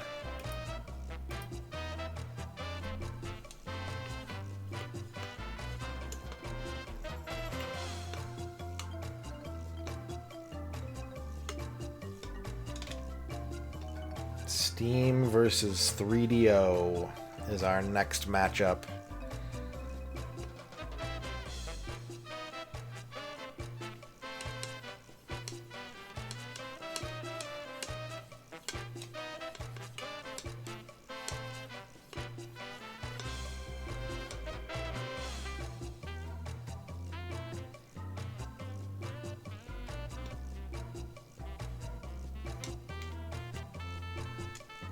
I have 2 FC1s. One American, one Japanese.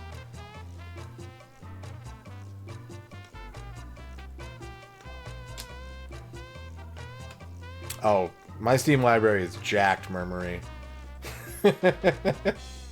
Like, 80% of my Steam library comes from blind mystery bundles. It is a fucking bird's nest.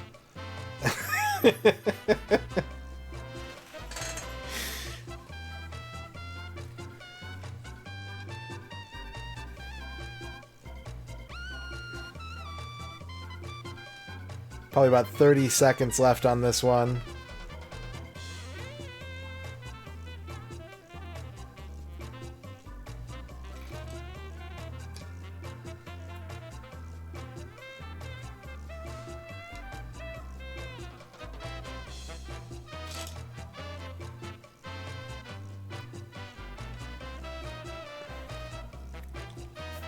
Time's running out.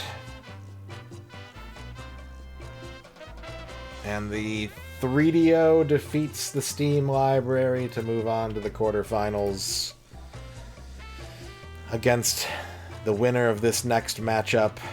We've got the Sega Game Gear versus the NES and Famicom Disk System 2-minute poll. Sega Game Gear versus NES.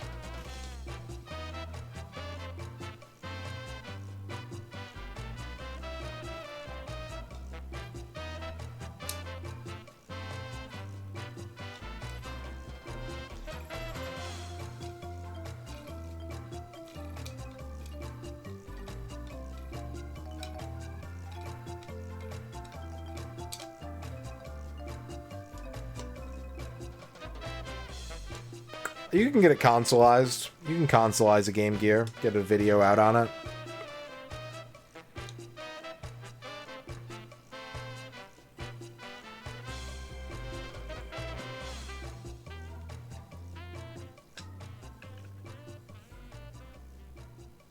Got about a minute left in this matchup. Sega Game Gear versus Nintendo Entertainment System plus Famicom Disk System.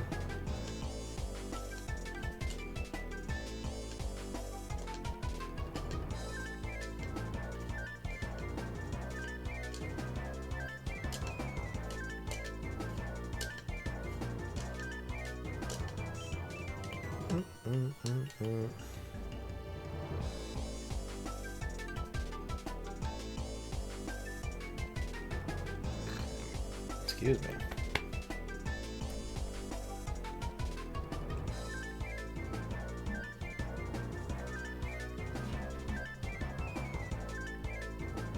$30 seconds left.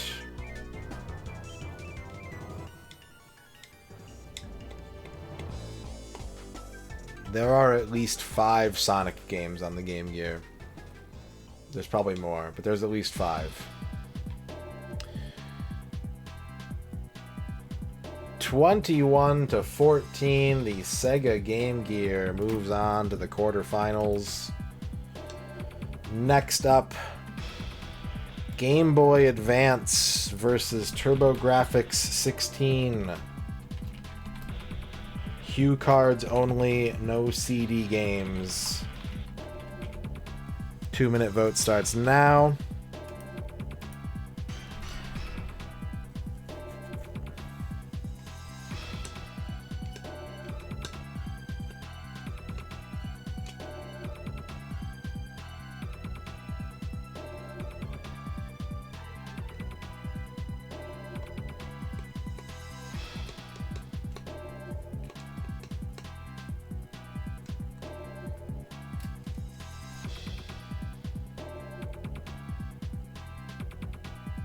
Good job, babe. How you feeling?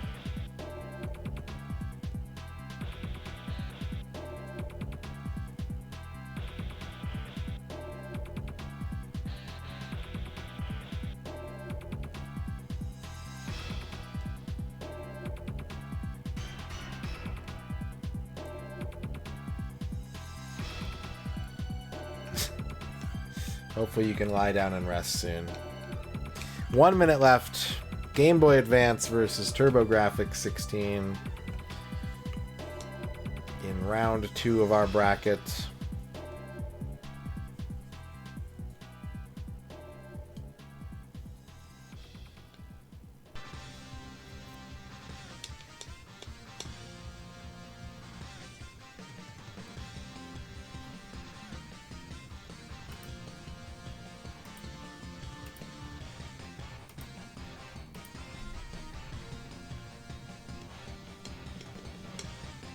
Okay.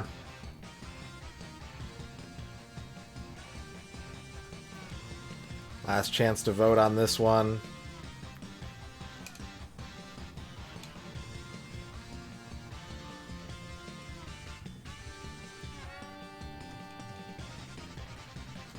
And our final score is 24-14. TurboGrafx moving on to the quarterfinals. Next up, next battle, Sega Dreamcast versus the Sony PlayStation, the first one. 2-minute vote starts now.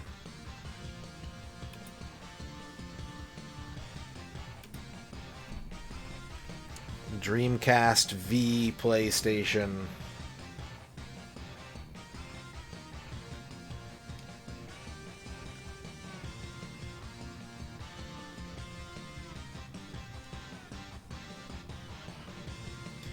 Return the slab.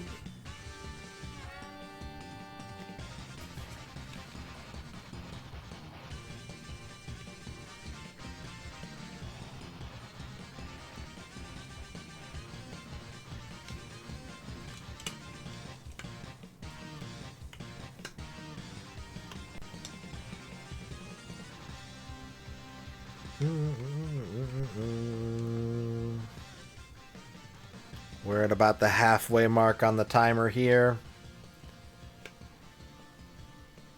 A slobber knocker. A Donnybrook.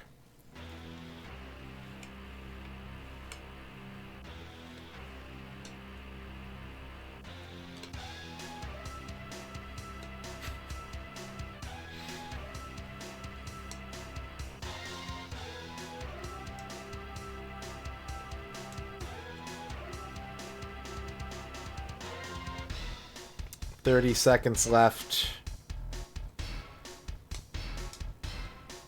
Sega Dreamcast versus PlayStation 1.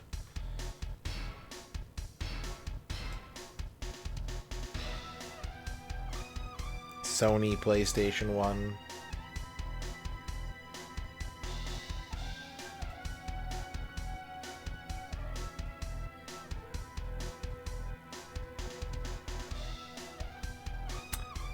And a bunch of late votes coming in for Dreamcast, 20-17. Dreamcast advances past PS1 to move on to the quarterfinals. Next up, the Sony PSP versus the Super Nintendo Entertainment System. 2 minutes. Start now. PSP would include digital content. Super Nintendo would include Satellaview, as much as there is to play.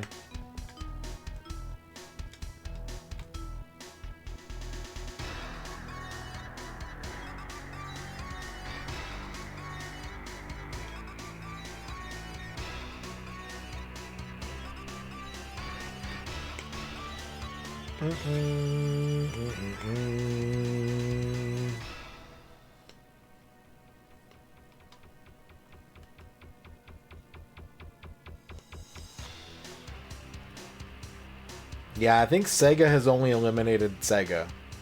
The only things that have taken out Sega systems are other Sega systems thus far in the tournament.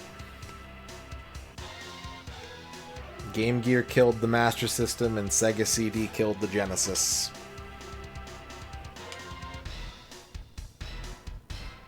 One minute left on this round. PSP versus Super Nintendo.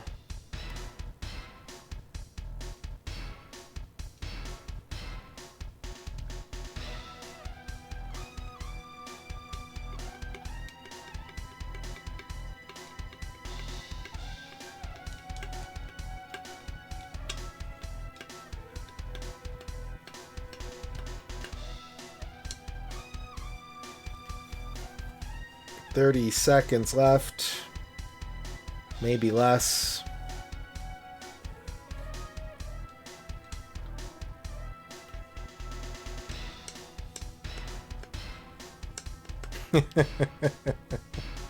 That's good, Murmury. That's good.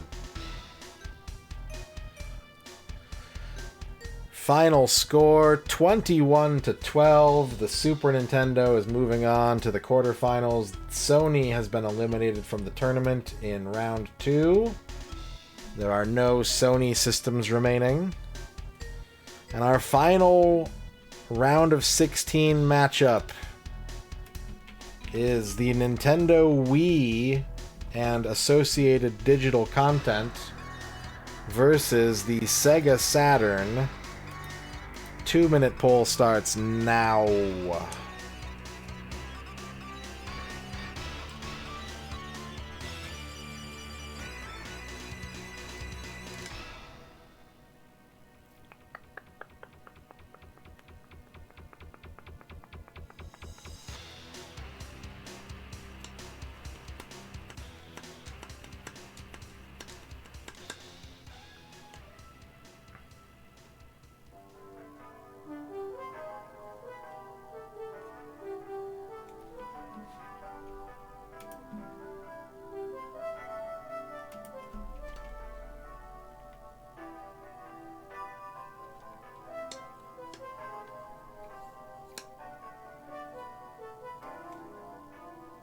One minute left in this round of voting.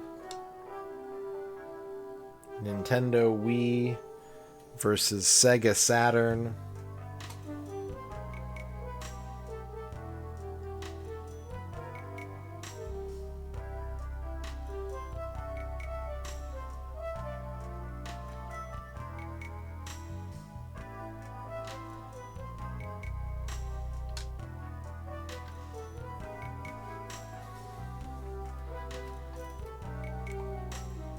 What will you vote for, chat?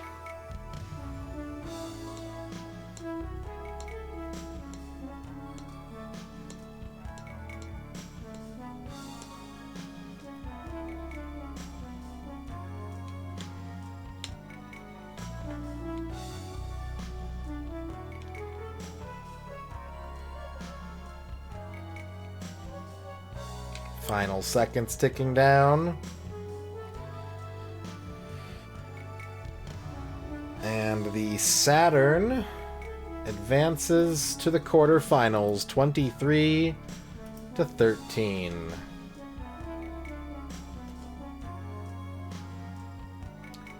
And that brings us to our round of 8. What? This is from Magical Tetris Challenge. Yeah, there's a Sega system in each one of these matchups. Every one of these matchups contains Sega representation. Our first quarterfinal matchup is the Atari Jaguar versus the Sega CD. 2-minute poll is open.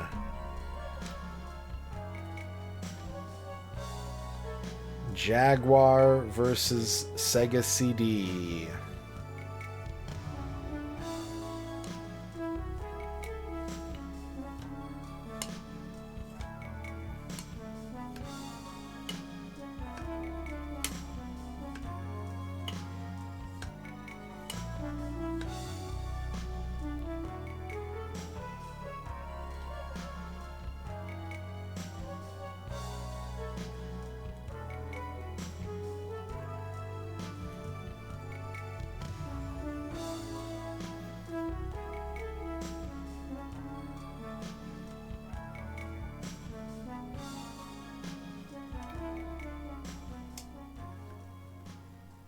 How will you make your decision, chat? How have you made your decision?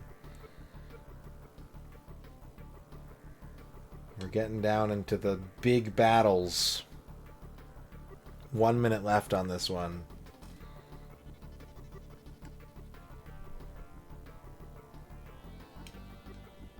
What's up, Jipple?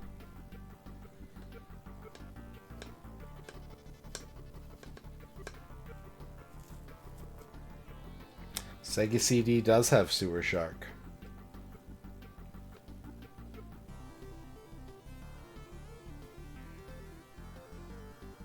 We got 30 seconds left on this one.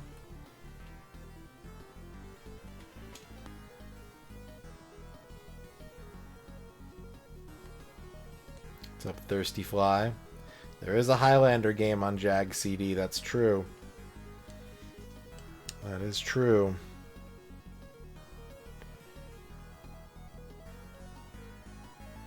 And 18-15, it was a close battle, but the Sega CD has vanquished Atari, who only came into this tournament with one representative, but made it to the quarterfinals.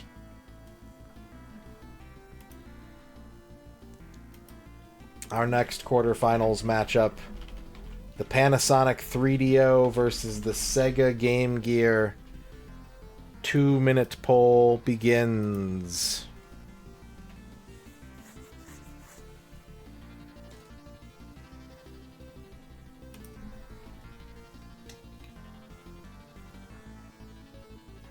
The Panasonic 3DO versus the Sega handheld gaming gear.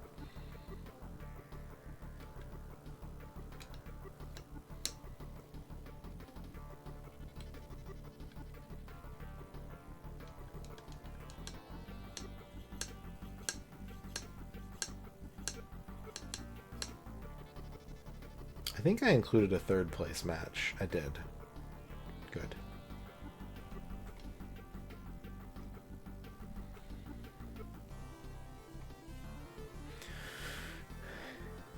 The music is still playing. The song is just really quiet.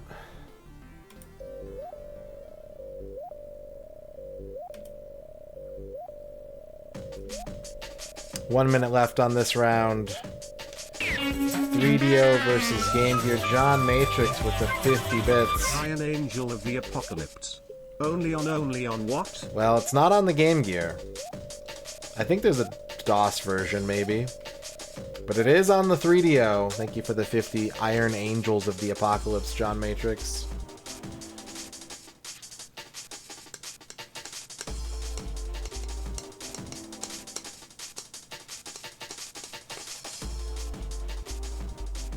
30 seconds left on this one.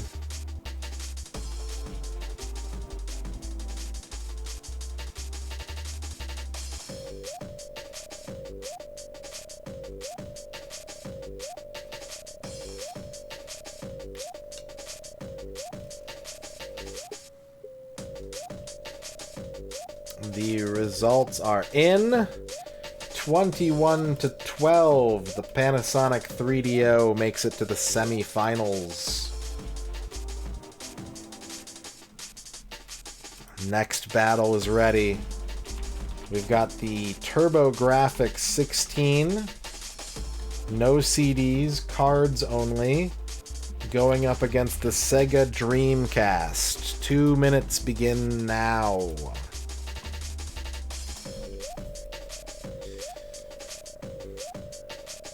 Turbo Duo is not... Yeah, so like the Duo can play CDs. That was a separate bracket entry. It got knocked out. It got knocked out by split decision, actually. I made the call on that one.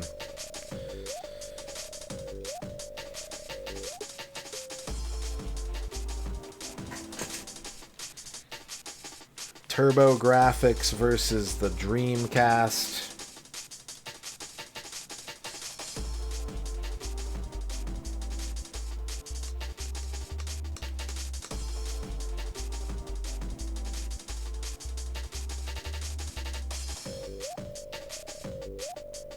Complete Works candidate. 1 minute left.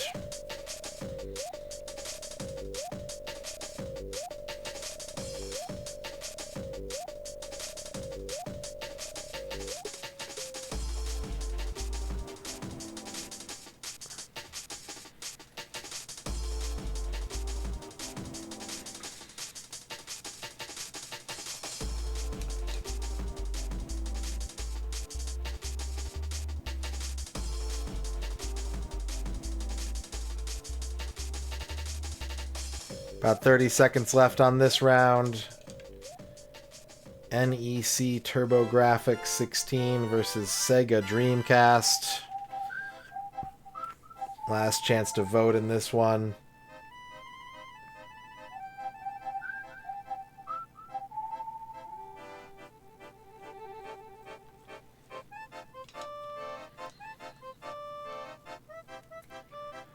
And it's a good battle, but it's Dreamcast by 5, 20-15. NEC has been eliminated from the tournament. Dreamcast moves on to the semifinals.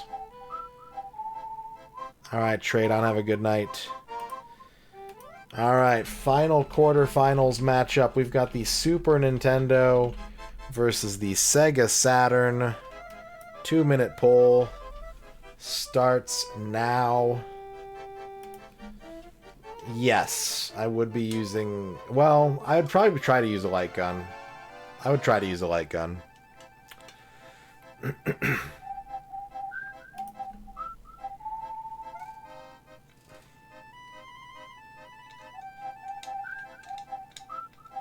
Super Nintendo v Sega Saturn is your final quarterfinal matchup. Mr. Bones versus Septentrion. It sounds like a lawsuit.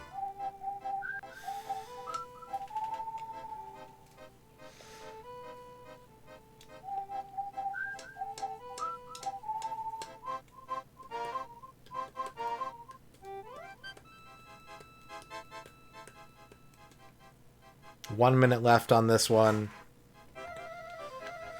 Smooper Nintendo Entertainment System or the Sega Saturn. What's up, Mike? We're having a bracket for chat to tell me what they most want me to do a complete works of. And we're almost done. The bracket is almost complete. 30 seconds left on this vote.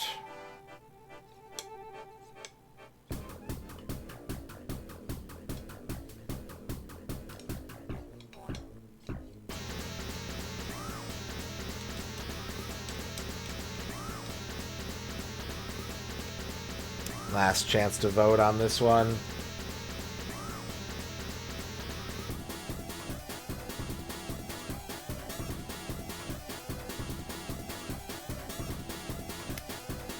And it's 22-18 for the Sega Saturn.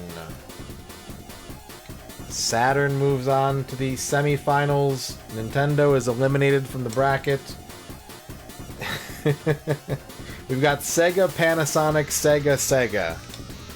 Do you guys like Sega? I feel like you guys like Sega. I like the argument about the exploration being done, even though Sharpie's done like literally everything American already. If it got an American release, Sharpie did it already. But I get it. I do get that there is Nintendo fatigue in the retro community. I know that's a real thing. So I do get that. Alright. Semi-final round. We've got the Sega CD versus the Panasonic 3DO. 2-minute vote. Which one's making it all the way to the finals?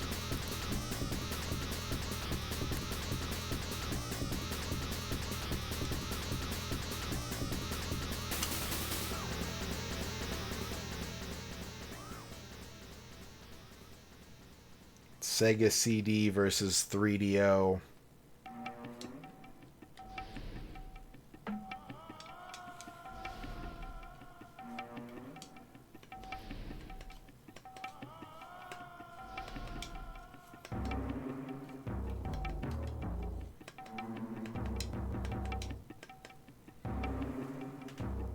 Some have said that the Sega CD maybe had a soft run through the bracket, maybe got preferred seeding. I wouldn't say that. I would disagree. The Sega CD had to beat the PS2 in round 1 and the Genesis in round 2. The Sega CDs had to do some fighting. The 3DO beat the Nintendo DS and the entirety of Steam. These are some juggernaut winners here.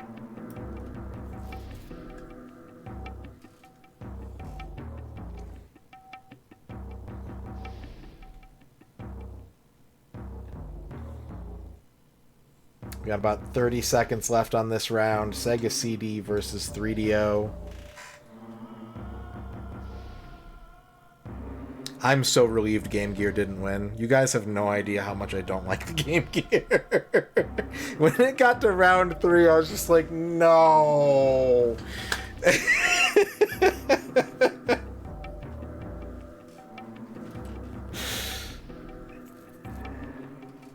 It beat the NES, man. I was just like, fuck, I get it. I do get it. But I would only be looking forward to like Shining Force and Poker Face Paul. 3DO with 27 votes, Sega CD with 10. 3DO is our first finalist, but it has a match ahead of it. And that match is between two titans of Sega. The Dreamcast in one corner, the Saturn in the other. It's like that final Segata Sanshiro commercial. Who will you vote for, chat? You've got 2 minutes. Dreamcast or Saturn?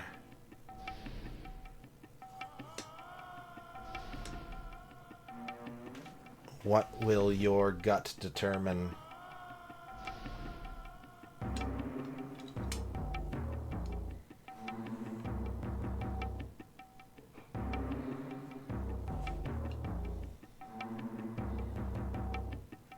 What will chat want?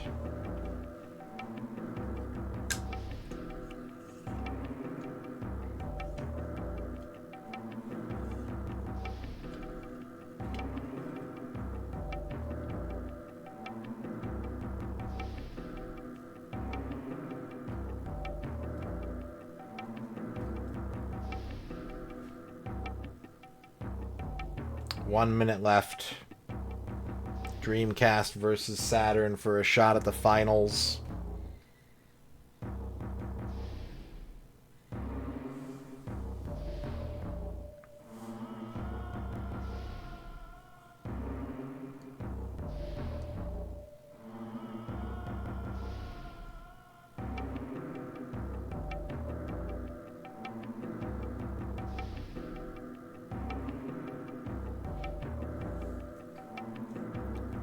30 seconds left.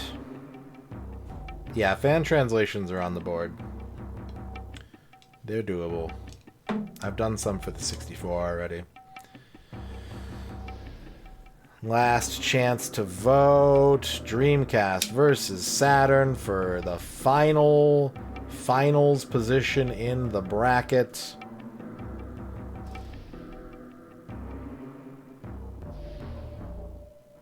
And it is a close one. Saturn 19, Dreamcast 16. The Saturn moves on to the finals.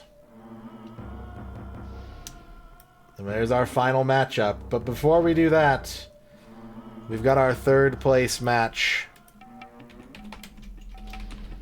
Third place match. It's a Sega Showdown for the bronze. It's the Sega CD versus the Dreamcast. What takes third place tonight?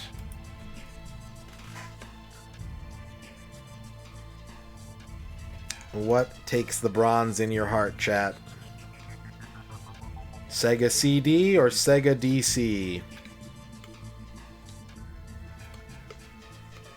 You did. You did call this.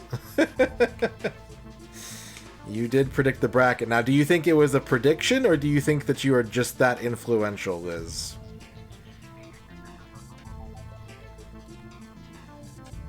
Which system I hope to win?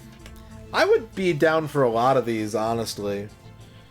There's a lot of these that I would be excited to do. There's some that I'm less excited to do. There's some that I'm really excited to do.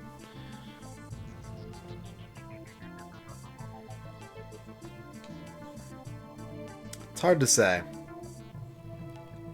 It's hard to say, Nikita Lobo.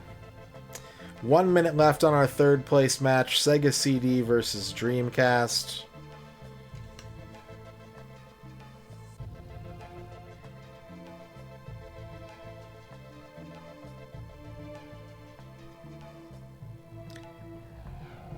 I mean, like,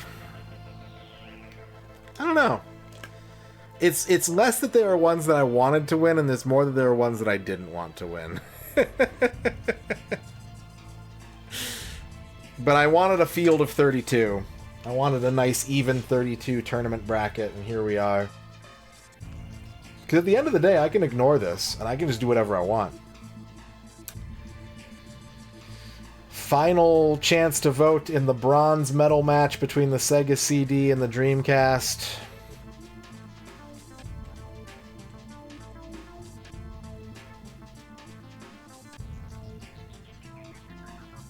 Dreamcast 24-14 is your bronze medal winner over the Sega CD. Type the name of the Dreamcast game you want to see the most in chat right now. Type your bronze medal Dreamcast game in chat.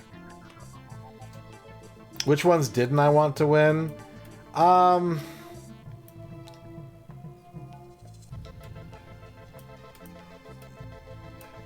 Probably the NEC stuff.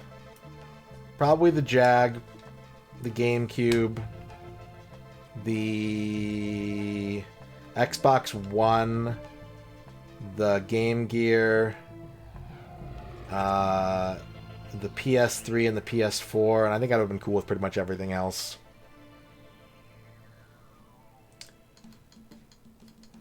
Jag would be a nice, succinct challenge, but I'm not particularly interested in most of the games, and I would have to buy the system, and that's expensive. It's expensive to get a Jag these days. Eldorado Gate, Bangayo, Jet Set Radio, Shenmue, PSO, Seaman, Choo Choo Rocket, Crazy Taxi, Silent Scope, Illbleed, Game Shark, Loader, Typing of the Dead, Toy Commander, Rez, Ikaruga, Seaman. There's some good Dreamcast games out there. I noticed that no one said any of the,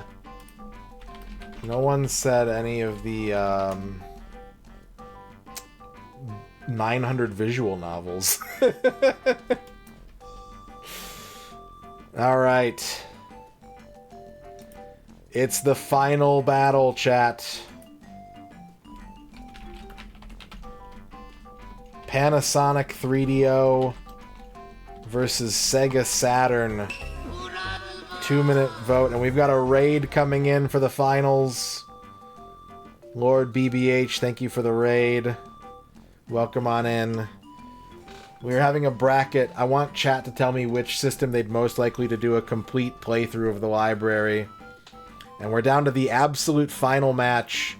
It's Panasonic 3DO versus Sega Saturn. I hope you had a good... Did you get the Cross Swords one, CC? Yeah, after the bet. After the bet. After the poll. Congratulations on another mighty 1cc. 650, I think. That's amazing. I can't even get one. You're thinking of the CDI, Nasser. 3DO does include Japanese exclusives. Sega Saturn does include Japanese exclusives. It is a global library. Ooh, Money Puzzle Exchanger. I can get pretty far in that game on 1 credit, but the AI eventually just grinds me into pepper. But congratulations.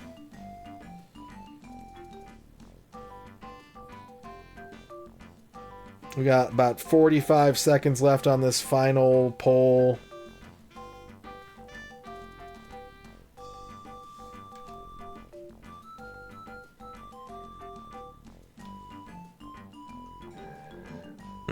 Dr. Hauser versus Mr. Bones.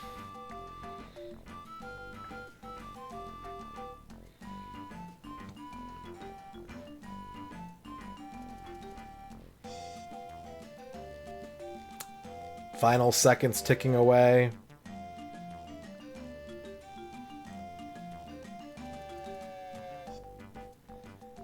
It was another close one. 1 vote. 3DO is your champion by a single vote. Chat most wants the 3DO complete works. Incredible. Amazing. What a bracket.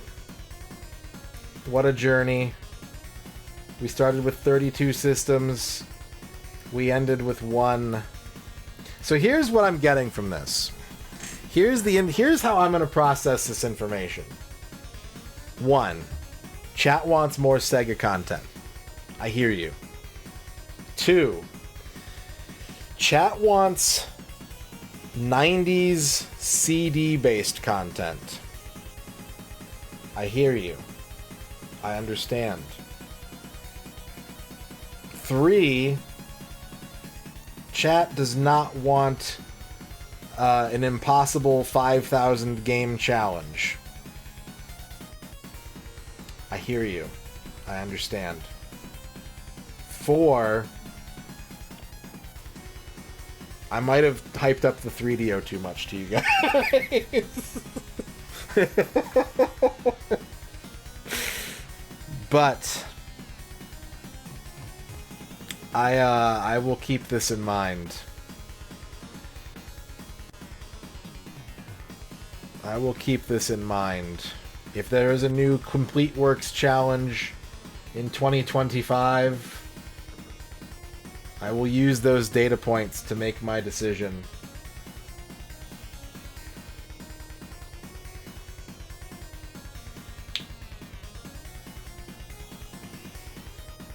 Thank you for all your votes. Thank you for your deliberations.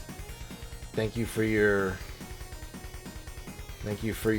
thoughtful opinions.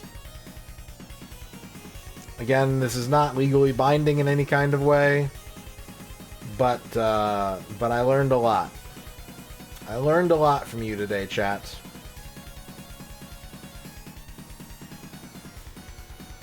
It's good to know. It's good to know.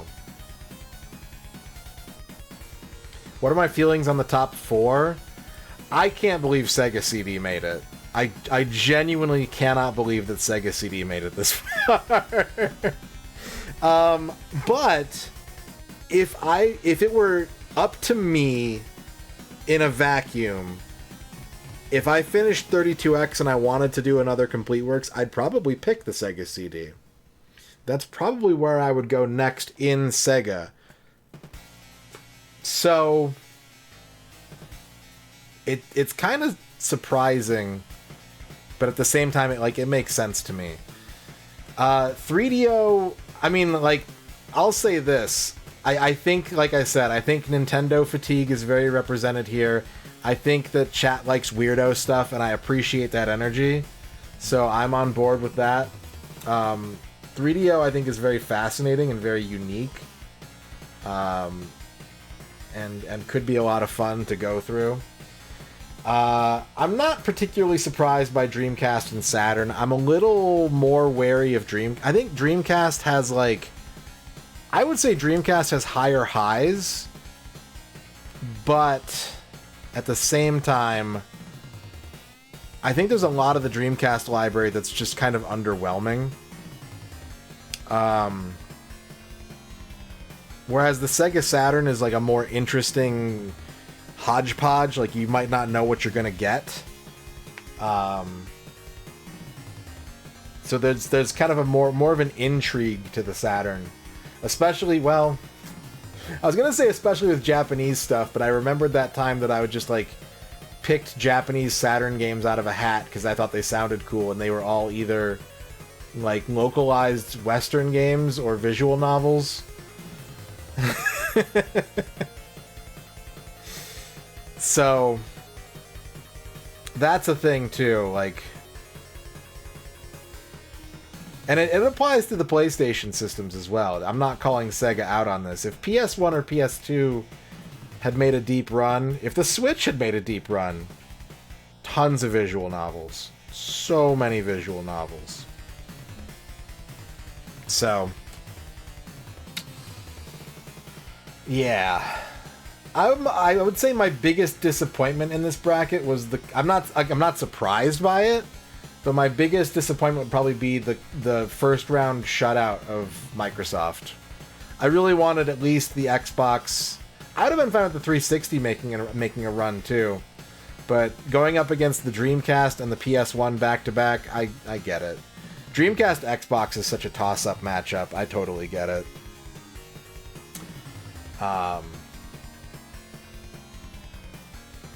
Yeah, those are kind of my thoughts.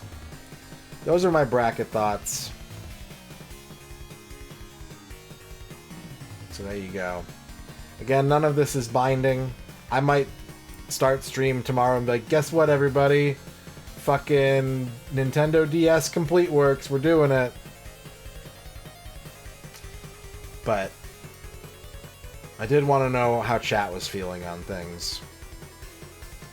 I did want to know what chat's opinion was, and I think I got a good vision of it through this. I think I got a very good vision of it through this. Alright. Thank you for that, chat.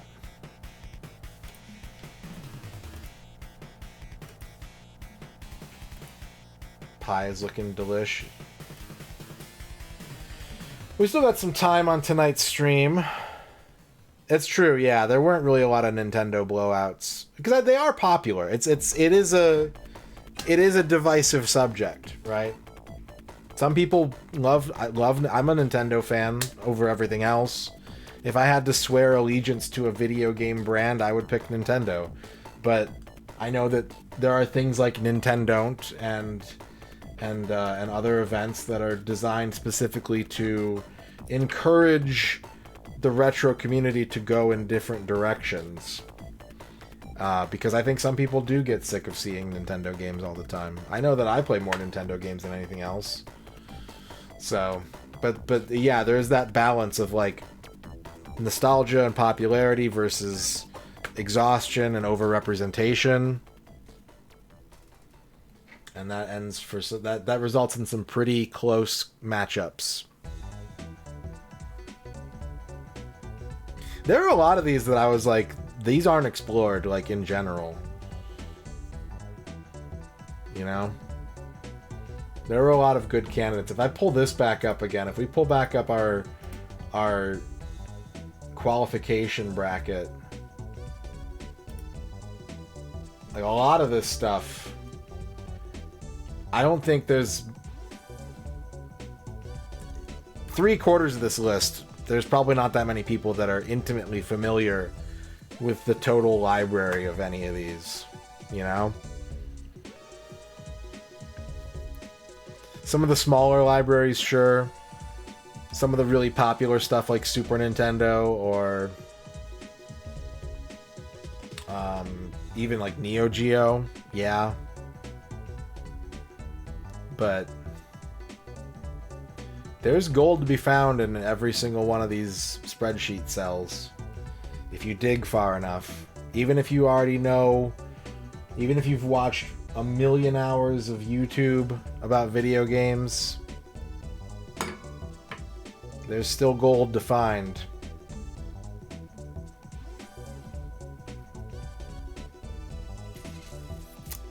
We gotta give Lord BBH a shout out before I forget. Gotta shout out BBH for the raid.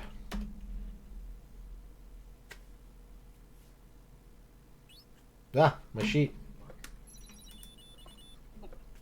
Can I shoot the dog? Ah! Oh my god, okay, don't shoot the dog. Don't shoot the dog. All right. Well,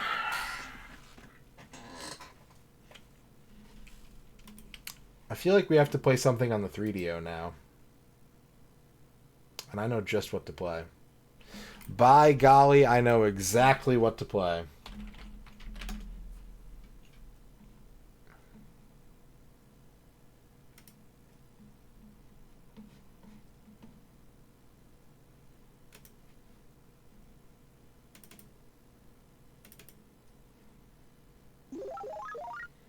Hybrid Heaven is very good.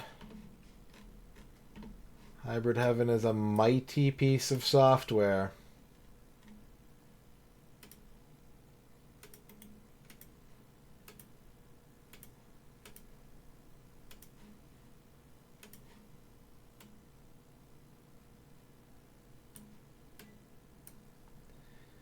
Boop boop boop boop boop boop boop boop boop boop boop boop.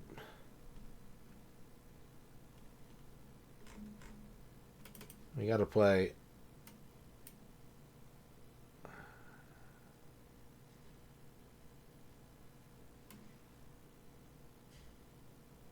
Eh?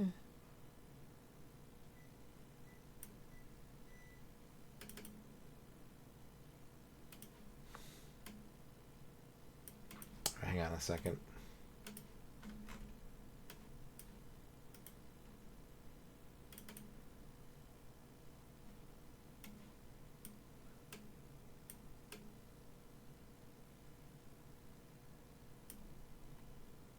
We gotta play Autobahn Tokyo. Do you guys like Japanese exclusive 3DO racing games? I hope you do.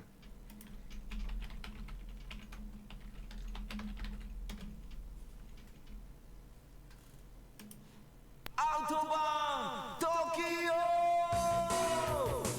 Do you like frame rates? I hope you don't. Press P to start.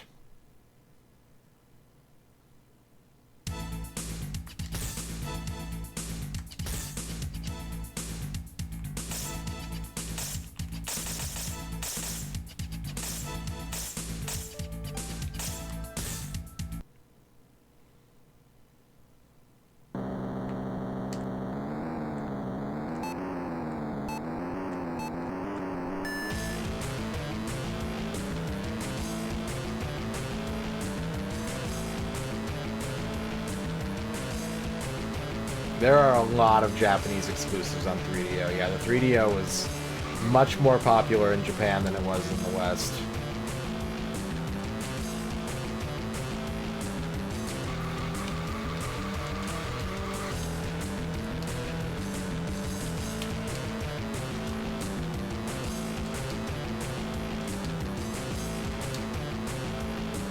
Cocaine Moon, how's it going?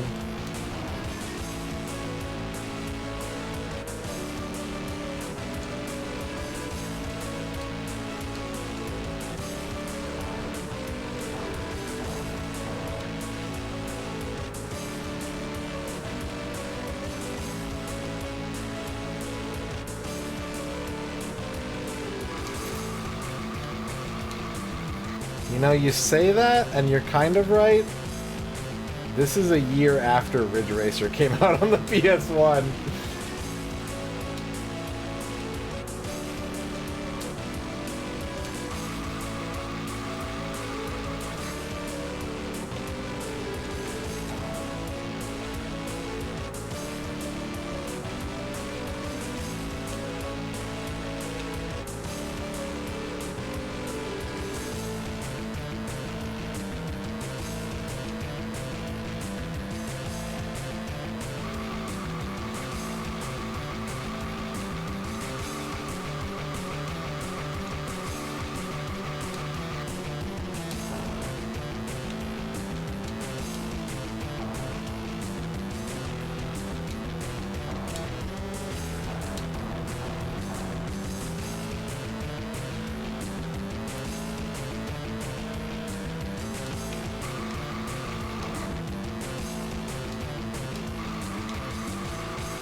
I think...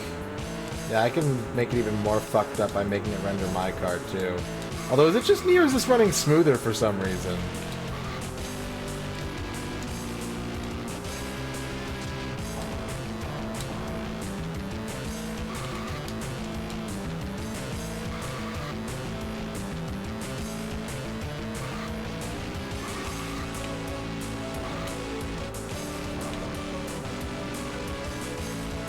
I do like the cloud box popping in and out, too.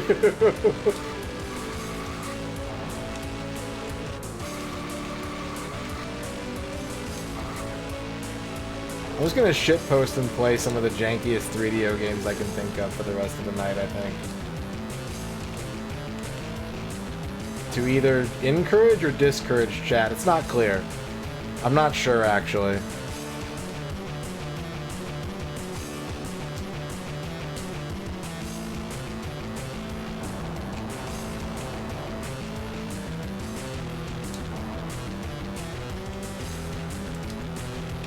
Yeah, there's couraging.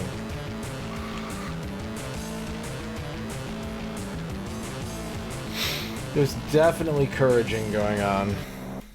Loser.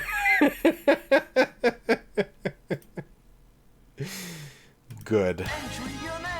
Thank you for that.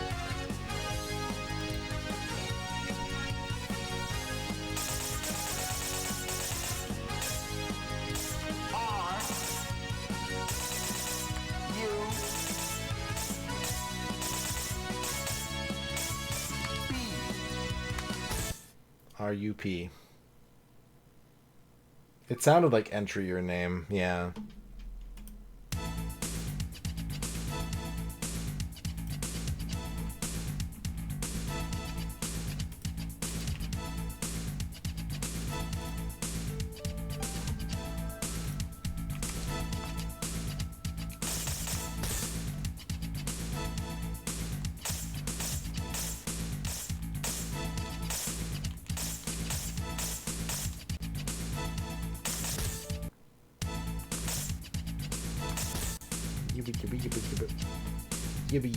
Yibba.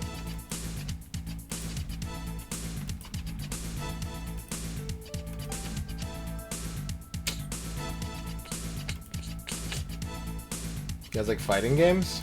3DO's got quite a few fighting games on it.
UPI early this morning. A mysterious explosion went through the Storm building in the lower Manhattan. Initial reports are sketchy, but eyewitnesses report that the explosion may have originated in the penthouse. This has fueled speculation that Kincaid Storm, billionaire philanthropist and chairman of Storm International, is one of the victims. Police refuse to speculate on the cause of the explosion. Difficulty level. We're going to put it on beginner.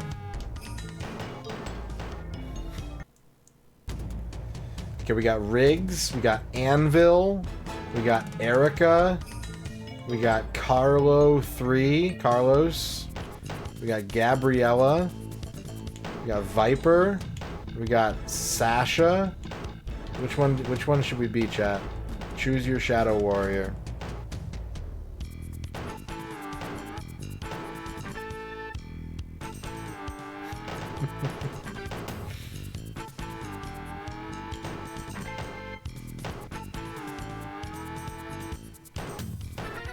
There's a lot of 3 of 3 Haas. Preparing combat zone. Alright, let's hear some good pre-fight banter. Here we go.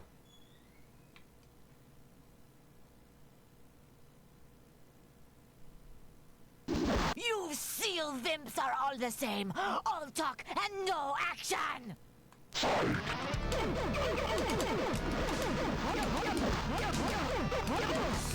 This might be running too fast in emulation, but not by much. I own a physical copy of this game. This is about right, actually.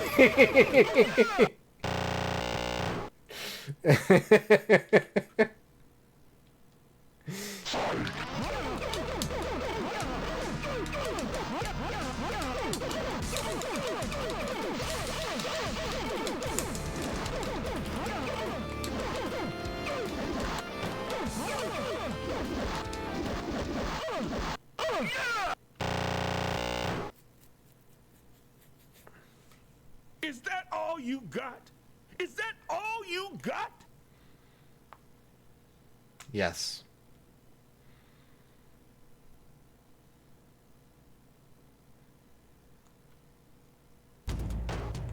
Alright, let's try Rig 3.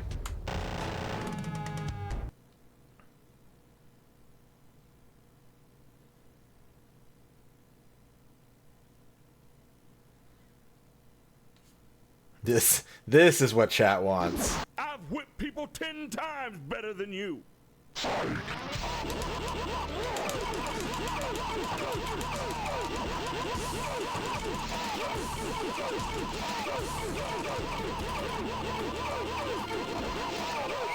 It almost worked.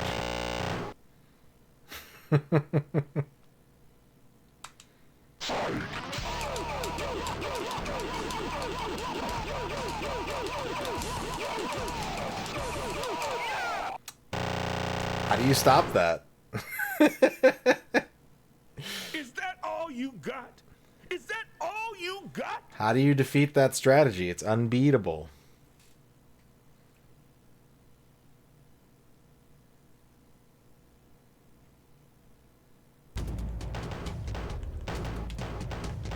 Let's go with Viper.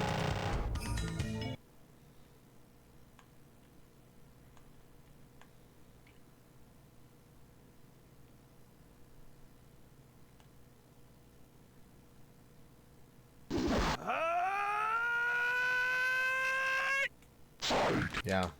Me too. Honestly, me too. The music has stopped for some reason.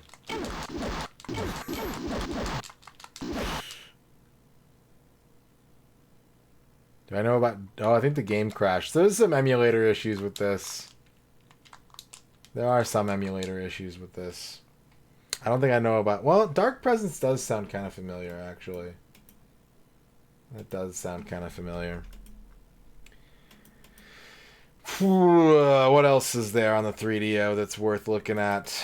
I mean, there's a lot, but what kind of meme shitposty stuff can we look at tonight?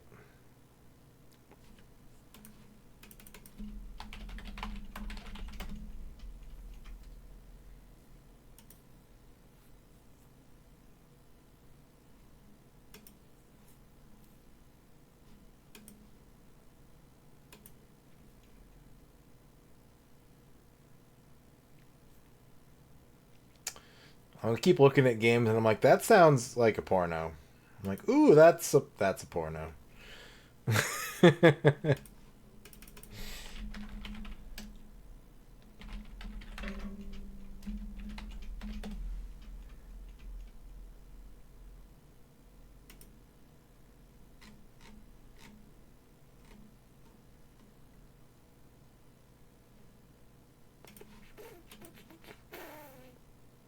Ooh, ooh, ooh, ooh, ooh.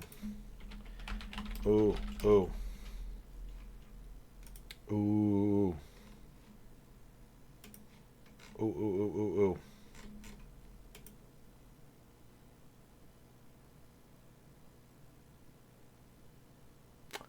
Nah, it's probably just gonna get me DMCA'd, honestly. uh...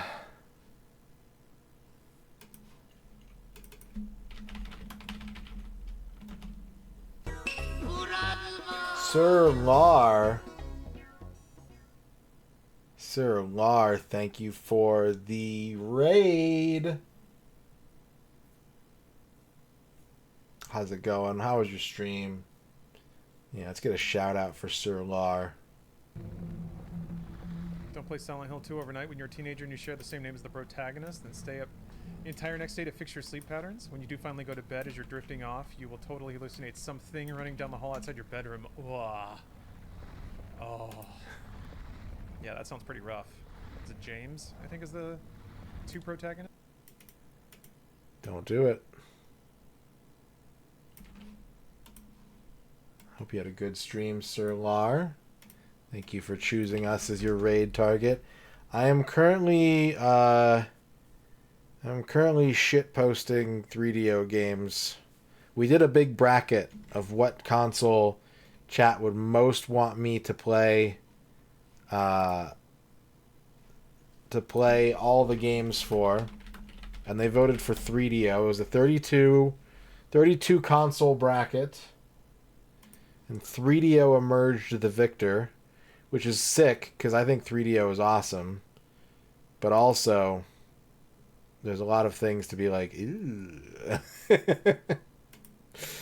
So we're focusing on the ew tonight.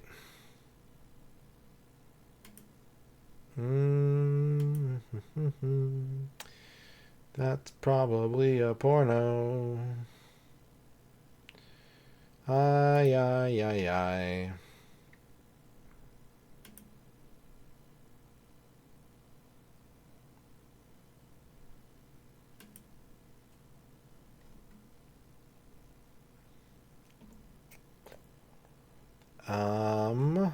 Oh, wait, we gotta fucking play Space Pirates. That's a classic. That's a classic of 3DO. That's maybe the most 3DO.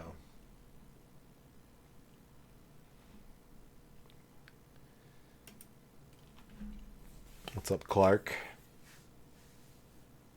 Yeah, there's a lot of porn you gotta sift through. Ooh. You gotta wade through the porno boxes to get to the creamy gaming center.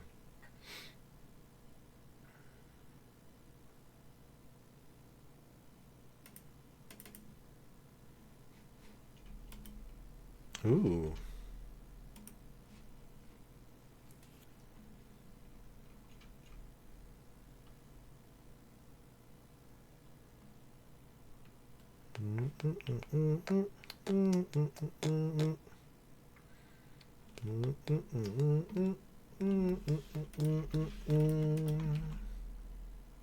Look at this fucking BIOS screen, though. This kicks ass. Godlike BIOS screen.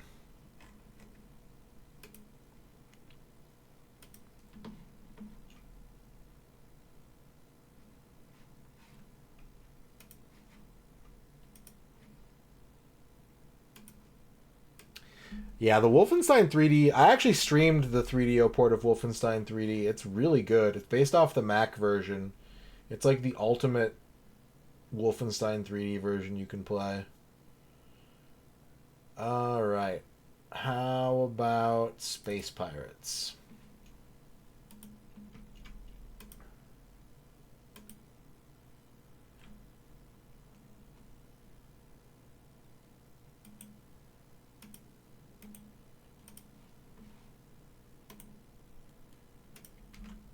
Stand by to be transported to the year 3030.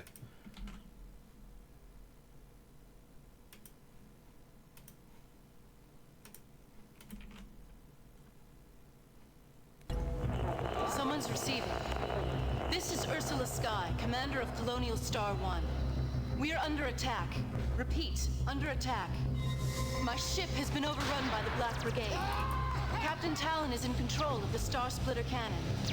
They're beaming colonists aboard the Black Dragon as hostages till the cannon crystals are found. Situation bleak. Deflector shield destroyed. Can't hold out much longer. Please respond. You do recall this one.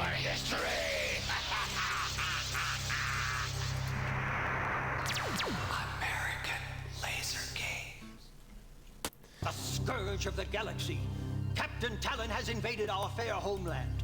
The evil machinery that works his sinister mind has concocted a diabolical plan to exterminate us all.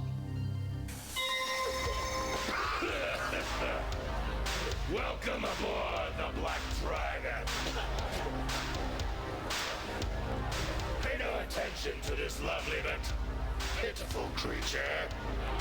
Any attempt to come to her aid will be met with certain extermination. You see this black hole? It was Parallax did this to me. Now I will answer him with his own Star Splitter. This galaxy is mine! Who can stop this mad pirate?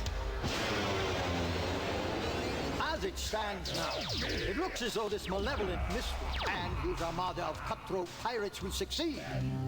His quest is my greatest creation, the Star Splitter cannon. All Talon needs now are the star crystals that will arm it. Well, these crystals have been lost for years on different worlds throughout the solar system. We must find them before Talon does. The journey will be treacherous and fraught with danger. There are many foes.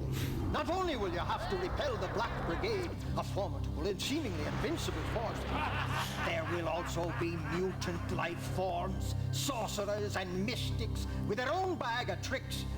They will do all in their power to keep you from the star crystals. Then, of course, there is the greatest nemesis of them all, Captain Talon. But I want you to know, I believe we can do it. You and me. I've got a Star Splitter here that will blast that robotic space pirate crew out of the stars forever.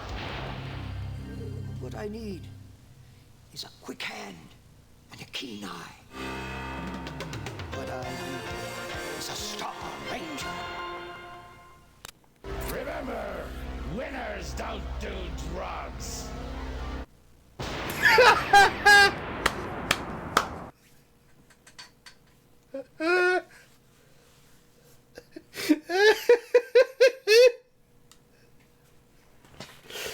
Hell yeah. This game was made in Albuquerque, New Mexico, by the way. American Laser Games was based out of Albuquerque.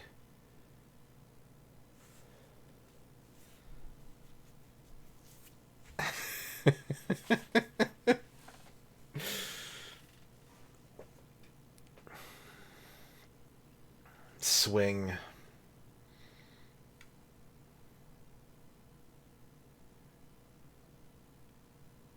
Starring Ben Zeller, David Denny. Look at all these stunt pirates.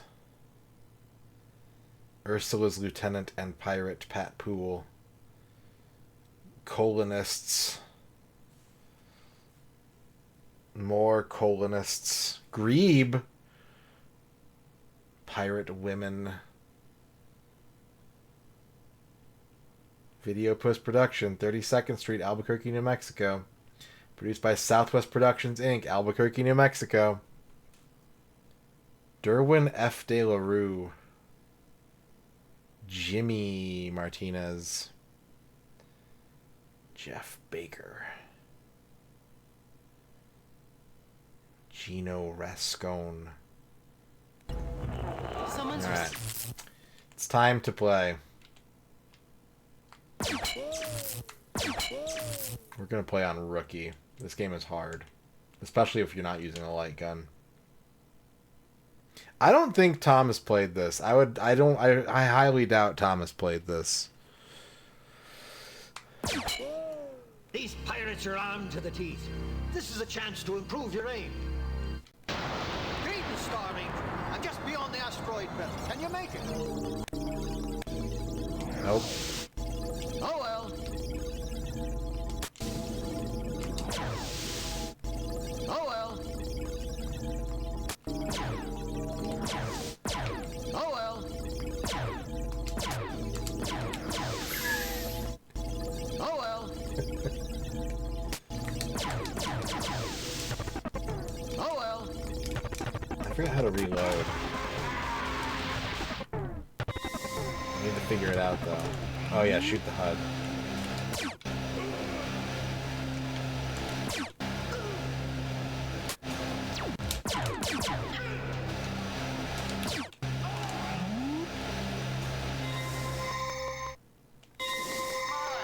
It's a Star Ranger.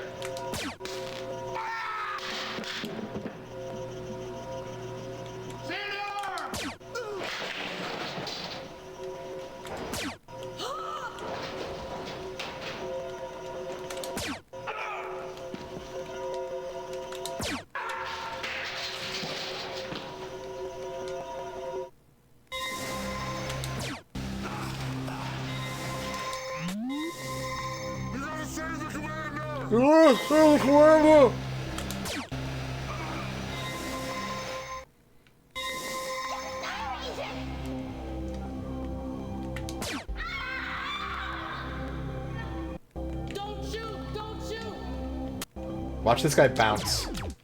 Ah, You're fuck. in danger, Star Ranger. Make every shot count.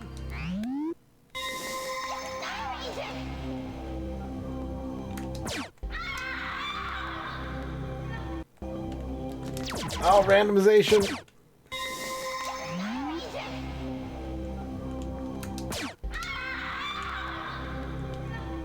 Don't shoot! Don't shoot! Boing. This one. You can see her bounce over the barrel. Your history, Ranger. Too bad. I thought you could do it. Hey, why not try again? It's hard.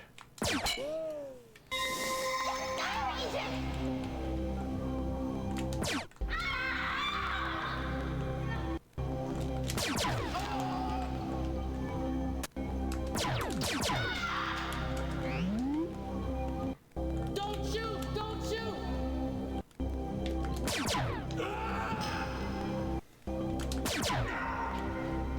Boing.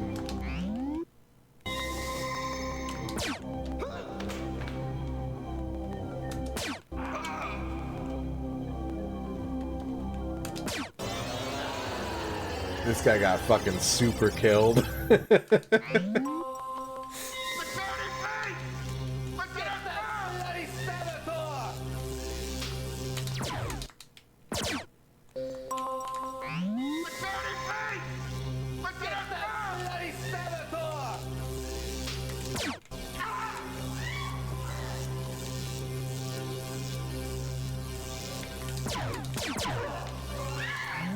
Such good cod pieces.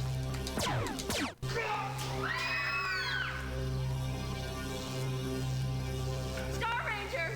The dungeon light! Shoot the blue light! Oh, was there another pirate Be there? careful, Ranger.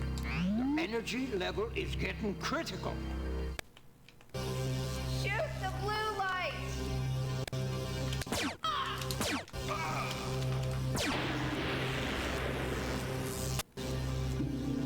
We're free!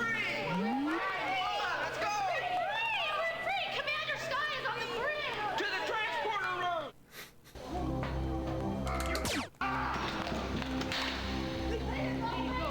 Way to go, Ranger. The death grip beam pokes Commander Sky. Shoot when it's blue.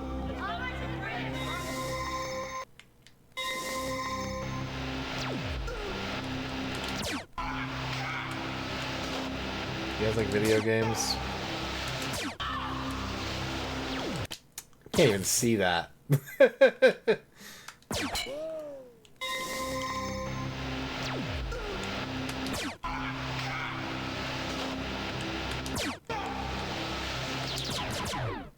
Be careful, Ranger. Your energy level is getting critical. I think this was a factory used to manufacture RC Cola.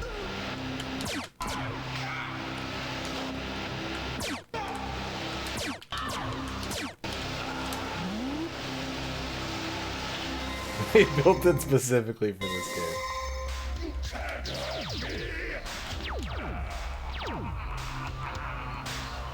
Then you're waiting go for the head of the Star Ranger. I gotta get to the ramp. The ramp is my favorite scene.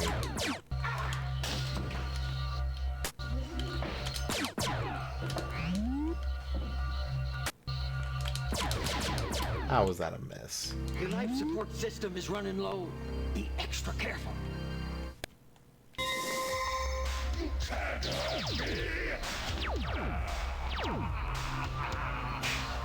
Then you're waiting go for the head of the Star Ranger.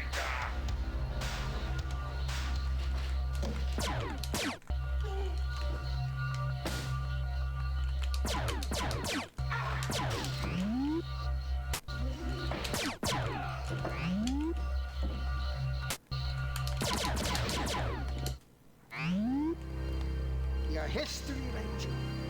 Too bad. I thought you could do it. Hey, why not try again? No leniency on that.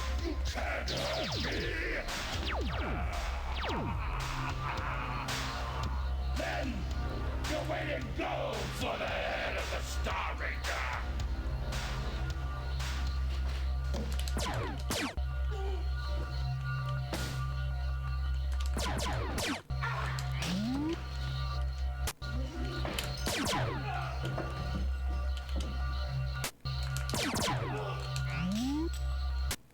Get Talon! Your life support system is running low. Be extra careful. Get Talon! Didn't he just die right there too? Or is that a different person? You're waiting go for the head of the Star Ranger.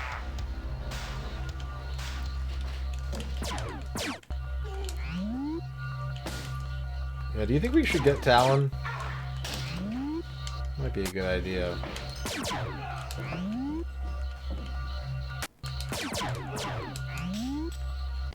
Get Talon!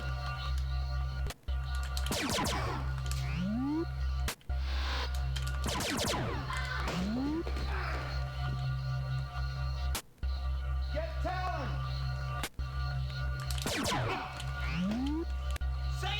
Say the commander!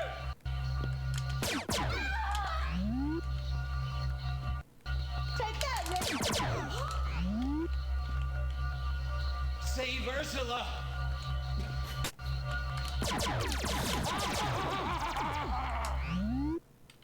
Be careful, Ranger. Your energy level is getting critical. Do I have to do that whole scene again? I do. Ugh.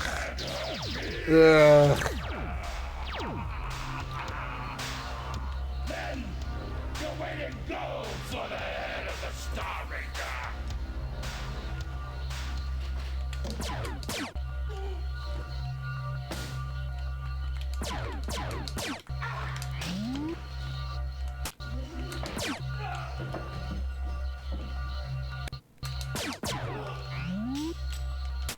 Get Talon!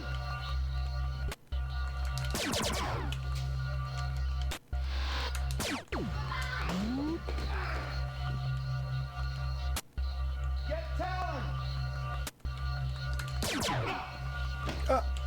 Say the commander!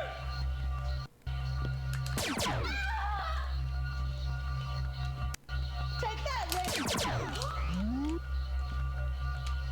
Save Ursula! Damn it! I thought he came in from the left. I forgot.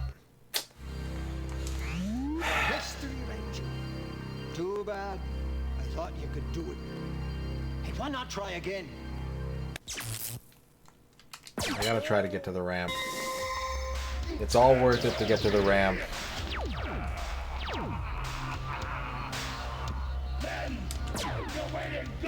Just... No? Okay.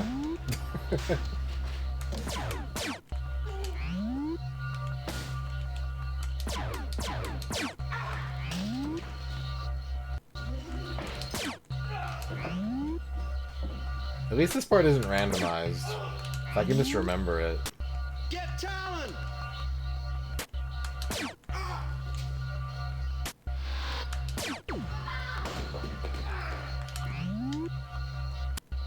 Get Talon!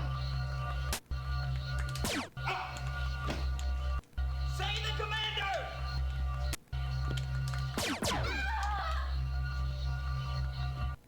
Take that! Save Ursula! I talked myself out of it again. Oh. Be careful, Ranger. Your energy level is getting critical. I keep tricking myself into thinking that he comes in from the left. Then, you're waiting go for the head of the Star Ranger.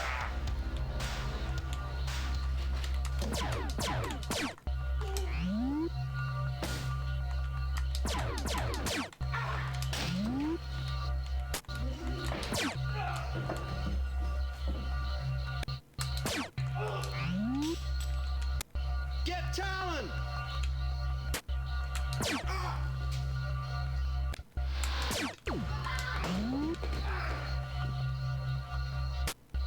Get Talon! Say the commander!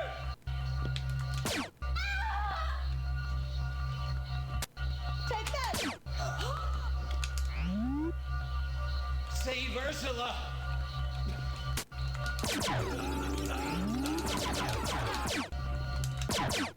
You call that help? That was a colonist you blasted! Oh, okay. Save the commander! Save the commander! Nice work, Ranger.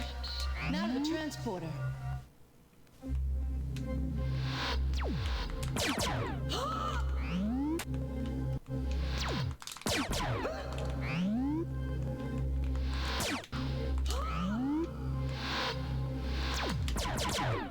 Don't quit on us now, Ranger. You can pick up where you left off.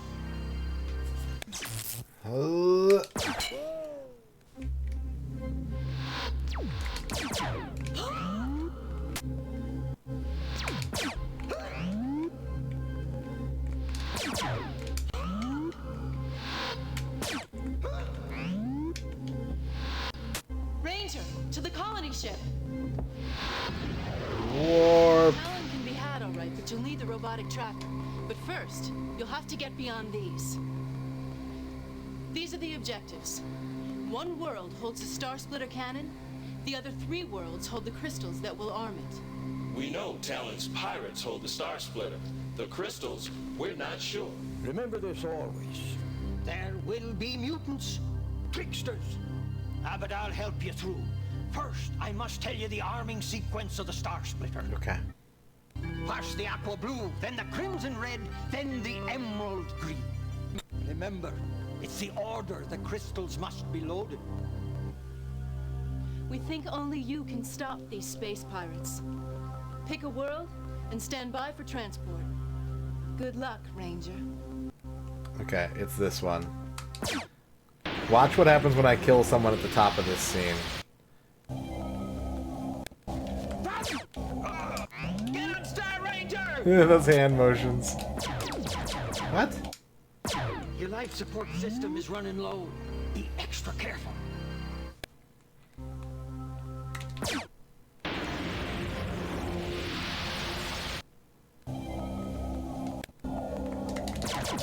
Okay, this scene's randomized. Fuck. You're in danger, Star Ranger. Make every shot count.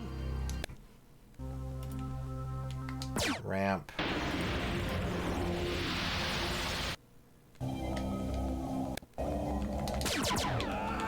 Here he comes. Bonk. Bonk. Slide. Bonk. I love it. Get him, Star Ranger!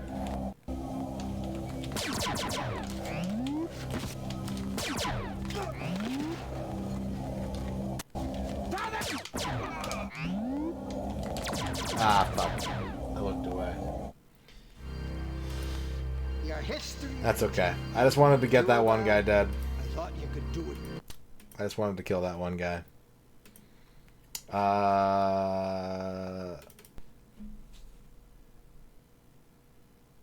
This game might actually be good. I'm not sure. I'm not sure if this game is good or not. I might be cheating and playing a good game tonight. Patank. Welcome to Patong. You are about to take a wild ride on 3 of the most tooth-jarring pinball levels in the world. Shoot the curl on the ultimate wave in the surf room. Set the heart on fire in the Carnival of Love. Or go for the ultimate mayhem in Disaster Central. Visit each room separately. Or face the challenge of the meta game with miles of hair-raising tunnels. Warning! Patonk is a turbulent, high-impact pinball experience. People suffering from heart conditions, nausea, or dizziness should play at their own risk.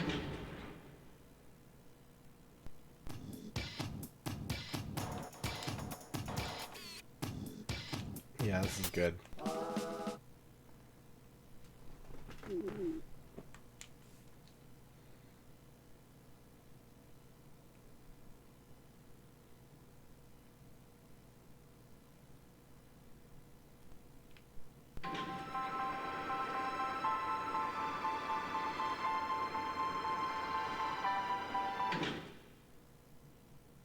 Welcome to the Carnival o' Love. In this level, welcome to the Carnival o' Love. In this level, your objective is to set the heart on fire. To do this, you will need to collect tickets, ride the Tunnel of Love, and hit the love meter to advance your romance level from clammy to sizzling.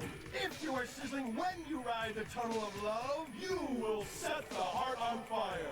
Lane lights advance multipliers. Magnetos help you navigate. And the drain takes away your pucks. No, this is a pinball game. Kind of.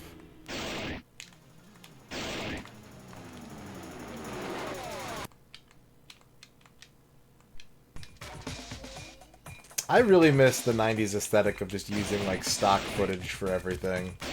Having a bunch of like weird 50s like PSAs and stuff just showing up and everything. I can't explain why I like it. This is dizzying actually. This is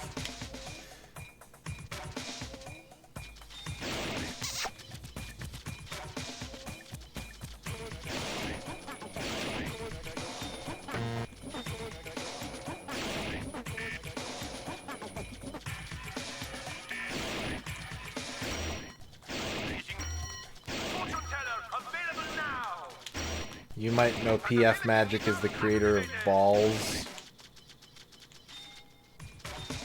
which has a unique 3DO version that's actually pretty decent.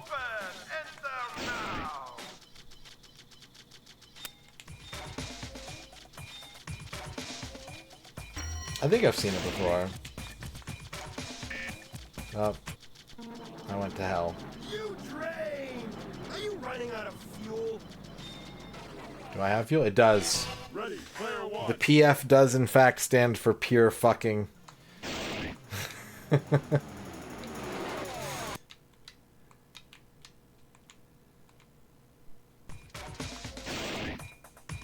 are correct about that.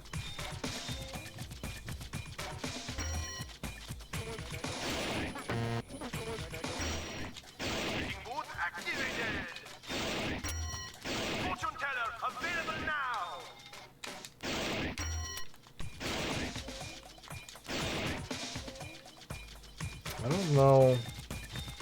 There's like limited fuel, but like I don't know how to activate anything other than these drops. He's saying I'm activating stuff, but like, I don't see anything.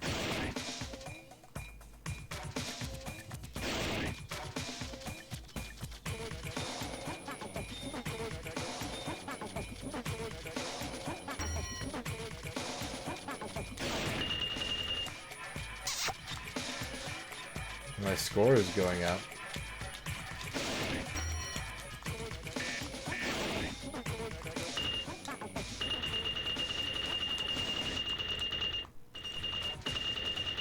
Oh. No, why? Because I didn't like the love. There. Bonus multiplier increased.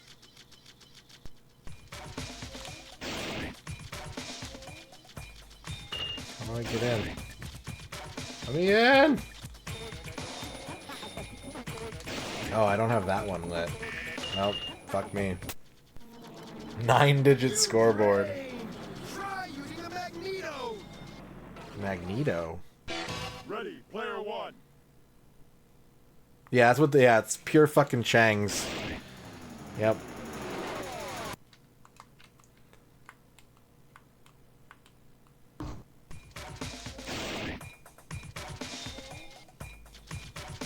We gotta get in the tunnel of love, don't we? Fortune teller available now. Compatibility meter activated. Open. Enter now.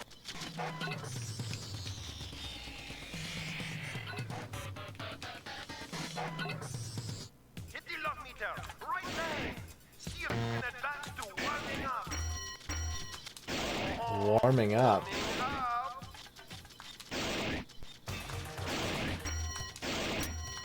Fortune teller available now. I want to be warming up. Oh, fuck. There we go. Bonus multiplier increased. It seems like it would be really hard to be good at. Maybe that's just me. Your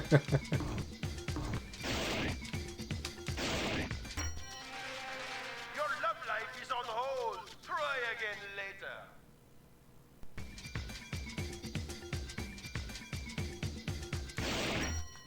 Compatibility meter activated. No! What are the other levels like? You earned a high score. Sign in. It's pretty good.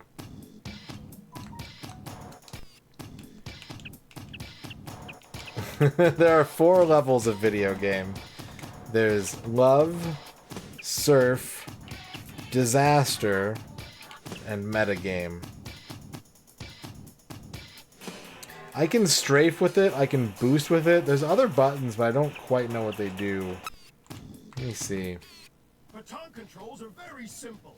The left and right arrows rotate your puck for aiming. When you release the arrow, the puck automatically returns to face north. Holding the A button turns on the magnetos. Pressing the B button blasts your puck forward. The left and right buttons on top of your joypad nudge the puck left and right. Too many nudges can cause a tilt.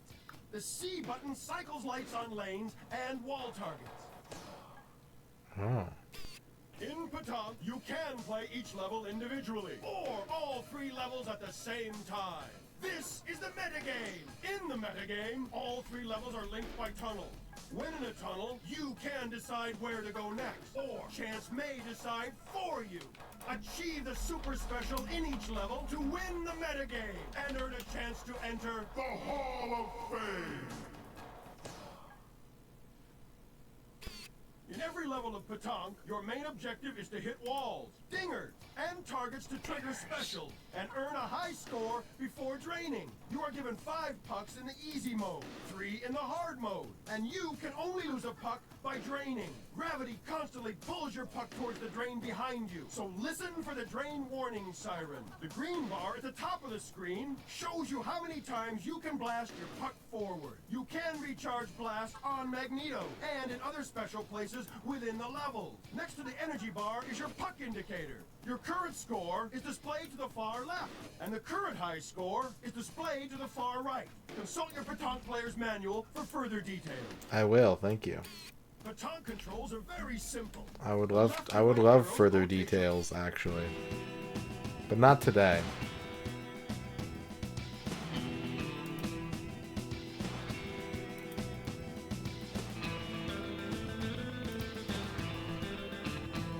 This looks good. This looks good. I might have time for 1 or 2 more games and probably gotta get out of here, chat. Yeah.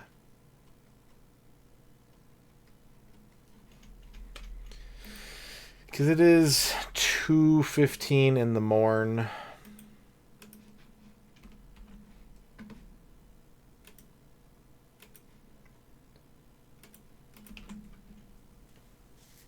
But now you know. Now you know what the 3DO is capable of. It's capable of dingers.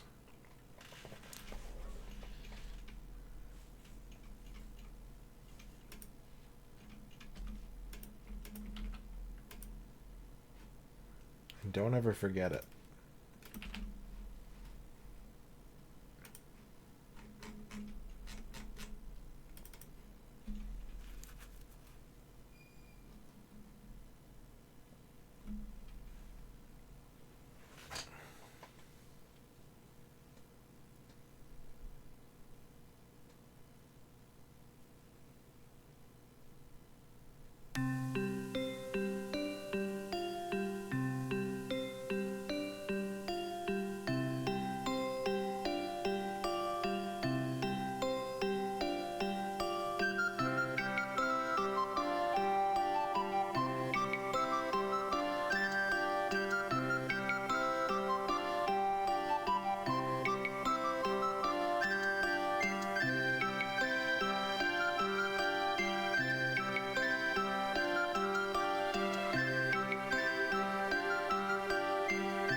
Stop. Stop. There's too many of you. How will the wagon get out of there now? It's stuck.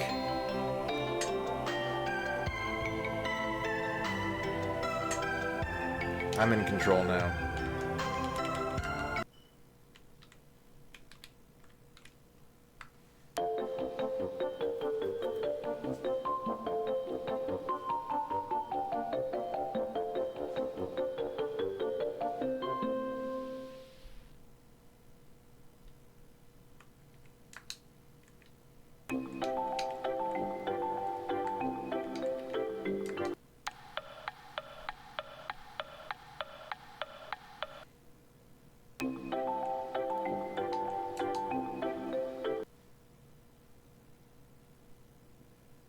Let's quit the game.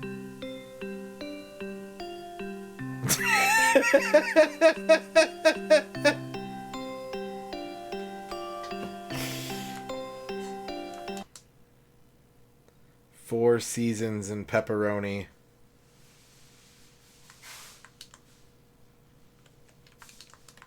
I think I broke it. Nope. Okay, we're good.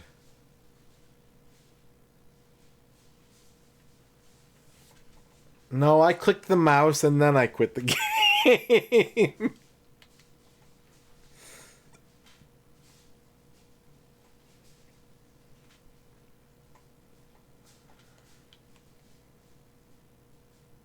Hello? Hello? There we go. It's starting over.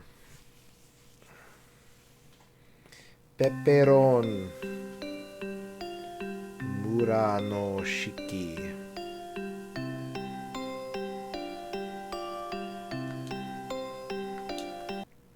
Alright, let's try this again. Open up the doors. Click the apple.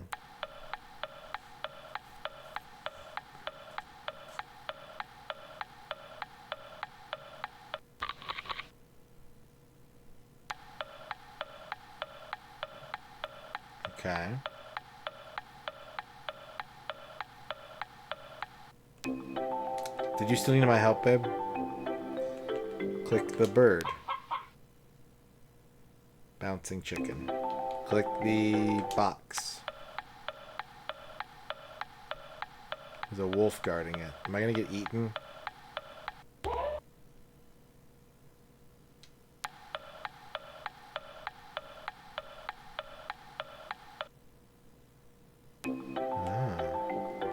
Let's go with the flaming trash barrel.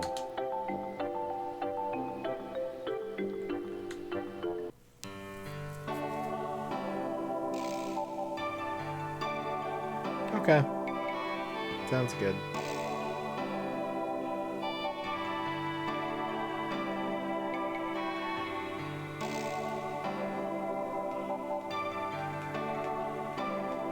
David the Gnome storybook game.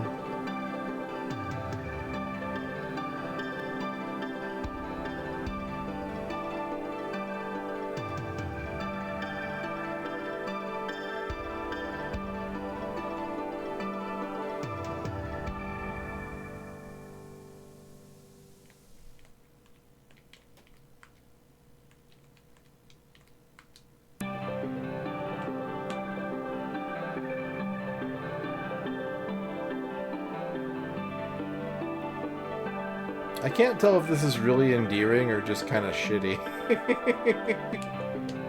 Well, they gave me a regular Windows mouse cursor this time.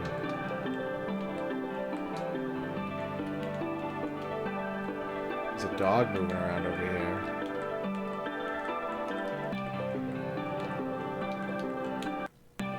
Join the circle.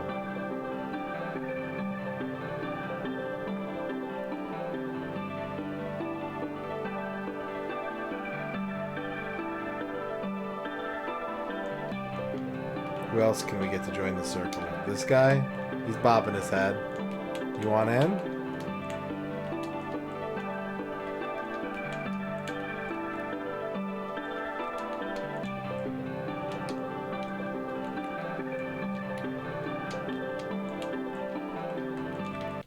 Leave. Wait, no, she just rejoined to the circle. What?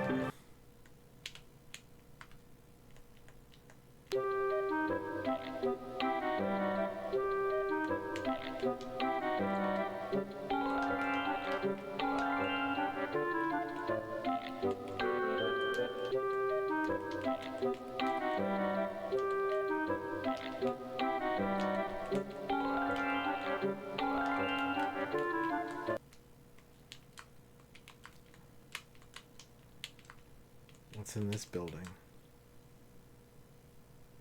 Flowers.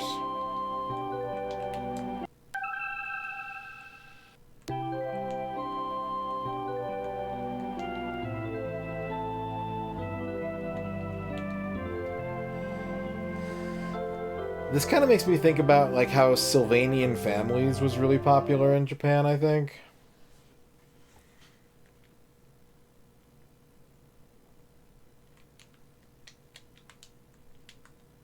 Okay, I picked the sunflower. What's in here? Restaurant.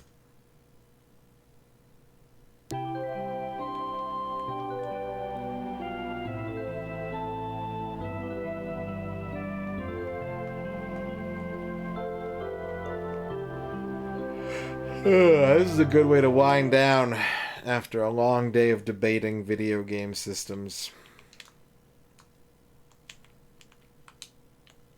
Let's go back in the maze house. Wait. How do I... No, that's the flower house. No, God.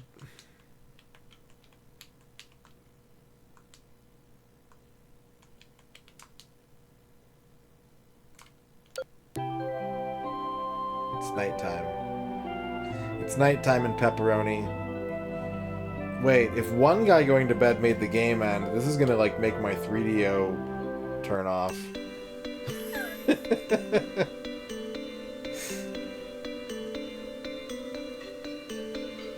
Oh, it's festival time. 9 grapes, please. 9 more grapes, please. Giant men!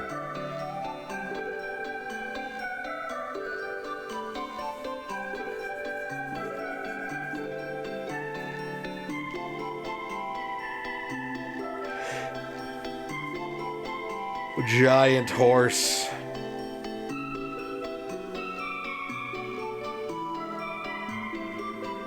Can you imagine biting into like a giant grape? Oh my god, I'd be in heaven.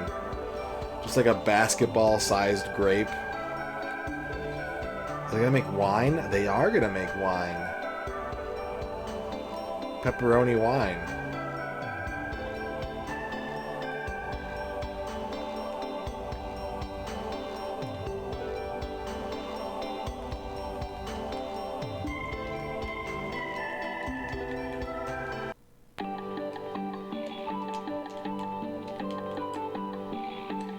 Person is selling metals.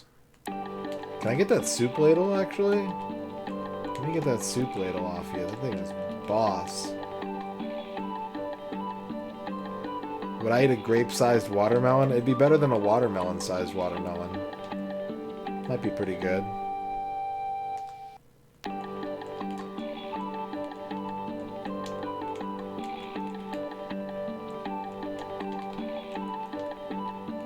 What are these for? The farmer's market meat hooks? Oh, the Toot Toot tent. What's up, Connect? Look at all these fine doots and toots.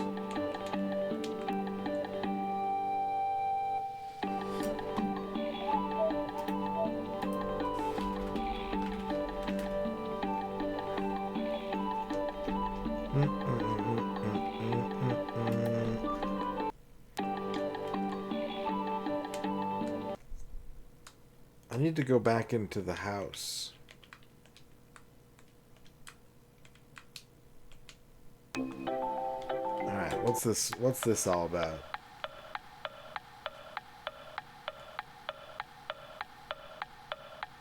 This looks like a house I would have built in The Sims.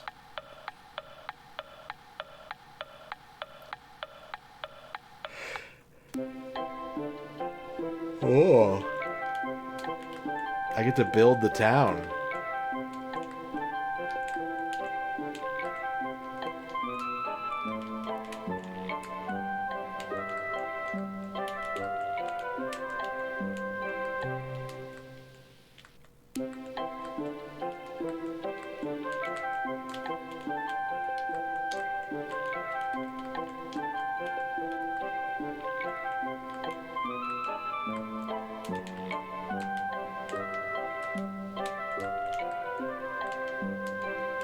Actually, oh, that clears everything out. Okay, what's the sun do?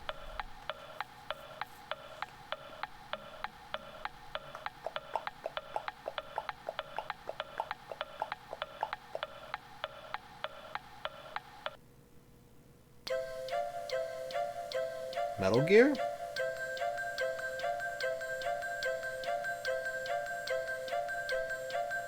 Police Knots?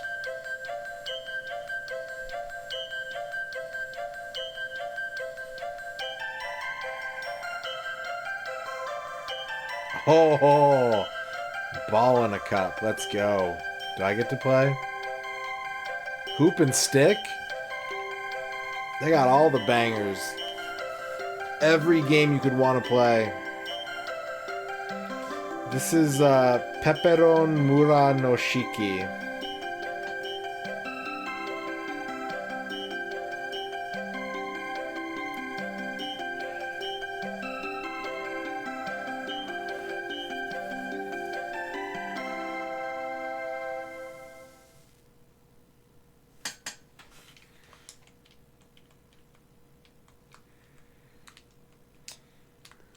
You make a good point, Murmury.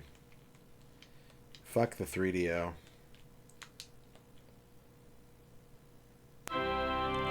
They're getting married.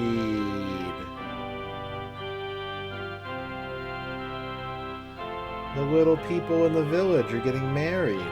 They love each other.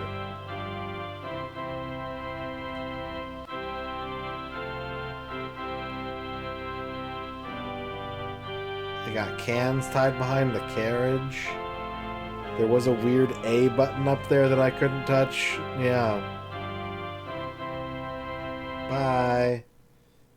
Bye. Have a good marriage.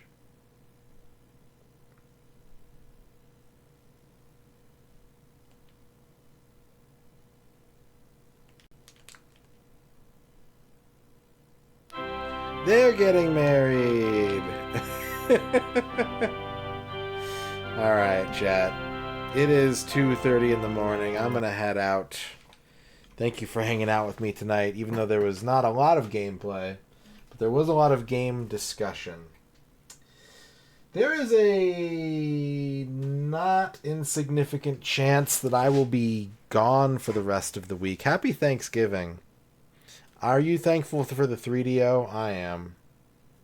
Thanks, Trip Hawkins. And I'm thankful to chat for voting in the big bracket of console battle. Thank you, chat, for voting for your favorite consoles for me to play every game in. Thank you for that. Maybe something will come out of this soon. Maybe this will be important in the future. It's hard to say. Quarterback attack? That's a good one. That is a good one. Yeah, happy Thanksgiving. I might take the rest of the week off.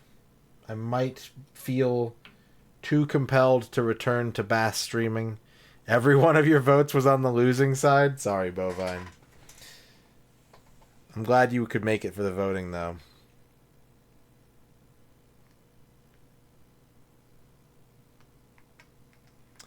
Alright. Let's raid somebody. Let's raid somebody. Let's raid somebody.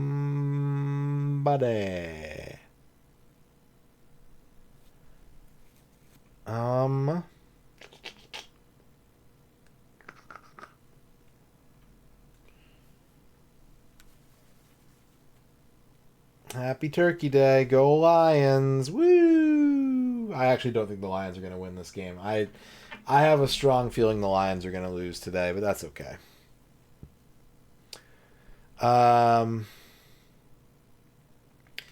Do you guys want chaos in English or chaos in Japanese?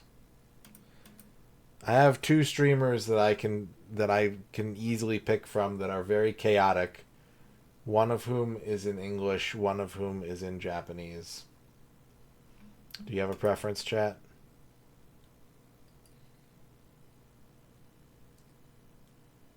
Chaos?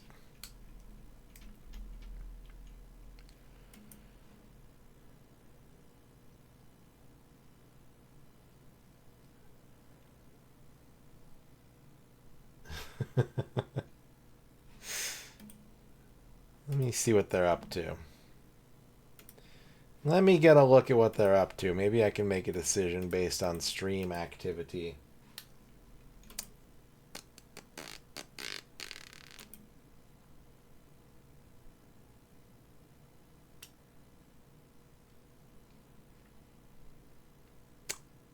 Well, the Japanese one isn't just chatting right now, so that's probably less interesting. But there could be some game later. But I will send you over to...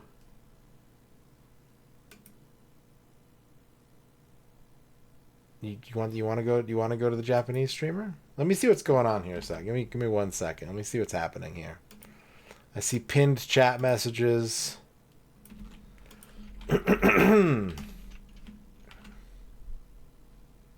I see shoop doop.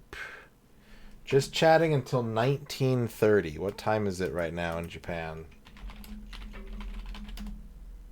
1830. So that's an hour of just chatting. That's a lot. I don't know. I gotta give y'all some games. So we're gonna go see Retro Island Gaming. We're gonna go see Rig. Because an hour of just chatting in Japanese there's very few people who are gonna be able to get maximum out of that. The Japanese streamer is Enjoyco, who is currently being very chaotic. I'm watching her on cam right now, and she's bouncing all over the place. But let's go say hi to Rig. Let's say hello to Retro Island Gaming. If you want to, ooh, you know what? Your raid message is !macaw turkey. Please and thank you. Since it's Turkey Day, please play the macaw turkey sound effect when you arrive at Retro Island Gaming. And I will see you later.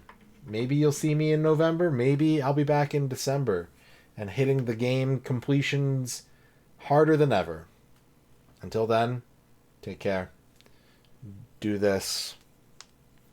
And here are your lizards. Good night.